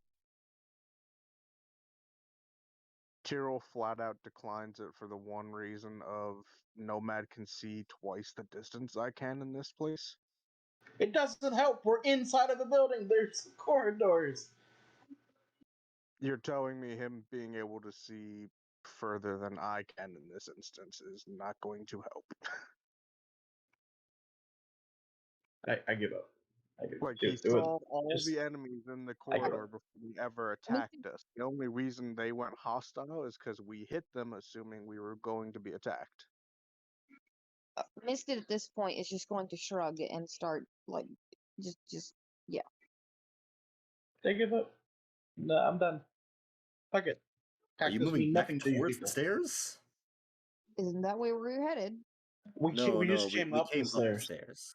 Apologies. I thought we were still heading down the stairs. It's my bad. Oh, no. Okay, for a second I couldn't grab myself. Never mind. I give up. We're good. Never mind. Fuck it. Misted's ears are on radar high alert. As Nomad would be She's walking stealthy. closely behind Misted. Send the car. Misted is doing the stealthy walk, Mr. DM. Hey, what Alright. time is it? Can we roll stealthy wealthy? Mommy? Mommy? Yes. Mommy? I will need everyone to roll stealth checks then. Oh god. Yeah, I rolled an 8.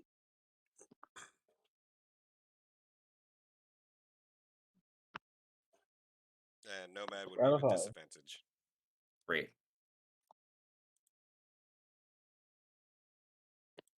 Okay, our squabbling has made it so that we cannot possibly be stealthy because none of us have rolled well.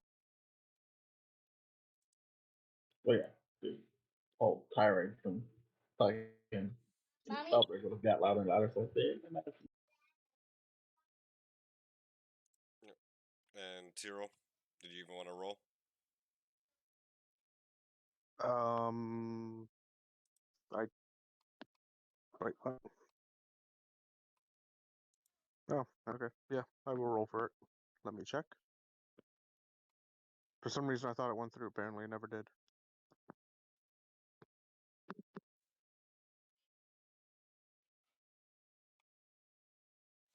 Give me Yeah, so numbers. 19. Tyrell assumes a stealthy position as the other three of us just fucking clomp down the corridor. Misted attempts to be quiet, but is overshadowed by Nomad staying very close behind her, still clomping down the hallway. Fair.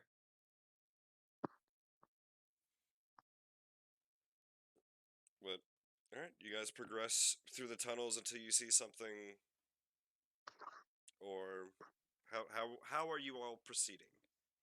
Well, Misted is taking the lead, so if she stops, Nomad will.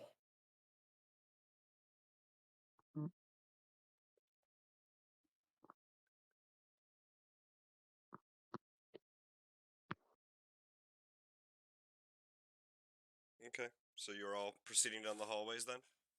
Mm-hmm. Honey, would you like to move?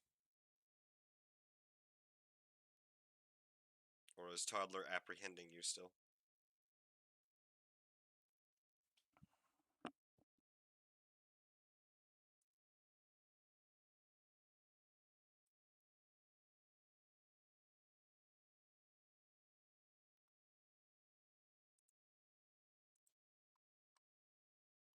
Out of here.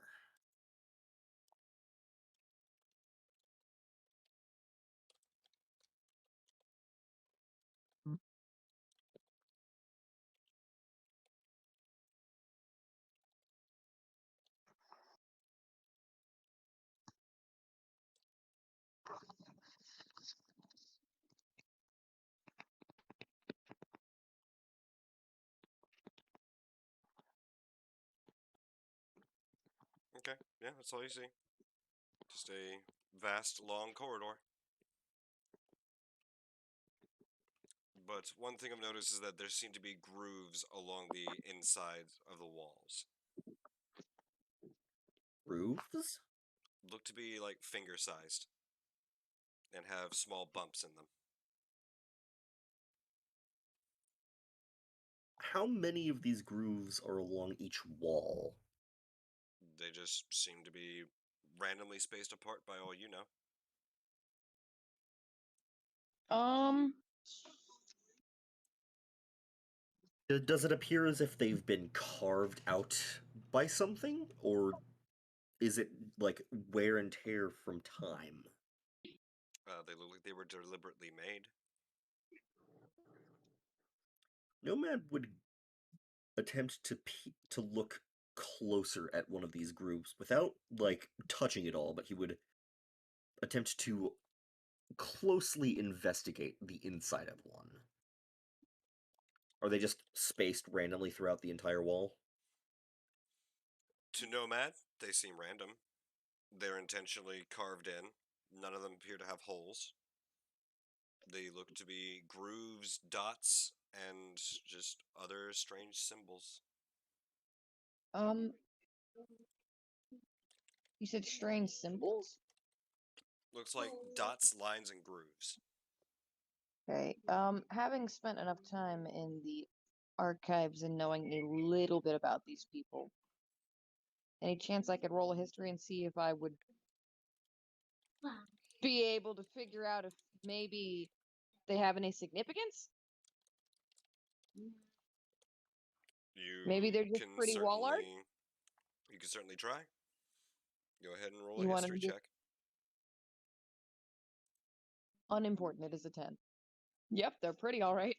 Well, Nomad finds this highly irregular and is going to take a step back and motion for everybody to come around and say, this hallway wouldn't be different like this for no reason. Let's proceed cautiously in case this is some trap.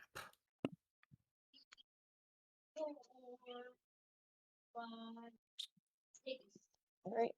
Misfit's going to slowly start trucking. Misty, Yeah, roll an intelligence check for me. Just straight intelligence, please. Just straight intelligence. Mhm. Oh no, it's a 15. I fixed the clock. Good job. All right, you got a 15. Yeah.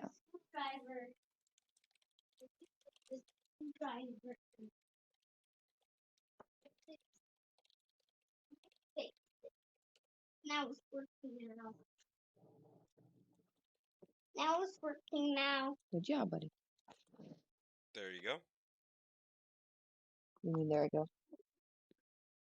think you've been sent something by God. Indeed. Oh, sorry, God, my phone didn't go off. You can feel free to share that insight with the rest of the group, or just understand it and proceed as you decide. Hey, Dad. Sorry, can you say that again? I'm telling her that how to what she Did got. do it. Mommy did do it. Ryan, Ouch, go buddy, my foot. sit down. Misted's going to have an epiphany from God moment. And An as epiphany she's from Aster, if you would. indeed, indeed. And as she is running her hand over one of the grooves, she just goes, "Oh!" Like not a super loud "oh," but like an "oh." Again. Oh! They're like, "Oh!" Like I figured it out. I'm so dumb, but I figured it out. Hey guys. You remember how those skeletons don't have eyeballs? They're blind, guys. They can't see. We all This is know this? Yes. Nomad. I'm Nomad telling you would. this is Misted telling you. Yeah, Yeah, Nomad no. would. I think Nomad would pretty quickly realize and say, you think that this is some form of communication between them? I think it's more like indicators as to where they are right now.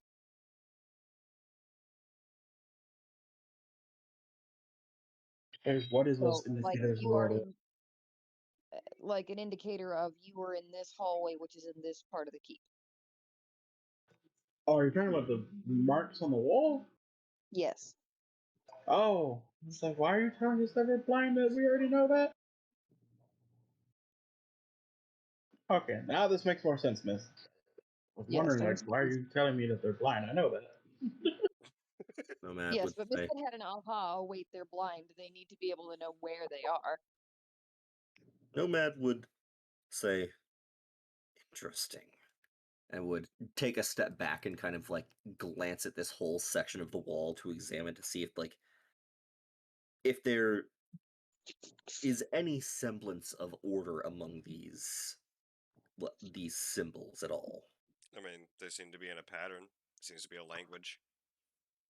They can't exactly write, so even if they did, they wouldn't be able to read it. So Fancy how would Grail.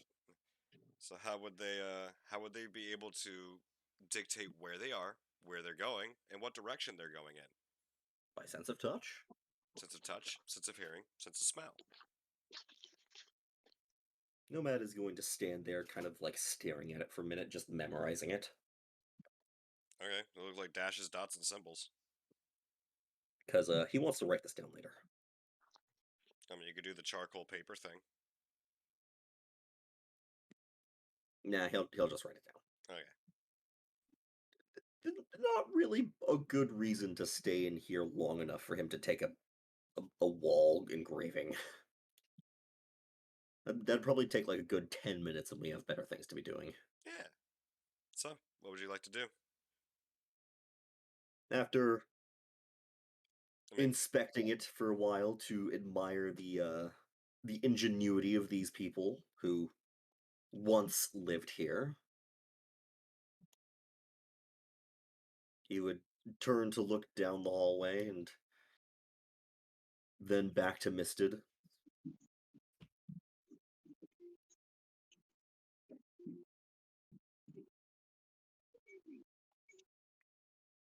And if Misted does not continue in front, he would take... She Okay. would. She is currently busy dealing with demented child. Yes. Indeed. Also, Misted is running her hands along the wall as she goes. The symbols do not seem to repeat, but they seem to progressively go in the direction you are going, specifically with your right hand to the wall. Have I come across any doorways opening up in any direction? Does not seem to appear that way. Interesting. Is the rest of my party coming? Yeah, they're gonna wait for us to They come want to to a see stop. we die first. Yeah. Elbrig is staying within 20 feet.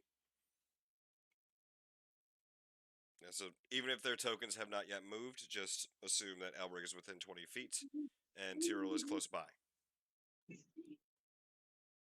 Okay.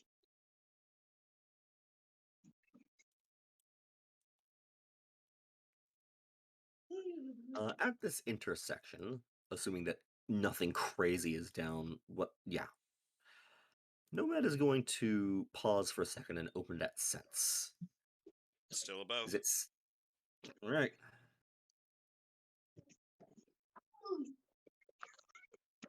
How much longer do we want to keep going, by the way? That's what I was going to ask you guys. Yeah, it is. We've been going for 5 hours now. I'm thinking maybe this might be a good place to stop for now before we, get into another fight. Whatever do you mean? You know what I mean, you You walk up this bitch. entire place. There's gonna be another fight. You know what? Actually, hang on. Let me do some quick math.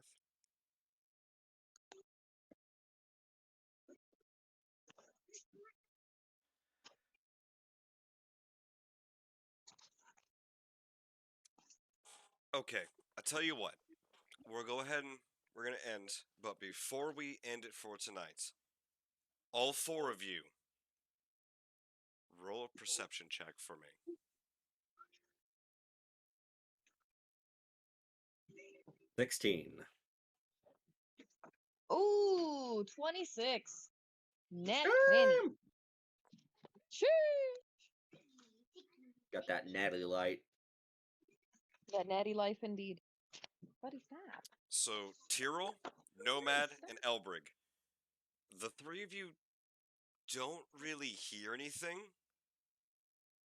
but you feel this entire fortress seem to just rumble. Hold on. Orion! Settle down, Bubba. My lord, child. Yes, the three of you feel the entire fortress rumble. And it is strangely rhythmic, like steps.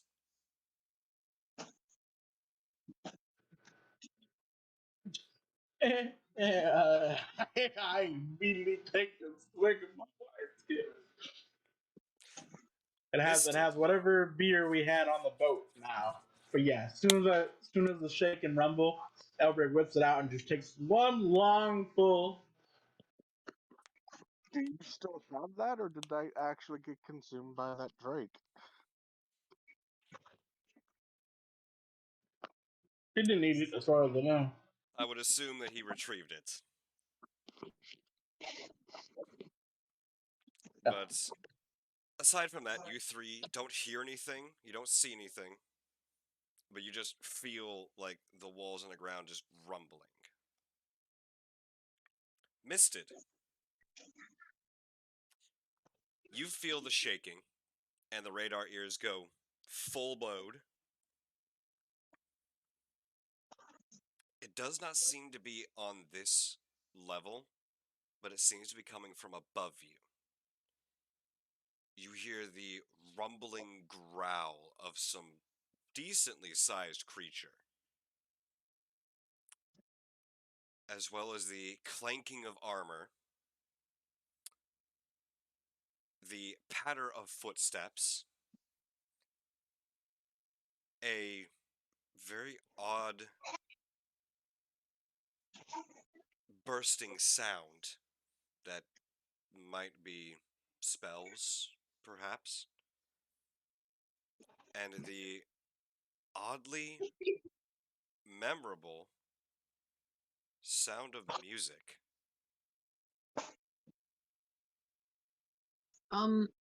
Echoing down the halls. At this point, the party starts to smell something foul as Misted has just shat her armor.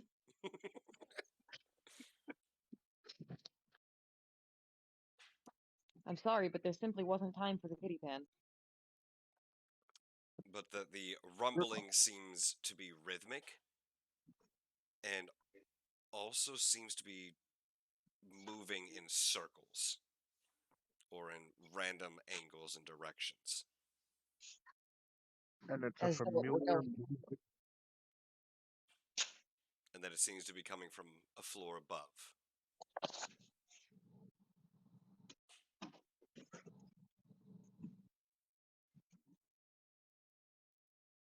Now I have to ask, because you said it was oddly familiar. Do you mean as in the melody is oddly familiar, or do you mean I recognize it as music?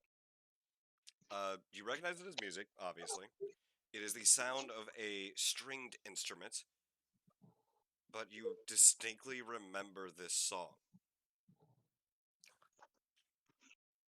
Can I place the memory? Roll an intelligence check. You betcha, Chief. Oh, nat 20 again! Yeah, we did it. That's right, buddy. We did it. What I'm going to say next will either hasten your pace, or maybe it won't. You recognize this song because this was the very song that you and Tyrrell were charmed by Oh, goody. not too terribly long ago. out loud. And that is where we're going to pick up next week. Mommy. Perfection, thank you.